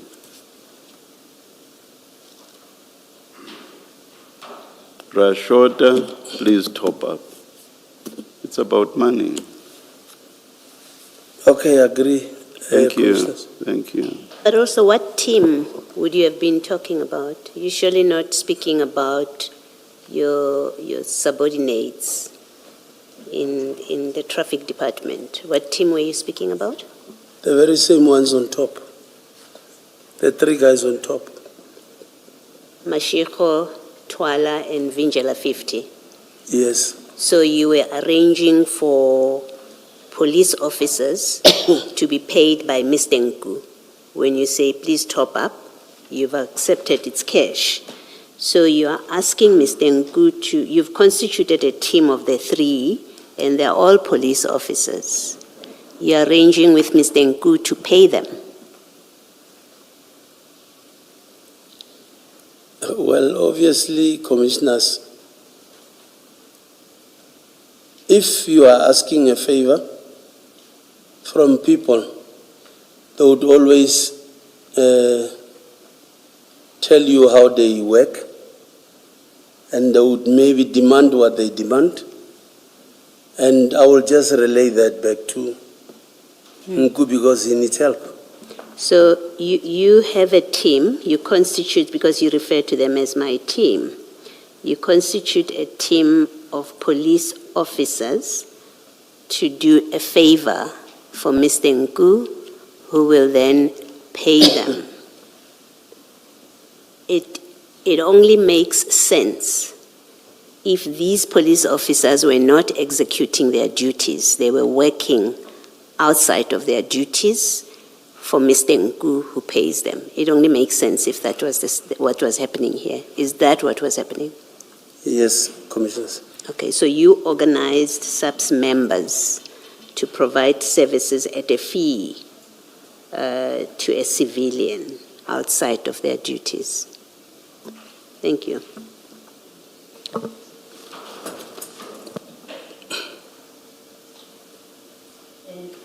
And you say when you organize these three that you are now arranging for payment from Mr. Nku, you say what were they doing? What were they doing for Mr. Nku? Remember, this is still in February. That's why I'm mixing the two. It's the dollars and the gold Okay. that was stolen from the airport. So that must be the gold if it was one of the two, because we know the rands, the 4 million rand, and the dollars, $150,000, that is in May. It's in a May trip, and this conversation is in February. So this must be the gold. I know I was in contact with the guys for those two things only. And you say this team that you constituted, they were doing what? They were trying to find the gold for Mr. Nku or whoever else he was assisting. Yes, they were trying to get it, to recover it. Isn't that typically police job, typically police job where a complaint is laid with the police that something has been stolen from me, and Mashiko, Mosa, Twala, and Vinjelwa would do it in the normal course of their functions? They are policemen. Yeah, but you've just said they were not doing this in the course of their employment. It was a side hustle that they were doing for Mr. Nku. So they were not acting as police officers here. They were acting as a private army or private team, which is paid, which is hired and paid by Mr. Nku. Side hustle, commissioners, I spoke about side hustle somewhere. I said I approached these guys because they work there. How are they going to recover it? They're the only ones that knows. Yes. Yes, either they will officialize it. I cannot dictate to them do it official or unofficial. I cannot. No, but you know they are not doing it official. That's why you're arranging for money for them. You know it's not official. If it were official, you would know that they will be paid their salaries. They don't get any more than that. And if there are bonuses, they will get bonuses. I don't know how the police work in respect of that. But you would know if it was official that they would be paid in the normal course. Here, you've arranged them, and you're arranging for payment. In fact, you're asking for top-up, so it indicates they were already receiving payment. And what I'm putting to you is, in fact, I think you accept it was a side hustle. And what I'm putting to you is, but here you are about an alleged complaint of loss of gold. And what you do is you organize a team of police officers to do the work for a private citizen and then to be paid by the private citizen, when in fact all of that is supposed to be normal police duty. And here you are coming up with a scheme where police officers who are paid by the public, who are employed as such, to do exactly that. You organize them to work for a private citizen at a fee. That breaks the law, it seems to me, on every level that you can imagine. All of you have broken the law. If you say, which is what you say, if you say that's what happened, then all four of you should be prosecuted, honestly. You've broken the law. You break the law. You use police officers to engage in private business that is paid for by a citizen or a member of the public. Surely you must accept, even if you say, at that time I didn't think about it that way, but sitting there, you have to accept it is wrong on all levels that you can think about. Plus, you are using their position at the airport. You say from their position they would know what to do. So you're quite conscious that you are getting police officers to use their positions and power that they get out of the law by virtue of employment, nothing more, by virtue of employment, to use those positions to serve the interest of Mr. Nku, who pays them, but who's also your funder. It's just wrong in every way you look at it. And it's liable to criminal prosecution, I put to you. can comment, Chief, if you want to. I don't know what you would say, but I'm putting to you what this is. It's just plain criminal conduct. No comment, Commissioners. Thank you, Commissioner. Chief, can we then continue from page 104, which is still the incident of Kensani that we were dealing with. At the top, Mr. Nku says to you, when you grab him, referring to Kensani, ask him about Ayanda, which we dealt with from the 5th of May. They work together on this. And then you say, that's nice, grabbing him will work. And then you say they didn't give either cell phone number or surname, we can get all we want. What were you referring to there? We can get all we want. Were you looking for more details? What was it? I think I was looking for details. Okay. He then says, I am on it, you give thumbs up, and then he sends you the Emirates flight number. You say thumbs up. He sends you a number saying that it's Kensani's number. And then on the next page, he says, you then say, Tumza, I'm stuck. This is now at 6:52 a.m. on the 24th. You say, Tumza, 6:35 p.m. later that day. You say, Tumza, I'm stuck. So you were successful. Were you successful in grabbing Kensani? Like I'm saying, none of this materialized. So we were not successful. So why did Mr. Nku then send you 10,000 Rand on the 25th of May?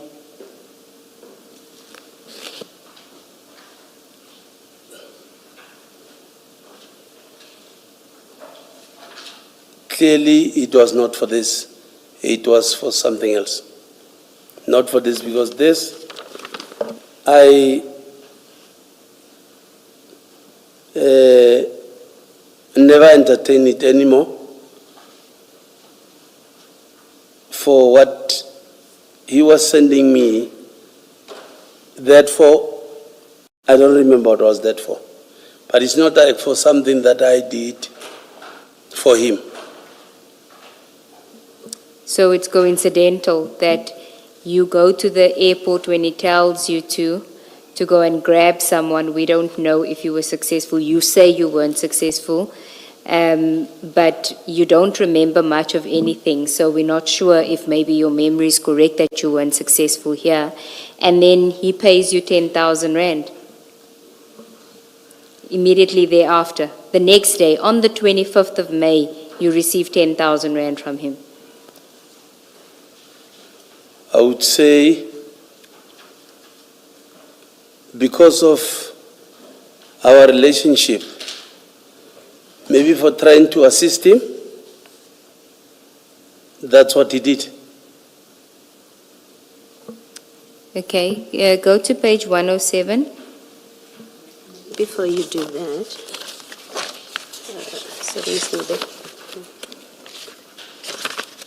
Chief, you, in your statement at paragraph 2, you say you were removed, you were politically and forcefully removed and arrested and detained in 2018, and then you were suspended. When were you reinstated? You don't give us dates. 2018. Sorry? 2018. You were reinstated in 2018. I know I was locked up 2018. Yeah. No, what I'm asking is, you were then also suspended. You do say in your paragraph that you were arrested and then the matter was not placed on the roll. You say that. And you were then released the following day, the very next day. So I'm asking about the suspension. You say I was then suspended. And then you say upon my reinstatement, I was transferred to Vereeniging Regional Office as head of service and region. So my question is, the suspension, when was it lifted? I may have forgotten, you might have said it somewhere, but I may have forgotten. After your suspension in 2018, when is it uplifted that you return to work? It normally takes, I can't remember, is it 60 or 90 days? Oh yes, you did say Yes. nothing came out of it. So the time lapsed and you went back to work.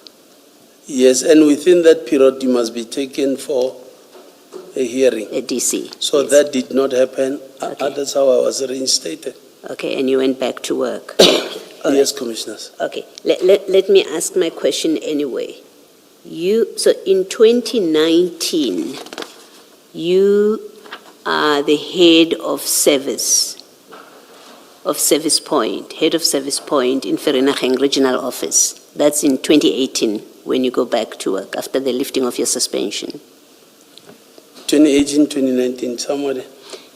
Okay, I think what I'm wanting to verify is that in 2019, you are the head of service point, Vereeniging, in 2019. Yes, Commissioners. Okay, so these events that we are discussing in 2019, you are Vereeniging Regional Office, head of service. That's your position at that point. Not head of subs.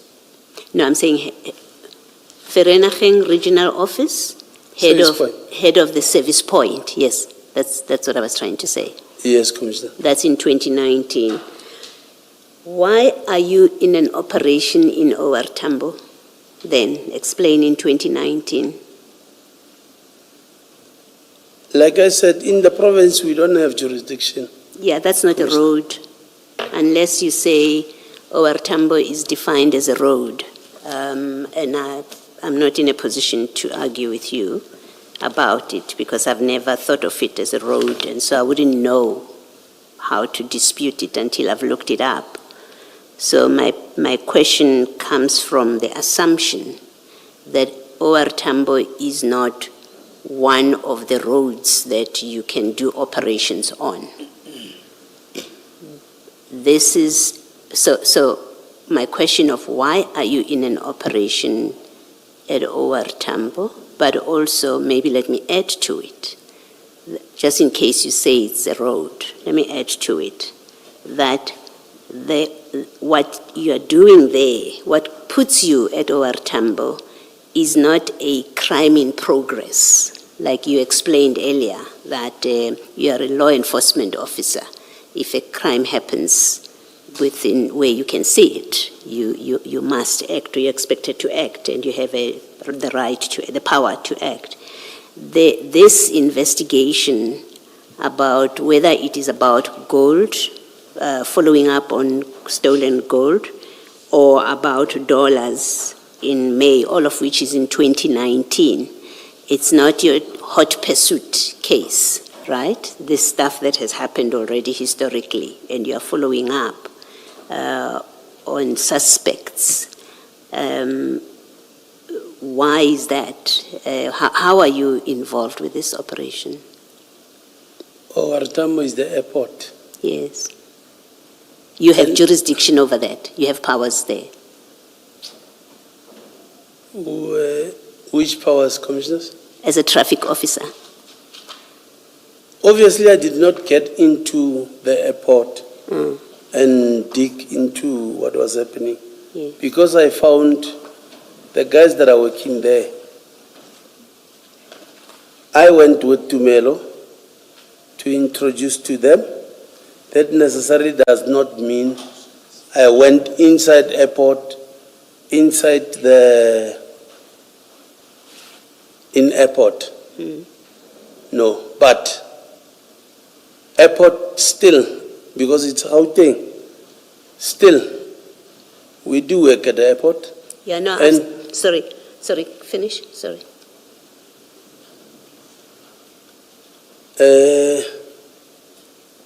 We do work at the airport, depending on what is the operation. Yes. Well, as a infrequent I'm as qualified user of the airport. I know that you do. I do see traffic officers giving people tickets. So, But that's not inside the terminal Yes. building. I know where traffic officers like to park and stop people. It's usually as you turn to go straight towards the terminal building. Traffic officers like to stop there. That's not inside the terminal building. question is, you have an operation which we have established. It's not an official police operation because these three people who are your team that are paid by Nku, they are not in a police operation to follow up on this. You've accepted that. So we know that whatever's going on there, they are not doing official police functions. We know that. The question is, you are part of it. That's why you are at the airport. In fact, Mr. Nku says, you tell Mr. Nku, we'll go and arrest, we'll grab him. So you make yourself part of that operation of grabbing him, whoever him is, Kensani or whoever. So my question is, you are at that time in 2019, the head of Service Point, Vereeniging region. You are in OR Tambo. You are going to effect an arrest. You are part of a group of people that are doing unofficial SAPS business, and therefore you must also be doing unofficial traffic department business. All of you paid by Mr. Nku. I'm asking, why are you part of this operation, you? Why are you participating in the arrest, possible arrest? You say it didn't succeed. Why are you participating in the planned arrest of someone who is associated or that you are following up in respect of theft of somebody's gold? And you are a traffic officer who is based in the southern, in the Service Point office in Vereeniging. Why are you part of an operation to arrest a person in OR Tambo? That is not traffic officer duty to arrest this particular suspect if you found him. It's not traffic officer duty. So why are you there? I did not participate in that operation. I was at the airport trying to assist Nku and introduce the guys to Nku. It doesn't mean I went inside the airport or I was part of the operation. But you understand my difficulty that you, in your WhatsApp message to Nku, you say we will grab him, we'll go and grab him, and then Nku tells you when you grab him, he must take you to Ayanda or something like that. So you're associating yourself with a team that is making the arrest. So my question remains valid, or still stands, but why are you part of even the planning, let me say, of the planning to go and effect an arrest when you are a traffic officer, has no business in the arrest of people or in an operation to arrest anybody where it's not a hot pursuit case and it's not on a road? That's my question, really. Commissioners,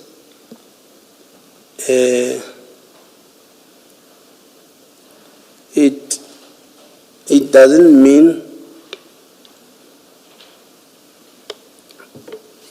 because I said we are going to grab means necessarily that I know with the WhatsApp it would mean I was part of the team. But because I'm at the airport, maybe that's what I meant, that it is going to happen, I'm also here around. Not necessarily that I'm part of that operation, I'm part of the grabbing. All right, thank you, Chief. Thank you. We're still on 107.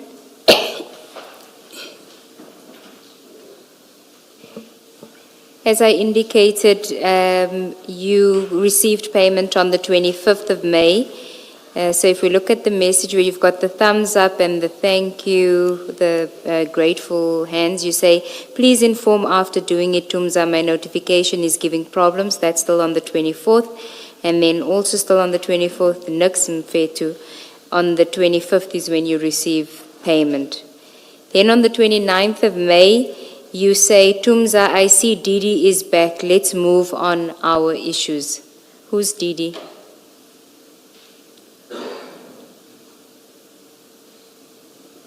Didi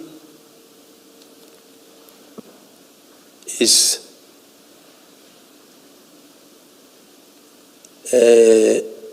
Tumza's uncle.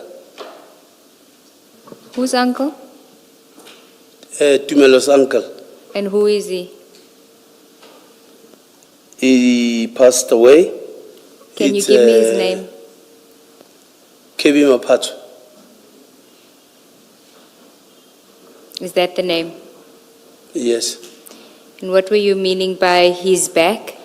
Just before that, why do you call him DD? Isn't DD supposed to be initials of a person? Like I said, commissioners, when Nku calls me or calls somebody boss, I automatically call boss. As to who he means, I don't know. Is it? But this is you writing here. This is not Nku. Sorry, Advocate Nube. This is you saying, I see DD is back. Yes, commissioners. So what is the name of this person that you call DD, and why do you call them DD? He calls Kebi Mapatso DD. But why is that not KM? Why is it DD? That I'm not sure. And let me maybe not answer for Nku. No, but Maybe you he knows. You saying Didi. So you know the person as Didi. Yes, Okay. because he calls him Didi. Okay. And this is in May 2019. Yes, commissioners. Is Didi not former Deputy President Didi Mabuza, who was reappointed in May 2019 as the Deputy President? Didi would mean... Sorry, can you please clarify the reappointment? Yes. When President Ramaphosa was appointed in his full appointment after the general elections in May 2019, he appointed Didi Mabuza as his Deputy President. Do you recall that? I recall that. Are you not referring to that Didi? No. Okay.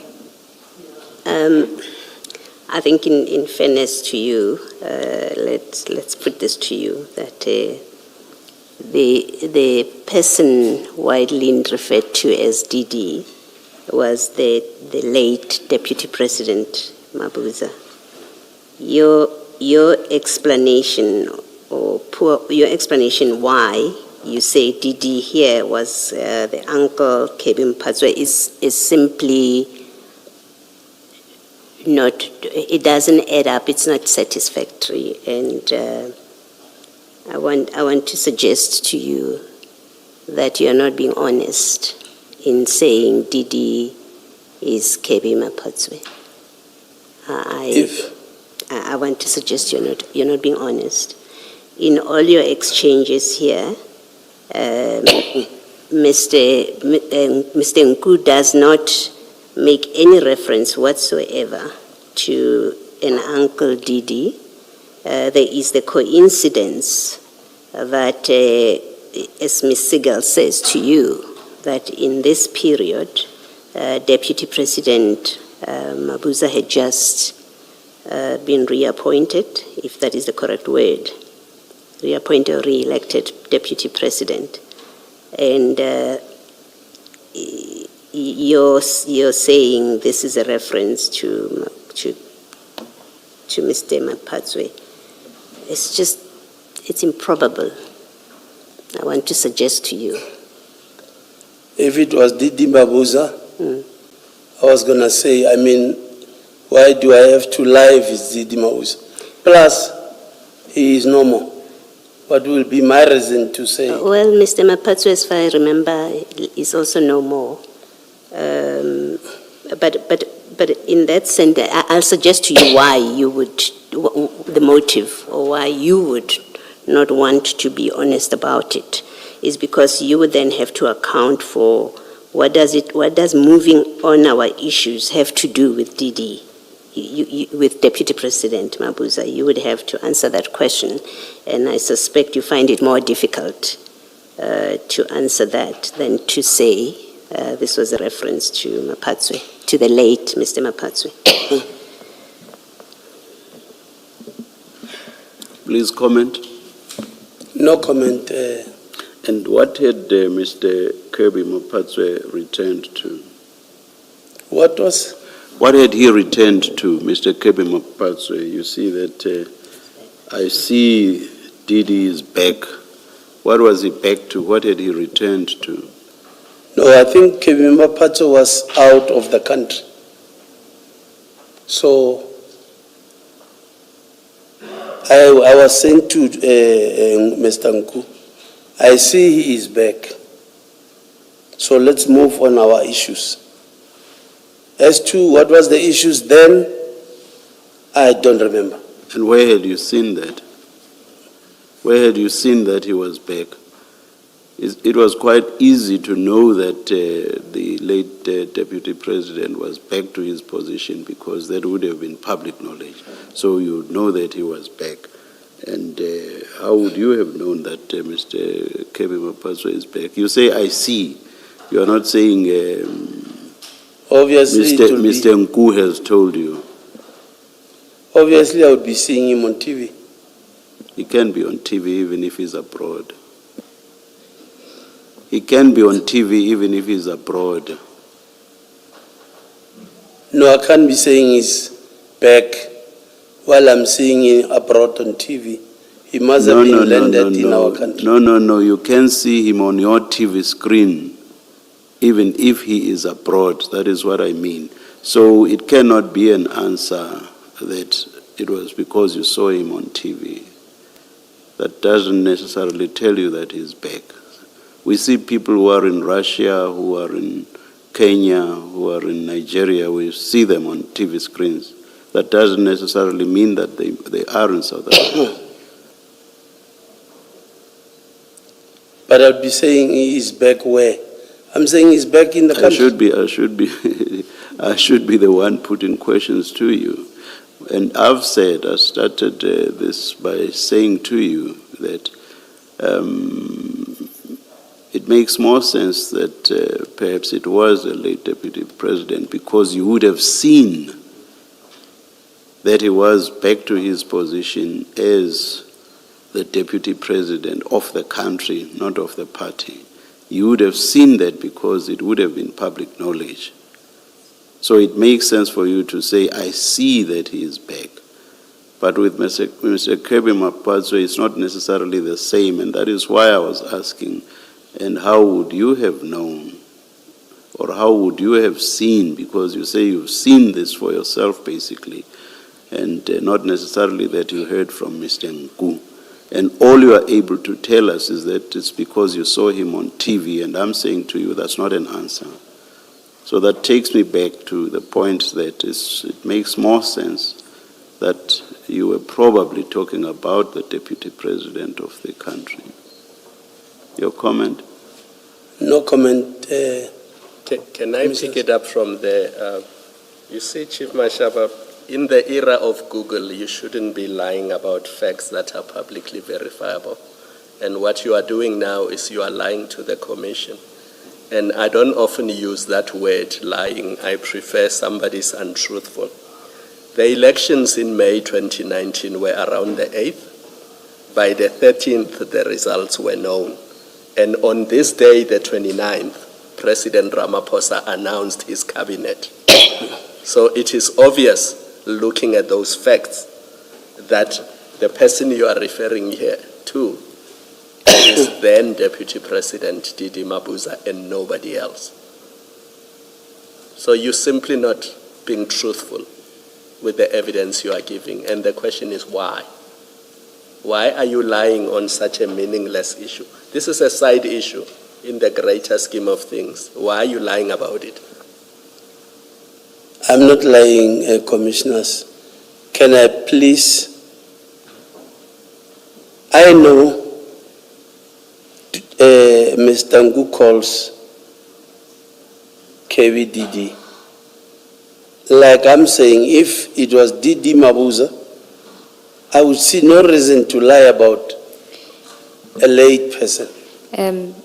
Chief, if it was KB Mapatswa, he only came into office on the 15th of June 2019 after Mr. Jeff Radebe resigned from his seat. So how would you know in May, on the 29th of May 2019, that he was going to take over from Mr. Jeff Radebe when he resigned? Kevin Mapatwe. Yes.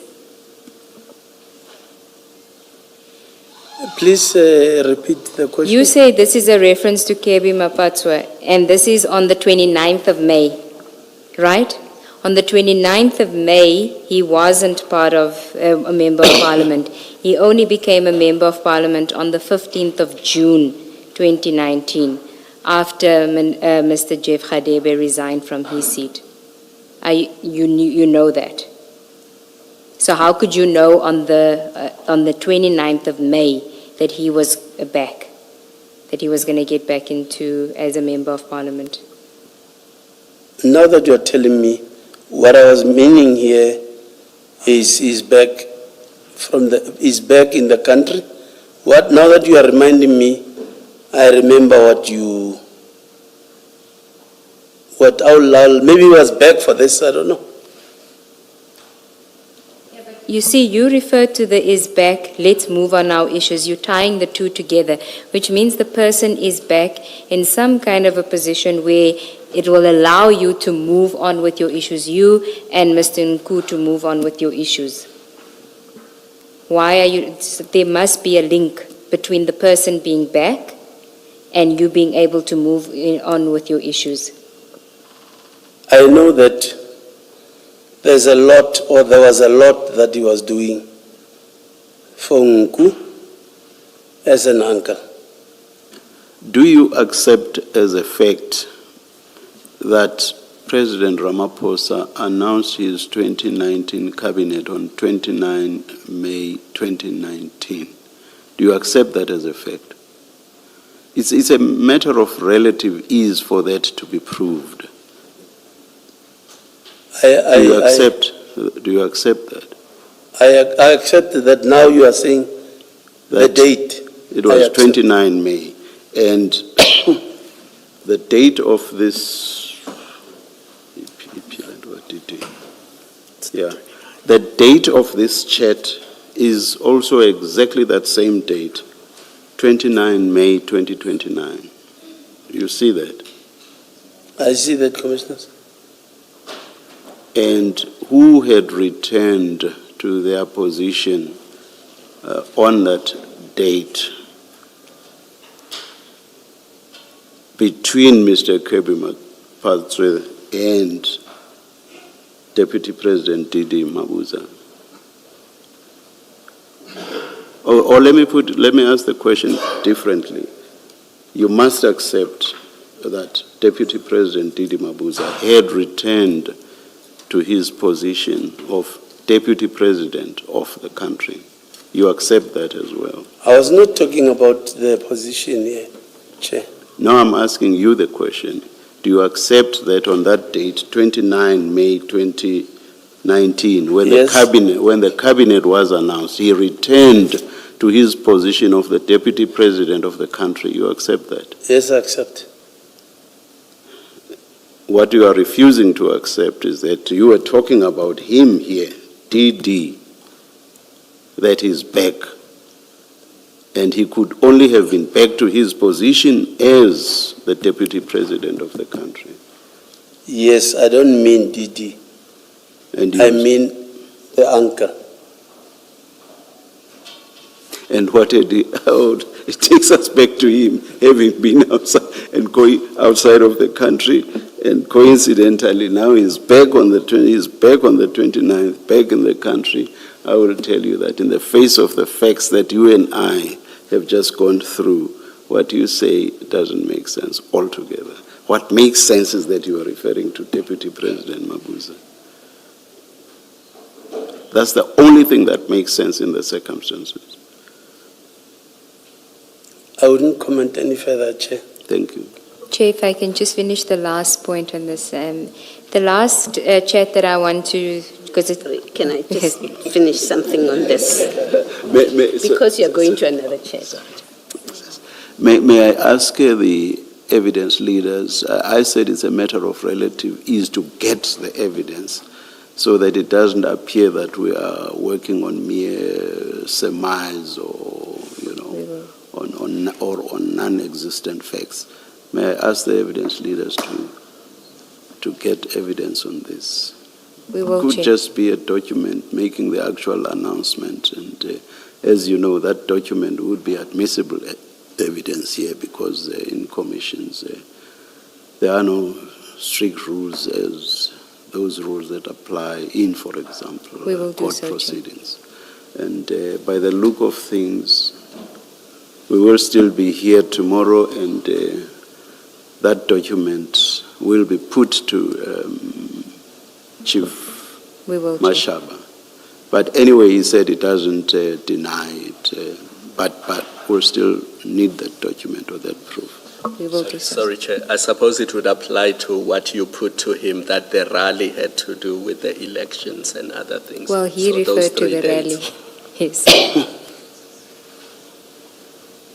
Chief, assuming, and I just want to explore this a bit, assuming or accepting that for purposes of this, that DD referred to there is the uncle, and in particular Mr. Kebi Mapatswe, we get to this WhatsApp on the 29th of May, having looked at the earlier WhatsApps about the search for the gold and the search for the dollars and the 4 million rand.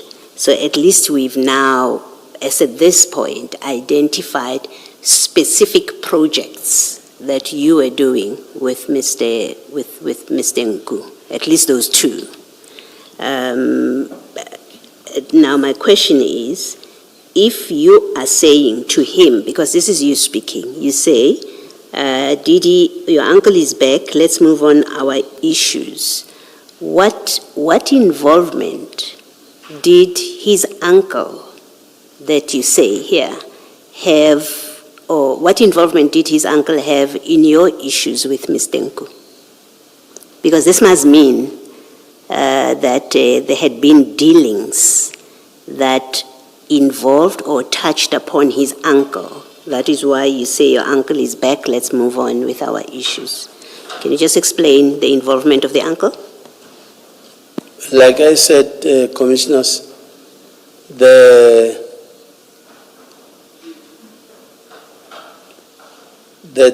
issues that his uncle maybe would assist as an uncle, maybe would be in his businesses,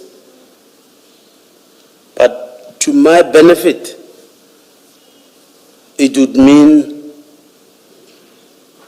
maybe I'll use it at my advantage, maybe for a growth career-wise. That's not my question. You see, your statement is very firm. Now that your uncle is back, let's move on our issues. And I'm saying to you, the premise for this is his uncle was involved in something that you and Mr. Nku were dealing with, in your issues. That's the only way this makes sense, because it seems to come out of nowhere. There's no discussion earlier on, there's no mention of him, the person that you say is the uncle. So it happens suddenly here in this WhatsApp where he gets mentioned. So I'm saying, well, there is you have a context to it. of this uncle's involvement in your issues? And I must say, the answer can be maybe. It has to be a firm answer. You can't say maybe it was about him in his businesses. He was involved in something that you and Mr. Nku were. And it's you talking, yes. It's you talking. So Yes. you must know what the uncle was involved with that concerned you and Mr. Nku. And I'm asking you, what was that? Assisting Nku in his businesses. All right. Thanks, No, Mr. no, no, Councillor. no, it's our issues. It's our issues. You cannot exclude yourself, no. Well, what benefits Nku will benefit me as a friend, or yes, I agreed already that. And getting more monies like you got the 20,000, it benefits you in that sense? Not monies, commissioners. Benefits you in It what benefits sense? me career-wise. How? Well, I wouldn't say how, but I'm asking you how. So you must please say how, because I'm asking you. when I say career-wise, obviously, I would mean growing at work. How Be so? it- How so? How does that come about? How do you grow as a result of Mr. Yes, coming back? Well, maybe here I would mean a position, maybe. So do you mean Mr. Mapatse would assist you progress professionally? Would that, yes, And would that be proper? it won't be proper, commissioners. Thank I you, think Chair. we must remind ourselves of the guarantee Mr. Nku made to you in February. He guaranteed you a formidable financial future. That's the guarantee he made to you on the 18th of February 2019. He said types of opportunities will be opened up. I can only guarantee a formidable financial future. Remember that? I remember that, Commissioner. So our businesses must be financially related benefit to you.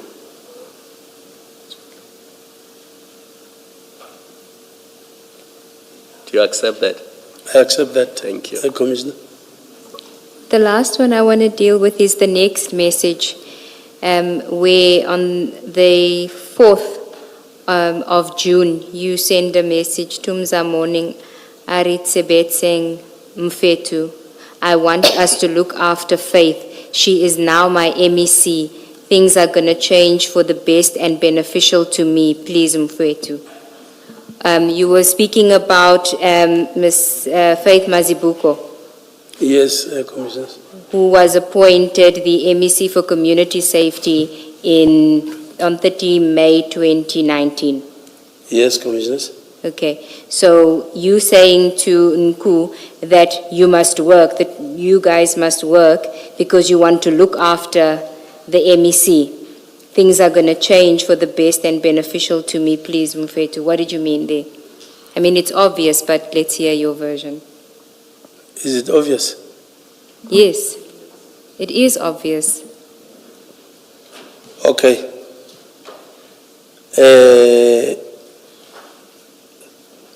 I am very close.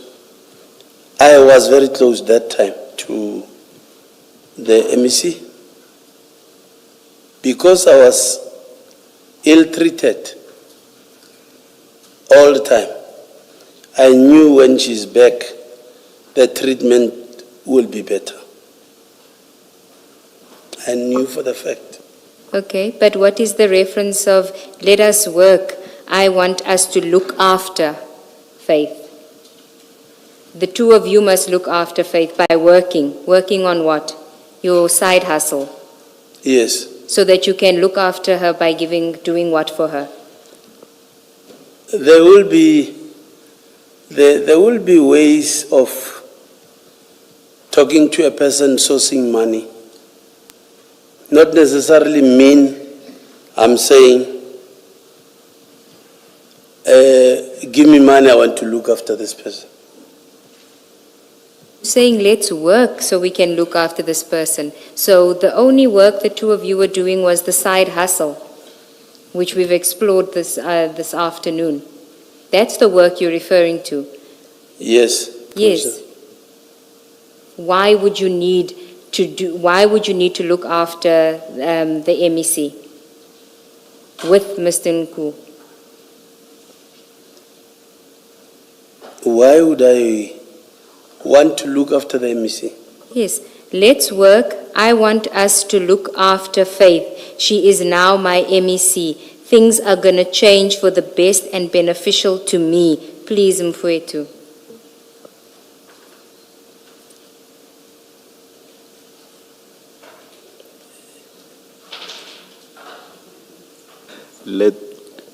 Let's take a short adjournment. I will not state the time. We'll come back when we are ready, please. Please think about your answer so long, Chief Mashaba. Let's adjourn.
Can go on.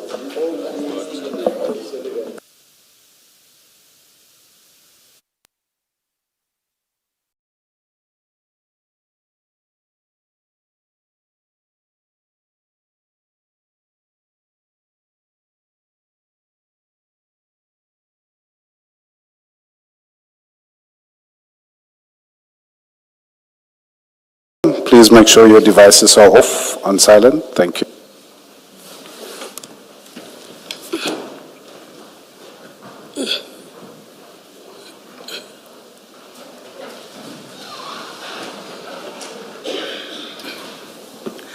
Please repeat your question, Ms. Seegers. I hope you still remember it.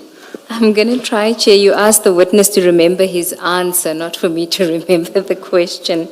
But it related to the WhatsApp regarding the MEC for community safety, Ms. Faith Mazibuko.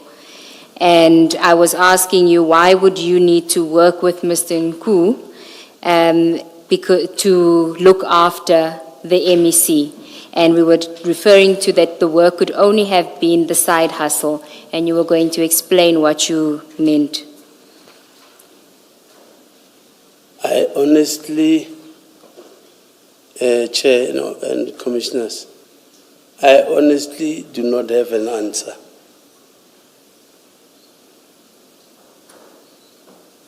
You don't have an answer. Earlier on, you said that you and the MEC were very close and you knew that things were you were going to have better working conditions with her there. I then said to you, no, that couldn't be what you were referring to. You must have been referring to the side hustle and that you were going to use whatever benefits come out of the side hustle to look after the MEC. So you can't say you honestly don't know. You must know what you were referring to, what the benefits, the best and beneficial for me, to me, that what you were referring to. Not that I don't want, honestly, I don't know what will be my fair answer to the Commission. Your fair answer, we want your honest answer. You do know. Because you had said to him, and this is somebody that's a close friend of yours. You are close to the MEC. So you must know what it is that you had in mind to look after her with Mr. Nku, whatever benefits were going to come from there. You must know. Because I spoke about the relationship, how close we are. Further than that, it was just a communication. Not that I really meant, let's do something, let's work. Hence I'm saying, on this one, honestly, I don't have an answer. Sorry. You say, Harisebiting, let's work. That's what you say, let's work. So you are referring to whatever it is that you had been working on with Mr. Nku. It has to be that you are referring to. Whatever you were doing with Mr. Nku, let's do that. Let's keep doing this so that I'm able to look after Ms. Mazibuko. That's what you're saying. Let's keep doing what we've been doing. It only makes sense. That's what you're saying here. What do you say to that? No comment, Commissioner. No, you have to have a comment. You choose the easy way to wind the clock down. When you say no comment, it's simply you're just winding down time. And maybe we should remind you that you do have an obligation to give satisfactory answers. And if you don't, it is a criminal offense. The Commission will lay a complaint with the police for you to be prosecuted.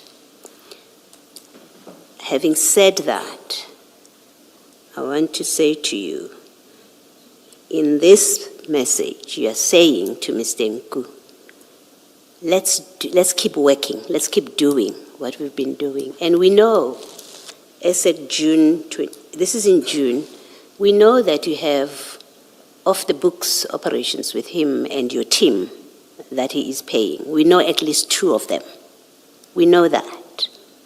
So you are either referring to those same kind of operations or others that we still haven't come to, and we may never come to know. But we know you are doing operations, and in fact, operations that are not authorized by law. We know you're doing that.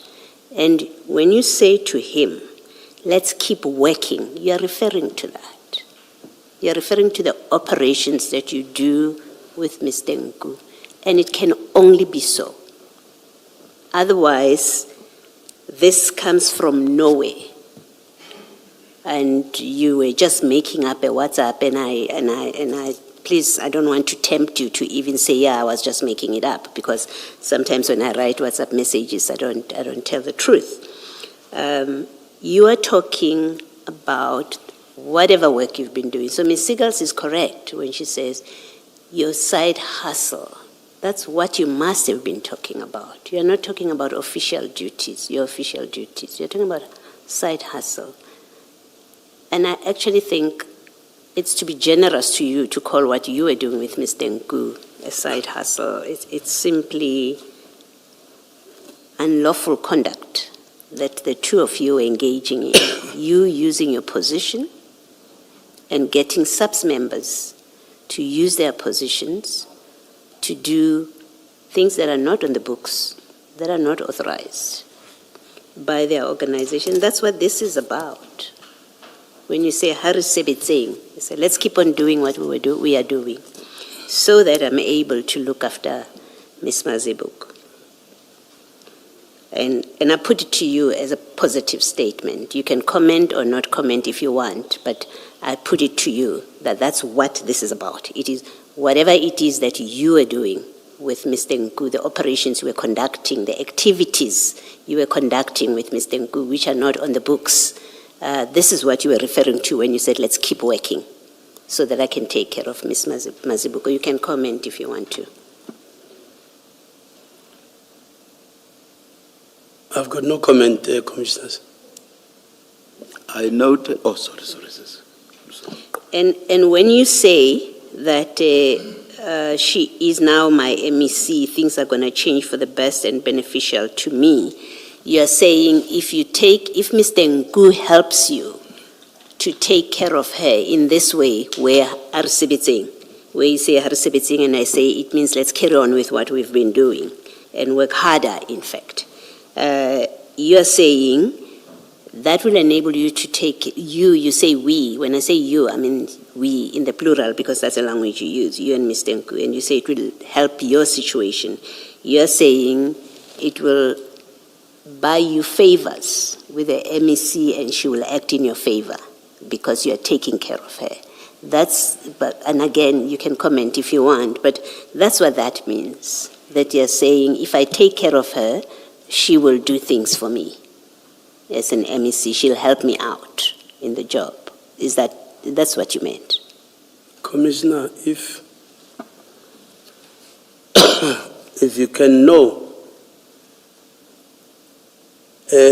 how we are treated political, you would maybe understand what I mean. Hence I'm saying other SMSs would be make-up SMSs. But in this instance, I meant I've been badly treated. I know the treatment will be better. Not that I will be doing something because the treatment will be better, I need to pay back. I didn't mean that, and I don't mean that. That's why I'm saying, can I please not comment any further? Well, I'm quite happy to have the last word on this now that you say you don't want to comment any further. That in fact what you're saying here is because you will take care of her things will be good for you. That's what this is. This is what the words that you have used. And that speaks to corruption of, I will take care of her and then she will make things better for me. That's all that these words mean that you have written, the relationship you are creating. She will help you out if you take care of her. That's what you're saying. And I say to you, well, here you are speaking about corrupting an MEC by taking care of them, and then because you take care of them, they will do things for you. They will make your life easier, things to be better for you. That's what you're doing. That's one. Two, here you are again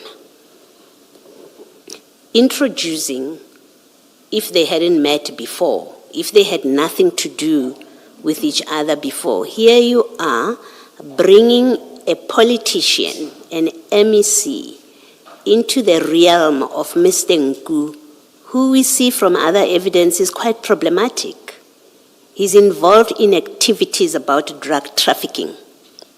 That's the evidence before this commission, and that will still play out.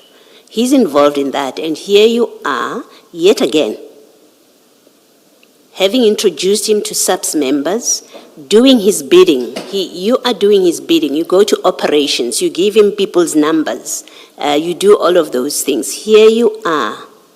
If they had nothing to do with each other before this, here you are bringing an MEC improperly into a relationship with that problematic character. And you are as crude as to say that let's work so that I'm in a position to take care of her so that she can take care of me. You say that is corruption defined, what you're speaking about in this paragraph. And it is probably, I state the obvious, you're breaking the law and acting unlawfully, where you are organizing it with somebody who's a problematic personality. And I think you know Mr. Nku's business and what he's involved with. You know it. And here you are bringing him yet again to a politician so that you can both corrupt her so that she can assist you. It is a criminal offense, or it's criminal conduct, in fact. Thank you. You said you have nothing more to say. Thank you.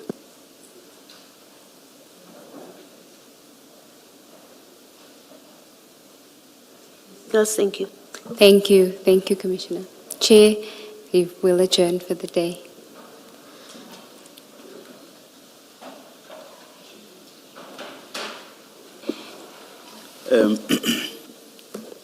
When I looked at my time earlier and I said you would be here, I think it was around 6 minutes past 4.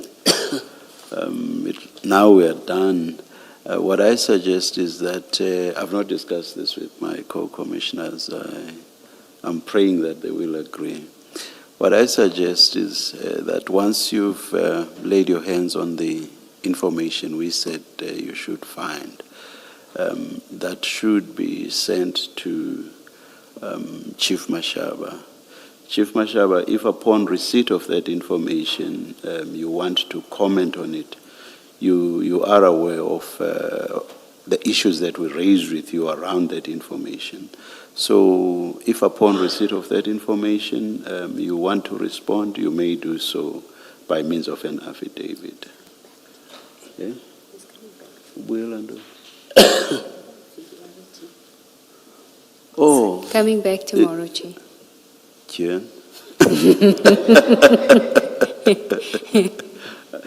Forget everything I said then. So the information hopefully will be shown to you tomorrow.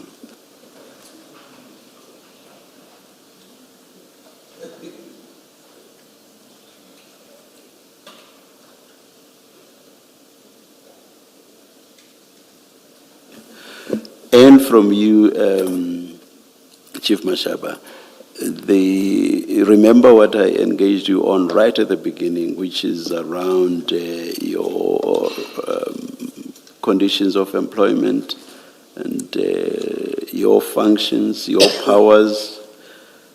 Please bring documentation on that aspect. We want to see in black and white what your powers, functions, etc. are. Please, please. Okay, Commissioner. It's okay. Thank you. I'm sorry for misleading you. I'm sure you were quite relieved when I said you were done. Sorry about that. It's fine, Commissioners. Let's adjourn until 9:30 tomorrow.